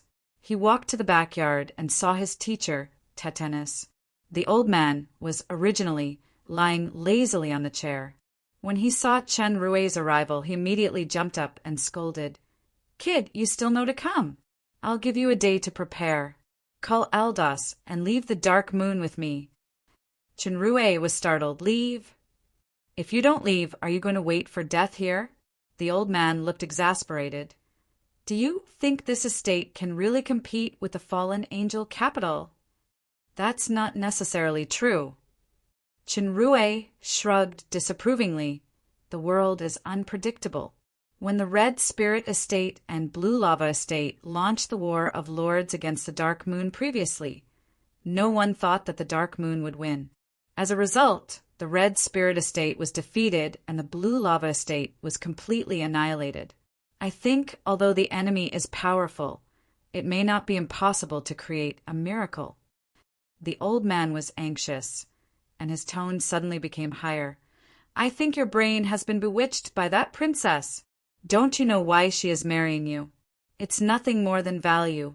I guess that woman knew the capital's movement long ago, So she announced the marriage in advance and used you, a fool, as a shield. He actually guessed it right. Chinrue had a special feeling of looking at the old man in a different light. Seeing that he was silent, the old man thought he had been persuaded. Your talent is quite good, far better than Aldos. If you study for a while, you can reach the master level in pharmaceutics alone, let alone the mechanics that is close to the quasi-grandmaster. Don't squander your talent. Where can't beauties go? Staying here will only cost you your life. I don't need you to accept the inheritance to participate in the competition with Saman. I just need both of you to leave this dangerous place with me. If you don't want to, don't blame the old man for using force. Chinrue knew that the old man was really good for him, so he didn't explain. He just shook his head. Teacher, if you want to leave, you can take Aldos with you. No matter what method you use, I won't leave the dark moon. The old man said coldly, he is as stupid as you. He said that he is deeply indebted to her and won't leave even if he dies. I really admire Princess, Royal Highness now. Since both of you are so determined, the old man will stay and see how the both of you die of stupidity. Chinrue knew that the old man stayed to protect him and Aldos. He was touched and said, Teacher, don't worry. We will be fine. I came here today with a gift for you. I hope that teacher can take this gift and leave the dark moon to find a safer place to study it. Maybe it will be helpful for the competition a year later. I don't want any stupid gift. Before he finished speaking, the old man's eyes suddenly widened.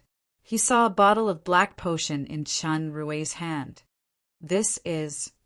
The old man's voice trembled a little. This is one of my gifts to teacher. Chinrue took out a space ring and kept the black potion in it. He handed it to the old man. There is a full set of black potions in it, including True Potion, Eternal Potion, Resurrection Potion, and Longevity Potion. The old man was shocked again. Resurrection Potion. Longevity Potion. This symbolizes the highest level of achievement of a pharmaceutics Grand Master. Even a monstrous genius like Saman can only make eternal potions. The old man looked at the ring handed over and took a few heavy breaths. He actually didn't take the black potion that was within his reach. How did this come about? Tell me. I know you are hiding many things from me, but you must definitely tell the truth about this matter. This is a story about the Grand Master's inheritance. Please forgive me for only revealing it to teacher now. Well, this is still a lie, but it is more like the truth compared to the mysterious super system. The will of the Grand Master commanded you to make this kind of potion. The old man looked unconvinced. Show me now. Chinrue knew that the old man was a quasi-Grand Master, so some lies might be exposed. He shook his head and said, I still can't control this will now. It is all made unconsciously. I don't remember the formula and steps. I can only see the finished product after I wake up. If teacher doesn't believe me, you can take a look at this. He took out some ordinary potions from the exchange center. When the consciousness starts to attack, a lot of potions will usually be made. They're white potions and ordinary potions. Black potions are the least. Sometimes there are, sometimes there not. Tatanis picked up a bottle of healing potion, unplugged the stopper, and smelled it. He suddenly showed a surprised look. This purity, demon god above. There is actually a potion with 100% purity. Even Saman can't make it. It can't be wrong. This must be the masterpiece of a super grand master. No matter how ridiculous Chenrue's reason was, the fact was in front of him. Tatanis was excited, amazed, excited. He was busy for a while, and his eyes finally fell on Chenrue. How many more secrets do you have? To be honest, if the old man uses force with the strength of the peak stage of the Demon Emperor, can I take you away? Chenrue smiled behind the mask and replied, The peak stage of the Demon Emperor can't, but the peak stage of the Demon Overlord can. The old man gave him a meaningful look. Humph. Since the old man can't take you away, you will stay here. Leave all those potions for me. Here are 2 blueprints of modified magic crystal cannon. I will consider it as an exchange. Modified magic crystal cannon. Chinrue didn't expect to have such an unexpected gain, and his eyes suddenly lit up. He was a mechanic expert. Although he had not designed heavy magic weapons, such as the magic crystal cannon, he could see at a glance that the blueprints given by Titanes were not simple. The modified magic crystal cannon had a more terrifying range and power. Perhaps even the high-level powerhouses would be a little afraid of it. This kind of weapon should belong to the taboo level. But the old man didn't bother to say more when he threw it at him. He waved his hand to let Chinrue leave. He took the black potions and hurried back to the house to study. If they needed to create new magic crystal cannons, they wouldn't have enough time. However, the modification of the magic crystal cannons was based on the original ones. Even though it wasn't an ordinary task, with the elite goblin warriors, they should be able to complete the modification and adjustment in the shortest time possible. Time passed day by day. Finally, news came from the capital that Obsidian had gathered the 2 large legions of Red Demon and Dark Feather with 800,000 people and 400,000 people of the Alliance army of various estates. There were more than one, 2 million people in total. He mobilized the 3rd general of the empire, Gerant, Bran of the Tequila Fortress in the northwest, as the deputy commander of the Alliance army. The army had not yet started, but it had already overwhelmed the Dark Moon in terms of momentum. The Dark Moon estate's military force had greatly expanded compared with before the War of Lords. It was a total of more than 200,000 people. Plus, the reinforcements of the Blue Lava Estate were less than 300,000, which barely exceeded a fraction of the Alliance army. On the surface, the strength of the 2 sides was extremely disparate. It was almost a war without any suspense. The mobilization and march of millions of troops were not a simple matter. It would take considerable time to reach the Red Spirit City alone. However, Obsidian did not intend to give the Dark Moon more time to prepare. On the way to the Red Spirit Estate, he issued a raid order to the 20,000 elite cavalry stationed in the Red Spirit Estate. These 20,000 cavalries were one of the trump cards under Obsidian. They came to the Red Spirit Estate in the name of escorting the capital's marriage proposal envoy. They had been waiting for an opportunity to move. At present, the capital army still had a considerable period of time to reach the Red Spirit Estate. The Dark Moon definitely did not expect the Red Spirit Estate to launch a raid alone at this time. This would not only disrupt the Dark Moon's defense deployment, but once they occupied Town Daiko in the south of the Dark Moon, they could use it as a springboard to attack the entire Dark Moon. Even if they could not defend Town Daiko, with the mobility of the cavalries, they would not suffer too much loss. At least they could severely dampen the enemy's morale before the arrival of the main army. After receiving Obsidian's order, the Legion commander of the Magic Shadow Cavalry Legion, Nesta, immediately led the army from the Red Spirit City to attack the Dark Moon without stopping. Chapter 497. After the war with the 2 lords of the Red Spirit Estate and the Blue Lava Estate, the Dark Moon Estate repaired a fortress on the only way to the Red Spirit Estate. This fortress was built 400 years ago when the Beelzebub royal family rebelled. After it was later breached by the Lord of Midnight Sun, it had been abandoned. Later, Midnight Sun died in the Battle of the Human World. Obsidian controlled the fallen angel empire and enfeoffed Crown Prince Grimm to the Dark Moon. He controlled the economic lifeline of the Dark Moon through the hands of the Red Spirit, Lord Josh. He hoped that the Dark Moon would be weaker, and it would be even more impossible to repair this fortress. In the Battle of Townleith, after defeating Josh, the control of the entire Red Spirit Estate had actually fallen into the control of the Dark Moon under some secret means. But Jia still listened to Chinrue's opinion and built 2 fortresses. One was the Blue Lake Fortress in the Blue Lake mountain range in the west, which was currently guarded by the Moon Shadow Legion's commander, Tim. The second one was this abandoned fortress named Moonlight. The scale of the Moonlight Fortress was not very large, but it relied on the winding city walls of the mountains. It was not only a fortress, but also a pass. Behind the Moonlight Fortress was Town Daiko. The terrain around Town Daiko was rugged and dangerous. It was easy to defend and difficult to attack.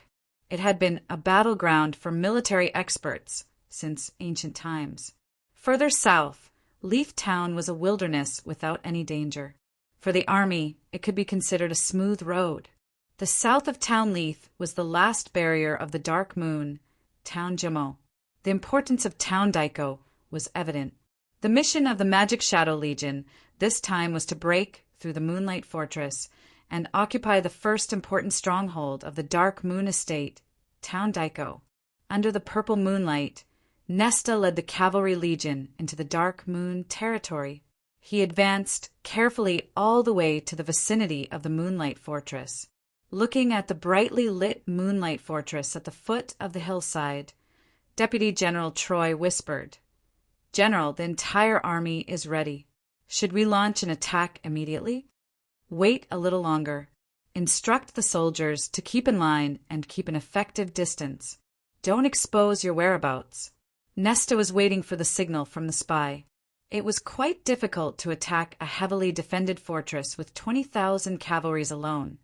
But Nesta had considerable confidence in completing this task because the Red Spirit Lord Josh had already planted an insider in the Moonlight Fortress. Not only that, the capital also had an insider in the fortress. Obsidian had been planning the conspiracy against the Dark Moon for a long time. Although many of the spies buried in the past were removed by the Dark Demon, there were still some who escaped the net. With these two double insurances, they should be able to break through the Moonlight Fortress from both inside and outside. At present, the Capital Coalition Army was still far away on the way. Although the Dark Moon was heavily guarded, the main legion would definitely not be mobilized so quickly, so it was not difficult to take down Town Daiko in one go. With the mobility and attack power of 20,000 elite cavalry, as long as they occupied the geographical advantage of Town Daiko, even if the Red Blood Legion or the Flame Legion came, they would not be afraid. In case of failure, Nesta had absolute confidence to retreat unscathed. Of course, before retreating, he would burn and loot Town Daiko to let these rebels of the Dark Moon know the consequences of rebelling against the Royal Highness Regent. The first sword that cut into the Dark Moon's throat was launched by the strongest cavalry legion under the Regent, the Magic Shadow commanded by Nesta. Lucifer. The intelligence of the spy was very accurate. The Magic Shadow cavalry removed several scout points along the way and bypassed the magic traps that could trigger the alarm. Sure enough, they approached the Moonlight Fortress without being exposed. At this moment, most of the fortress's lights suddenly went out at the same time. Then thick smoke and fire could be vaguely seen. A chaotic sound came. Nesta's spirit was refreshed, and he saw a signal soaring into the sky. He immediately ordered the entire army to attack. With the blowing of the horn, rows of cavalry surged toward the Moonlight Fortress like a torrent. They soon broke through the magic circle in front of the fortress and began to attack the main gate. The warning sound of an enemy attack came from the fortress. Some soldiers appeared on the wall, holding bows and arrows to attack the cavalry. Since it was too dark to see clearly at night, and the Magic Shadow Legion was well equipped, it was difficult to cause effective damage. Soon, the sound of fighting began to appear on the wall. It seemed that the spy was attacking. There were fewer and fewer soldiers shooting arrows. After the gate was breached, the defenders still resisted stubbornly with the magic circle at first. Later, seeing that the situation was lost, they evacuated one after another. The Moonlight Fortress was easily occupied by the Magic Shadow Legion with minimal casualties. A great demon came over with dozens of people, and he was immediately surrounded by soldiers. The great demon quickly shouted, "I'm one of you. I want to see General Nesta." Nesta previously noticed that this great demon brought people to kill the fortress's defenders. Most of the corpses in the fortress were killed by these spies, so he signaled the soldiers to let the great demon come over. The great demon gave a military salute. "General, I'm Sir Josh's subordinate, Hardy. Just now we set fire to the fortress's supplies, caused chaos, and destroyed the fortress's magic crystal cannon. We have successfully completed Sir Lord's order. Hardy, you did a good job. Nesta praised him generously. If it weren't for the timely launch of the spy this time, even if the fortress could be taken, they would pay a heavy price. Although it was a pity that the fortress's supplies were burned, the Moonlight Fortress had been breached now. The logistical supplies from the Red Spirit Estate would be unhindered. General, there is one thing to report. The identities of Solo and others sent by the capital have been exposed. In order to win the trust of the garrison guards, I had to kill them personally. Please forgive me, sir. Nesta shook his head indifferently. Compared with successfully taking the fortress, this price was almost negligible. Your handling is very correct. Don't worry, not only you are not guilty, but you have also made a great contribution. Now I'm going to lead the army to pursue the defeated army and raid Town Daiko. Do you know the current situation of Town Daiko? There are 3 reinforced guards there, but without the main force of the Legion, they definitely can't stop General. The Dark Moon did not expect to be attacked before the arrival of the Royal Highness Regent. At present, the Moon Shadow Legion is still in Mountain Shillong. The main force of the Red Blood Legion is in the Dark Moon City, and the main force of the Flame Legion is in Town Jamo. However, according to my estimation, after occupying Town Daiko, the Dark Moon's main legion will probably make a move, but they definitely won't be able to reach Town Daiko in time. Nesta nodded slightly and put away the last doubt in his heart. This intel was very consistent with what he had obtained. At present, the morale of the entire army was high, and it was just the right time to attack Town Daiko. As for the Flame Legion of the Dark Moon, even if they got the news here, they couldn't arrive in time due to the distance. I will leave a team of people to guard the Moonlight Fortress with you. Sir Josh's son, Kaneda, is currently in the Bloodmist Valley.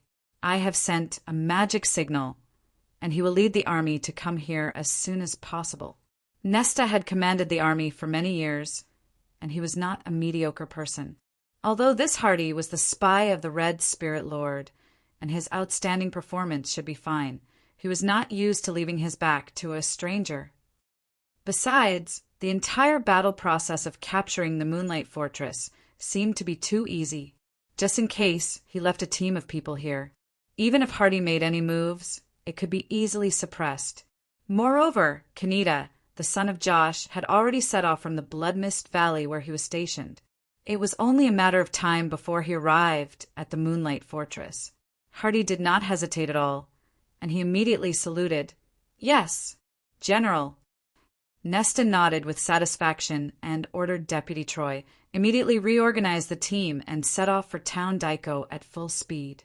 We have to take down Town Daiko in one fell swoop before the enemy reacts. Looking at the cavalries disappearing into the night, a strange smile suddenly appeared on the face of the great demon who had made a great contribution. Nesta led the elite cavalries all the way to Town Daiko.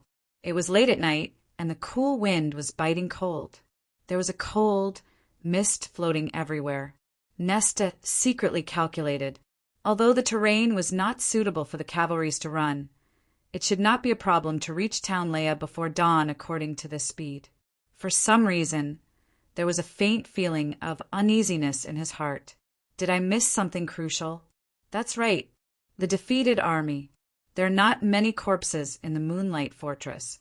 The main force of the enemy's guards must have fled. According to the speed of the cavalries, even if they stayed in the Moonlight Fortress for a while, they will definitely catch up with the main force of the defeated army. Why do I only see sporadic deserters when I leave the fortress? But I don't see any of the main force. The more Nesta thought about it, the more he felt something was wrong. He immediately ordered, "All troops slow down. Stop moving forward." 20,000 cavalries was not a small number, especially when they were running at such a high speed. If they didn't slow down and stop directly, perhaps they would fall like dominoes. Just as the speed of the army slowed down, Nesta suddenly heard some strange sounds and an inexplicable chill came from his heart. A burst of bowstrings sounded. Whoosh! Whoosh! Whoosh! There were sounds of arrows breaking through the air in all directions. Enemy attack! Get ready to fight! Be careful of the enemy's archers! Oh no, they're also at the back. The arrows on both sides of the valley were like a downpour, splashing toward the magic shadow cavalries. Who knew how many enemies there were in the night? How could Nesta not know that he was tricked? He shouted angrily, and the demon emperor level territory power expanded, turning into two huge wings that wrapped the nearby soldiers. The arrows fell on the wings, and they all turned into powder and disappeared. Many powerful people also began to adopt effective defensive measures. But these were only the power of individuals. Even Nesta's wings could only protect hundreds of cavalries nearby. The terrain of the nearby valley was rugged and narrow, which was very disadvantageous for cavalries. It was equivalent to a long dragon placed there as a living target. The arrows seemed to have the magic attribute of breaking armor. They easily penetrated the cavalry's leather armor, and the small round shield equipped by the light cavalries could not effectively protect such a large area of indiscriminate shooting. There were screams and hoarse neighs everywhere. Many soldiers had fallen in the blink of an eye. "Anspu!" Nesta shouted, and a red light rose and flew toward the top of the valley. The speed was so fast that it was eye-catching. Anspu, Greta, the early stage of the demon overlord powerhouse, the elder of the Greta family, the strongest guard specially arranged by Obsidian around Nesta. He only listened to Nesta's orders. The supreme commander in the demon realm army was not the strongest.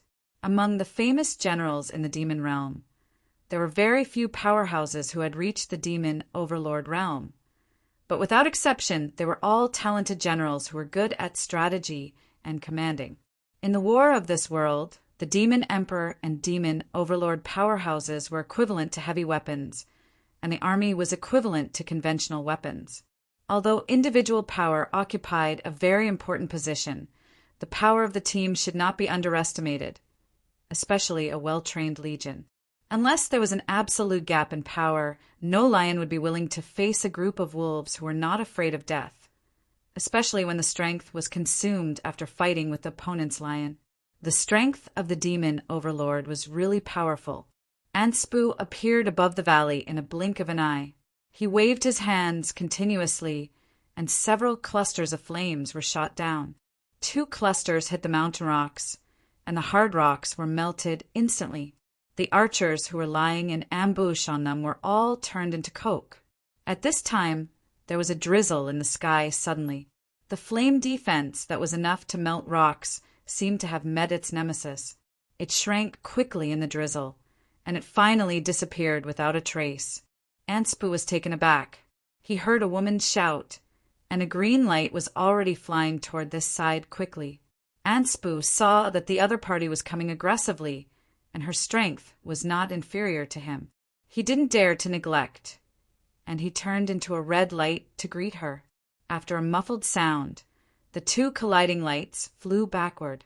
The green light quickly stabilized its figure, but the red light seemed to be much more embarrassed. Anspu was secretly shocked. This woman's breath is clearly the same as me at the early stage of the demon overlord, but her strength is actually above me. The woman quickly flew over again. The 2 lights were entangled.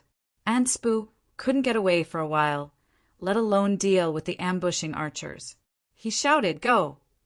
Nesta's heart sank. I didn't expect that the other party also has a demon overlord powerhouse, and Anspu may not even be her opponent. This is obviously a trap.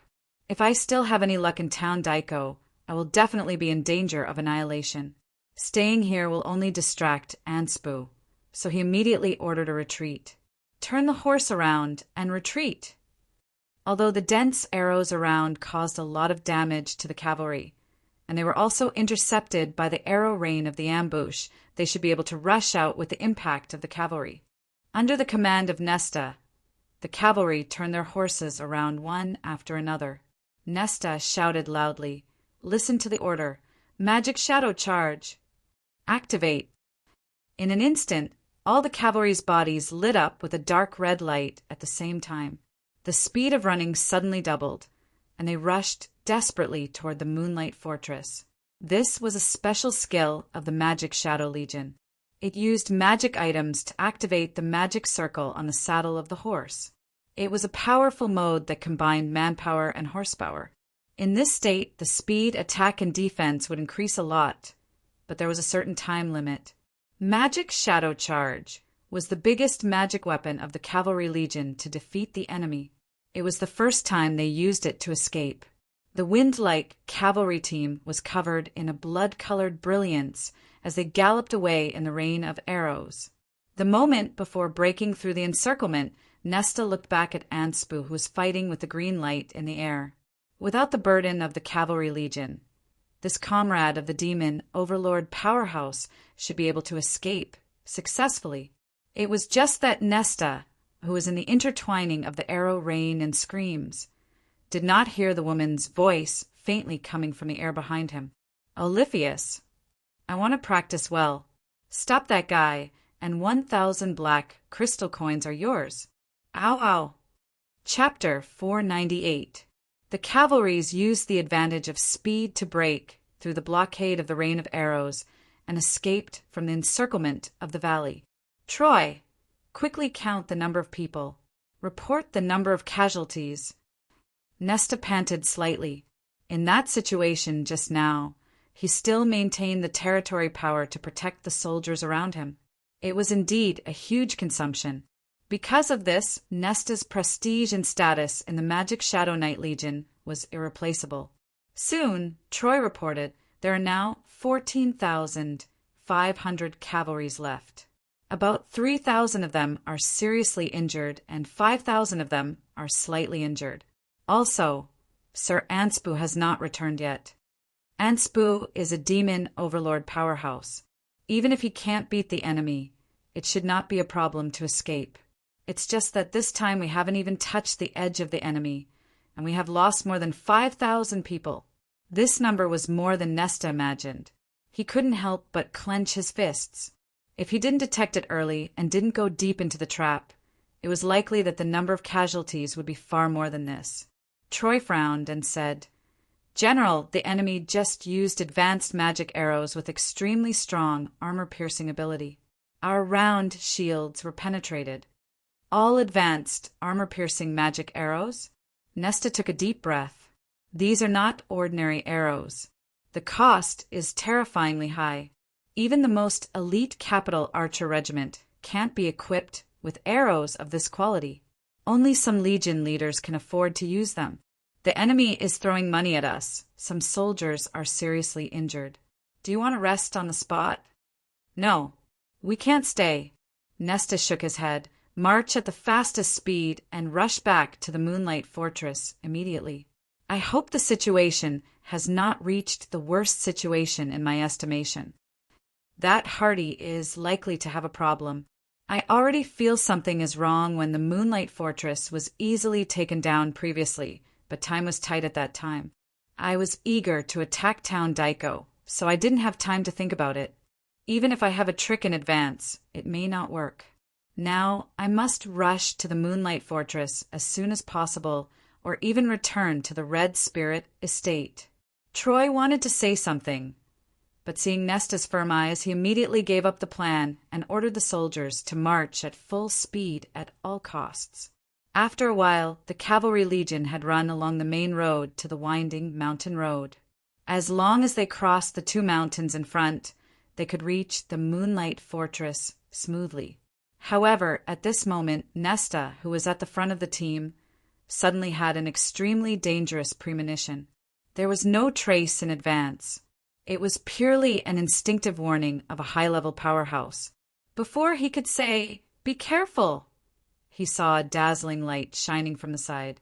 At first, it was just a speck of light. Then, it turned into a ball of flame. The flames were wrapped in a faint purple color, and there seemed to be crackling lightning in the middle, which was especially dazzling in the middle of the night. Almost in an instant, the flames expanded in front of the cavalrymen, and a destructive aura erupted in a shocking manner along with a dull bang. As the mountains crumbled and the earth cracked, several hundred cavalrymen within 100 meters were instantly turned into dust. The demonic horses and cavalrymen in the vicinity were sent flying by the huge shock waves, leaving behind an incomparably terrifying crater. The sound of residual energy could be faintly heard. Magic crystal cannon! Nesta showed a horrified expression and yelled. He had never seen such a powerful magic crystal cannon. Originally, Nesta was still thinking about how to prepare a counterattack after arriving at the Moonlight Fortress to wash away the humiliation. But this terrifying magic crystal cannon almost destroyed his confidence. Although he was outside the power range of the magic crystal cannon just now, Nesta could feel that even with his intermediate stage of the Demon Emperor strength, he would be seriously injured if he was hit by this kind of magic crystal cannon. Another beam of white light shot out from behind. It was different from the previous cannonball explosion. This time, the white light was a beam of light in a straight line. However, its diameter was a little exaggerated. Moreover, it was a continuous stream of energy. Wherever the light beam swept past, the living beings would be disintegrated into particles and dissipate. After the light beam cleared a fan-shaped area, it finally weakened and disappeared. Nesta didn't want to fight back at all now. There was only one thought: escape. Escape with the soldiers out of the range of these terrifying magic crystal cannons. Activate magic shadow charge. Disperse as much as possible and rush back to the Moonlight Fortress with all your might. Nesta roared, and two wings appeared behind him. There was a long sword and a huge, square shield in his hand. He flew in the direction of the magic crystal cannon. Initially, as the commander, he couldn't act rashly, but the current situation was urgent and Anspu was not there. As the only Demon Emperor powerhouse with the ability to fly, he must go to destroy the biggest threat of the magic crystal cannon. Magic shadow charge could generally only be used once a day. If he used it more than once, the magic circle would consume a lot of vitality of the knights and mounts as a price. However, the current situation was urgent. If he didn't make a prompt decision, the entire cavalry legion would be wiped out by the terrifying magic crystal cannon.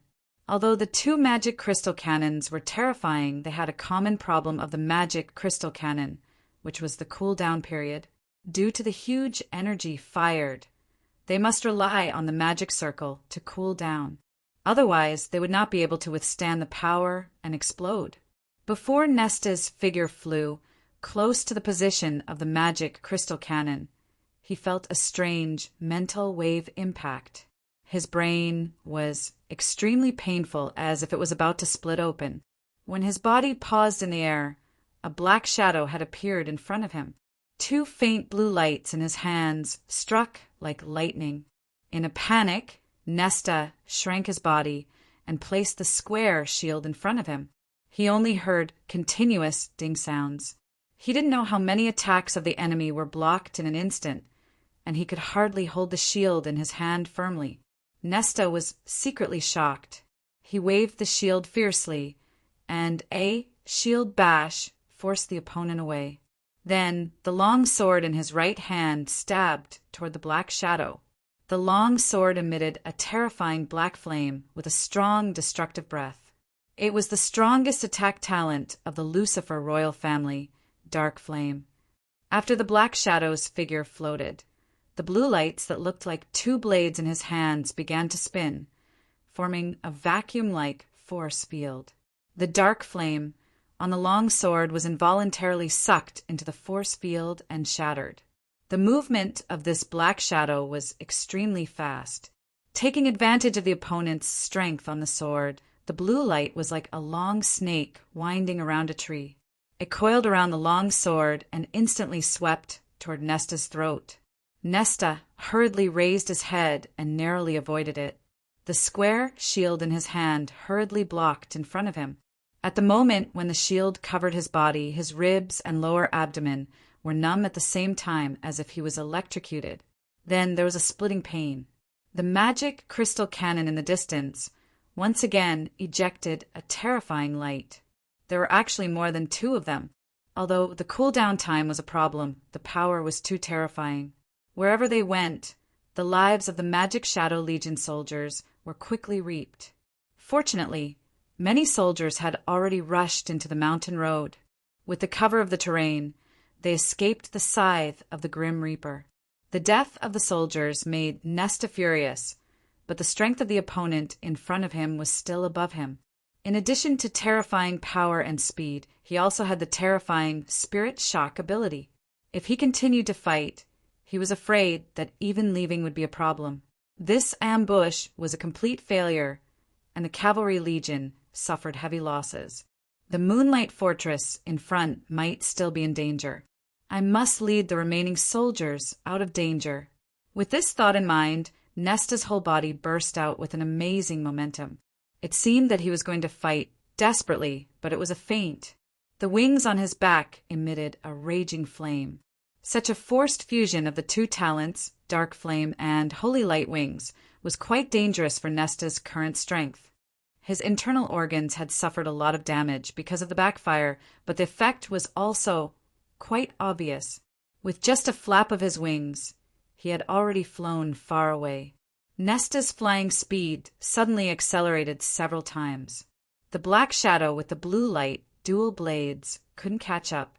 The pupil of his left eye suddenly turned golden, and a beam of golden light burst out, hitting Nesta, who flew far away. Nesta snorted. Ignoring his injury, he accelerated to fly away with this force and disappeared in the blink of an eye. If we are on the ground, it will be strange if this guy can run away. The black shadow waved the blue blade in his hand angrily, making a hissing sound. Using the terrain of the mountain road, Nesta barely gathered the remaining soldiers and rushed toward the Moonlight Fortress. He did not ask Troy, who was seriously injured, to report the casualties because he could judge that there were no more than 5,000 soldiers, just by visual estimation. The loss this time was far beyond imagination. What was even more frustrating was that the enemy basically had no casualties except for a few who were wiped out by Anspoo. From the arrow ambush in the valley to the magic crystal cannons later, the Dark Moon's ambush had made use of the advantages of terrain and light to the greatest extent. The cavalry had strong mobility, but they could not exert their own advantages at all. They could only be beaten passively, especially the magic crystal cannons with terrifying power. I must report to Royal Highness Regent. The opponent's attack just now was very strange. The last blow caused serious damage to his spirit power and body at the same time. Nesta drank a bottle of healing potion and tried his best to suppress the injuries in his body. Finally, he led the soldiers to cross 2 mountains. The road in front of him was open. He saw the brightly lit Moonlight Fortress from a distance. It was particularly dazzling in the darkest moment before dawn. Due to the previous experience of being ambushed, Nesta did not dare to neglect. He ordered the soldiers not to let down their defenses and be ready to fight at any time. Which general of the Magic Shadow Legion is it? The fortress guard who noticed the arrival of the cavalry had shouted out and looked at the cavalry not far away vigilantly. Nesta did not relax his vigilance because of this inquiry. Instead, he was more suspicious. I led the army to Town Daiko previously, but now I have retreated in defeat. How did the Moonlight Fortress get the news so quickly? Moreover, these people don't look like the team I left behind. I'm Nesta. Nesta responded loudly. At the same time, he issued a secret signal to the soldiers to prepare for battle. This was the rear of the fortress. The defense was much weaker than the front. They could break through the enemy's blockade with the least cost and escape back to the Red Spirit Estate. General Nesta, please wait a moment. I will report to Sir Kaneda now. This answer stunned Nesta. Soon, Kaneda's familiar figure appeared in front of him. Is it General Nesta? Sir Kaneda, it's me. Nesta really breathed a sigh of relief and ordered the soldiers to disarm their defenses. Quickly remove the protection and let the general's team come in. Kaneda quickly ordered. Nesta entered the fortress with the exhausted cavalry. It could be seen clearly under the light that many of the cavalry were pierced with arrows. Most of them were injured. Kaneda frowned. "General, I just received a scout report that there is a fierce battle on the mountain ahead. There is also the light of the magic crystal cannon. I guess the general is fighting with the enemy." Sigh. Nesta sighed painfully. "It's my oversight. I was anxious to go to town, Daiko. As a result, I fell into the enemy's ambush. The soldiers suffered heavy losses. I will apologize to the Regent Royal Highness. There is an old saying in the demon realm that victory and defeat are common in the army. General, don't be too depressed. I believe this shame will be washed away by the general with blood and victory." Nesta looked at Kaneda with a hint of appreciation in his eyes. "That's right. It's all thanks to you this time, Sir Kaneda. When you came, did you see the team of cavalry that I left for defense and the spy arranged by Sir Josh Hardy? I was about to report this to the general when I received the general's signal and rushed to the Moonlight Fortress. I happened to find that Hardy and the Magic Shadow Legion's cavalry were fighting. Those cavalry were all sacrificed heroically. After I took down Hardy, I found that this person turned out to be a fake. The capital and the spy arranged by my father were all seen through by the enemy. This is purely a trap set by the Dark Moon. Unfortunately, I arrived here too late.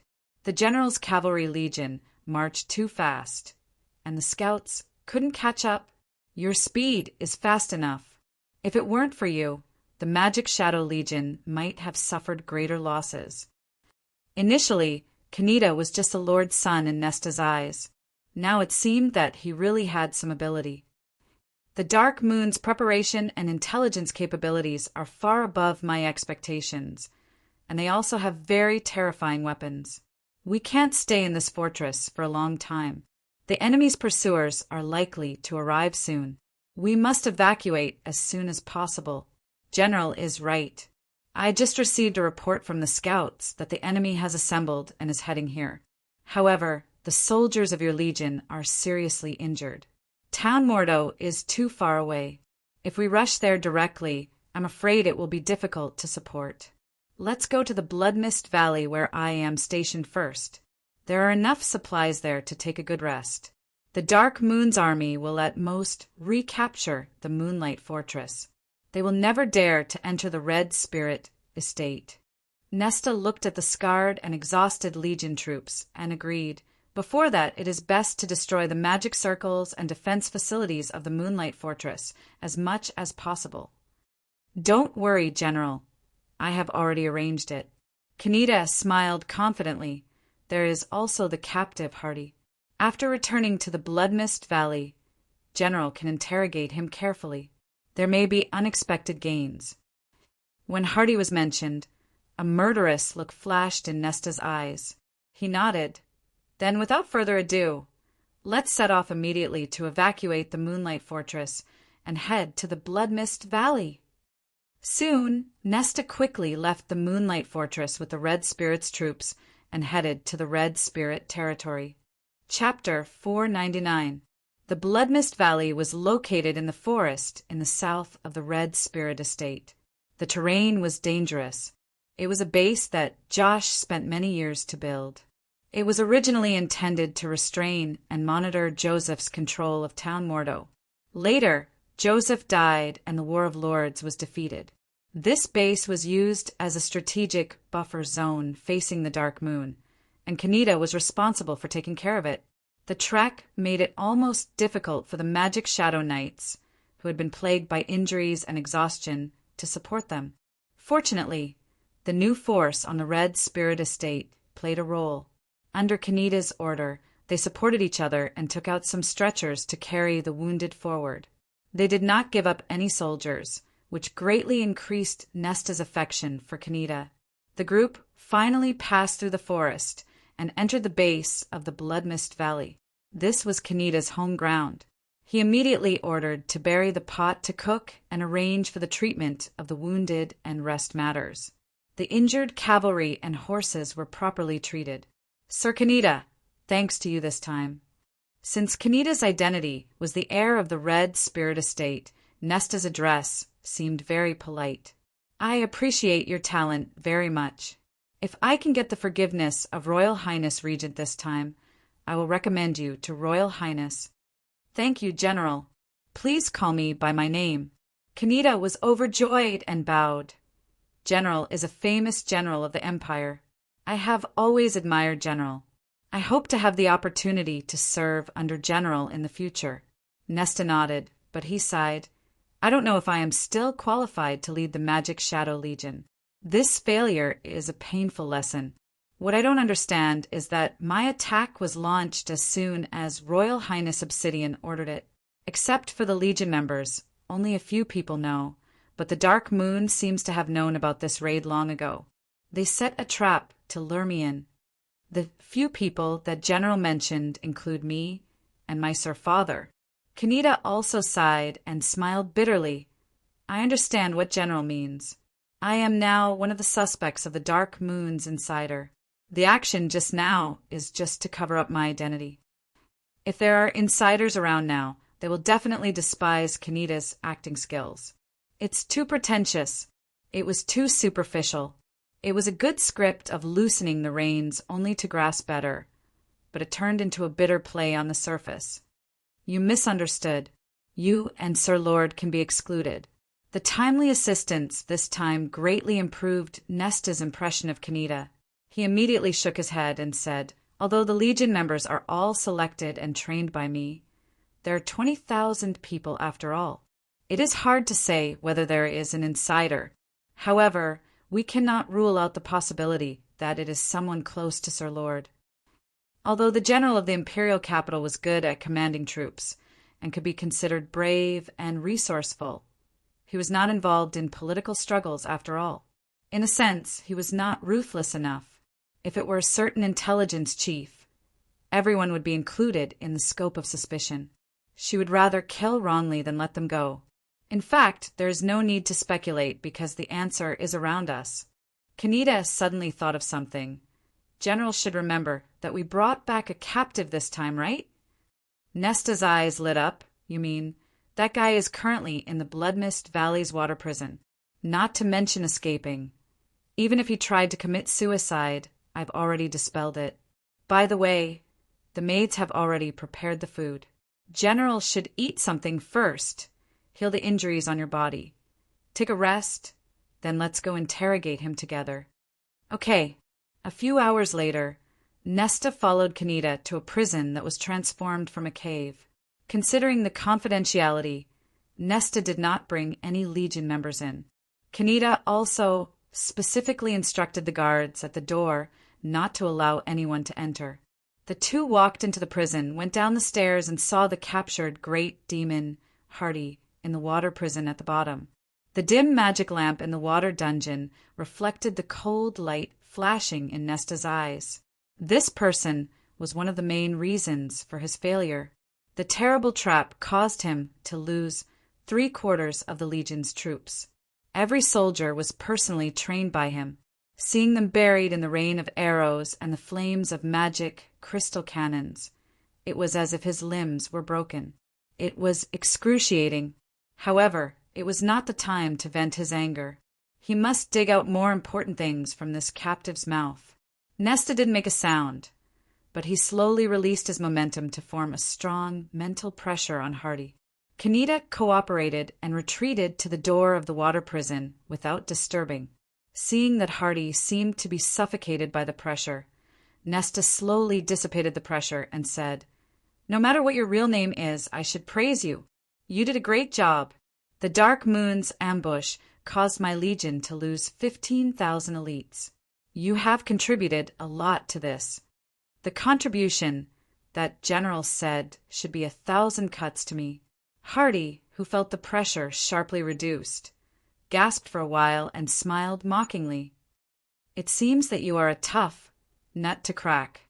Nesta actually nodded appreciatively. "As long as you provide something of enough value, I can guarantee your life's safety and even money and status." Hardy sneered. "Your failure this time is equivalent to a loud slap on Obsidian's face. For the prestige of the entire coalition army and your own face, I'm afraid you, as a scapegoat, can't escape a felony. What can you use to protect my life or interests? It turns out that you are not only a tough nut to crack, but you are also a sensible person. Nesta's momentum changed. Tell me what I want to know, and I can give you a quick death. Otherwise, I think you should understand what will happen.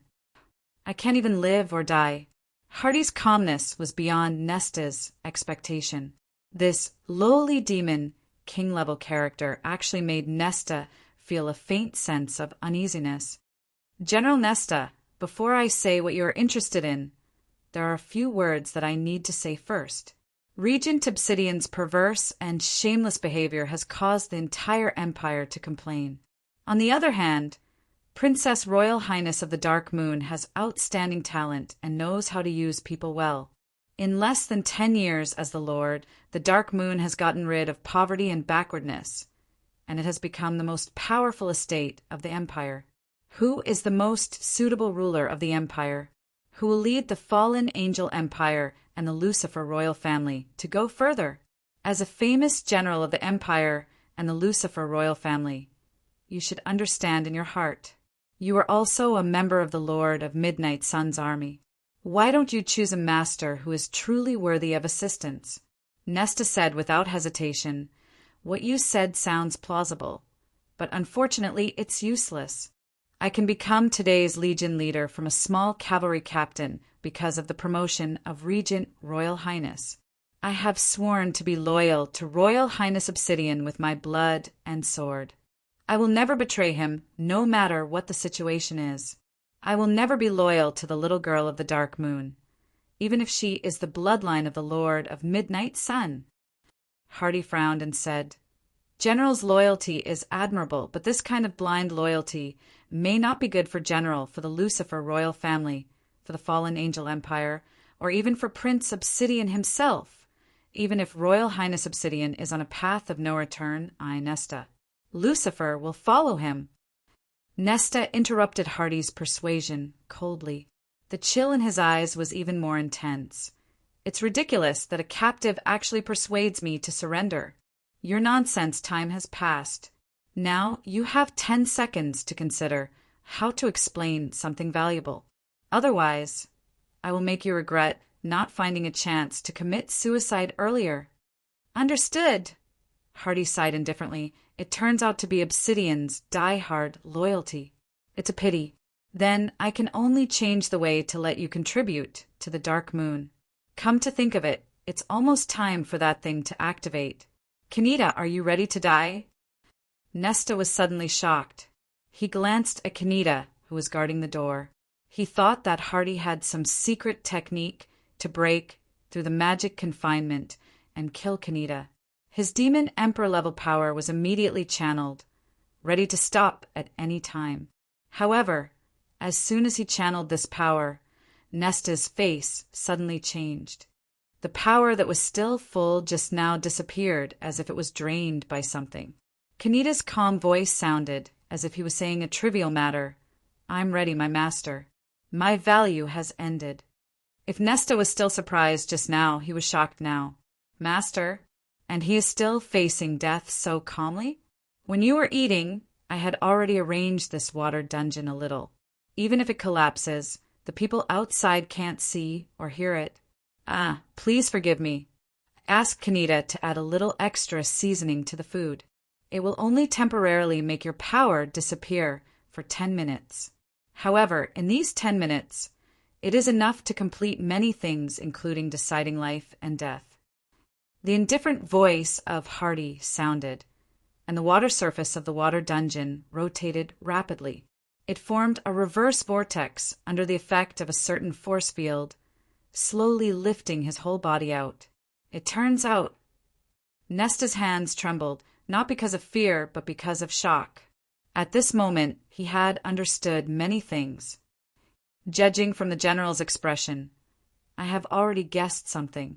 In fact, the corpses in the Moonlight Fortress were arranged long ago, and the soldiers who were killed were actually death row prisoners.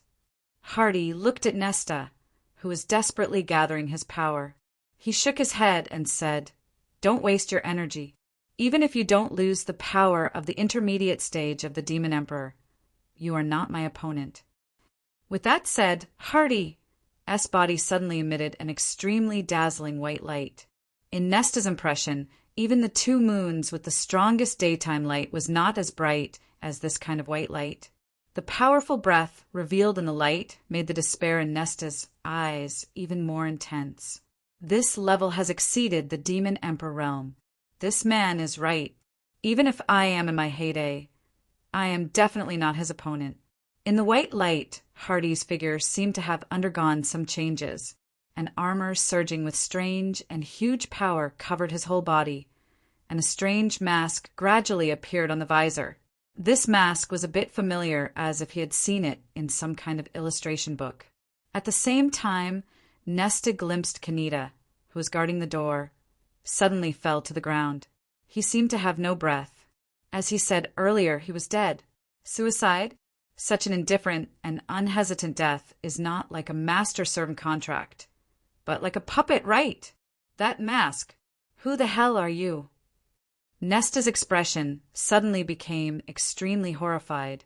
A terrifying assumption rose in his mind.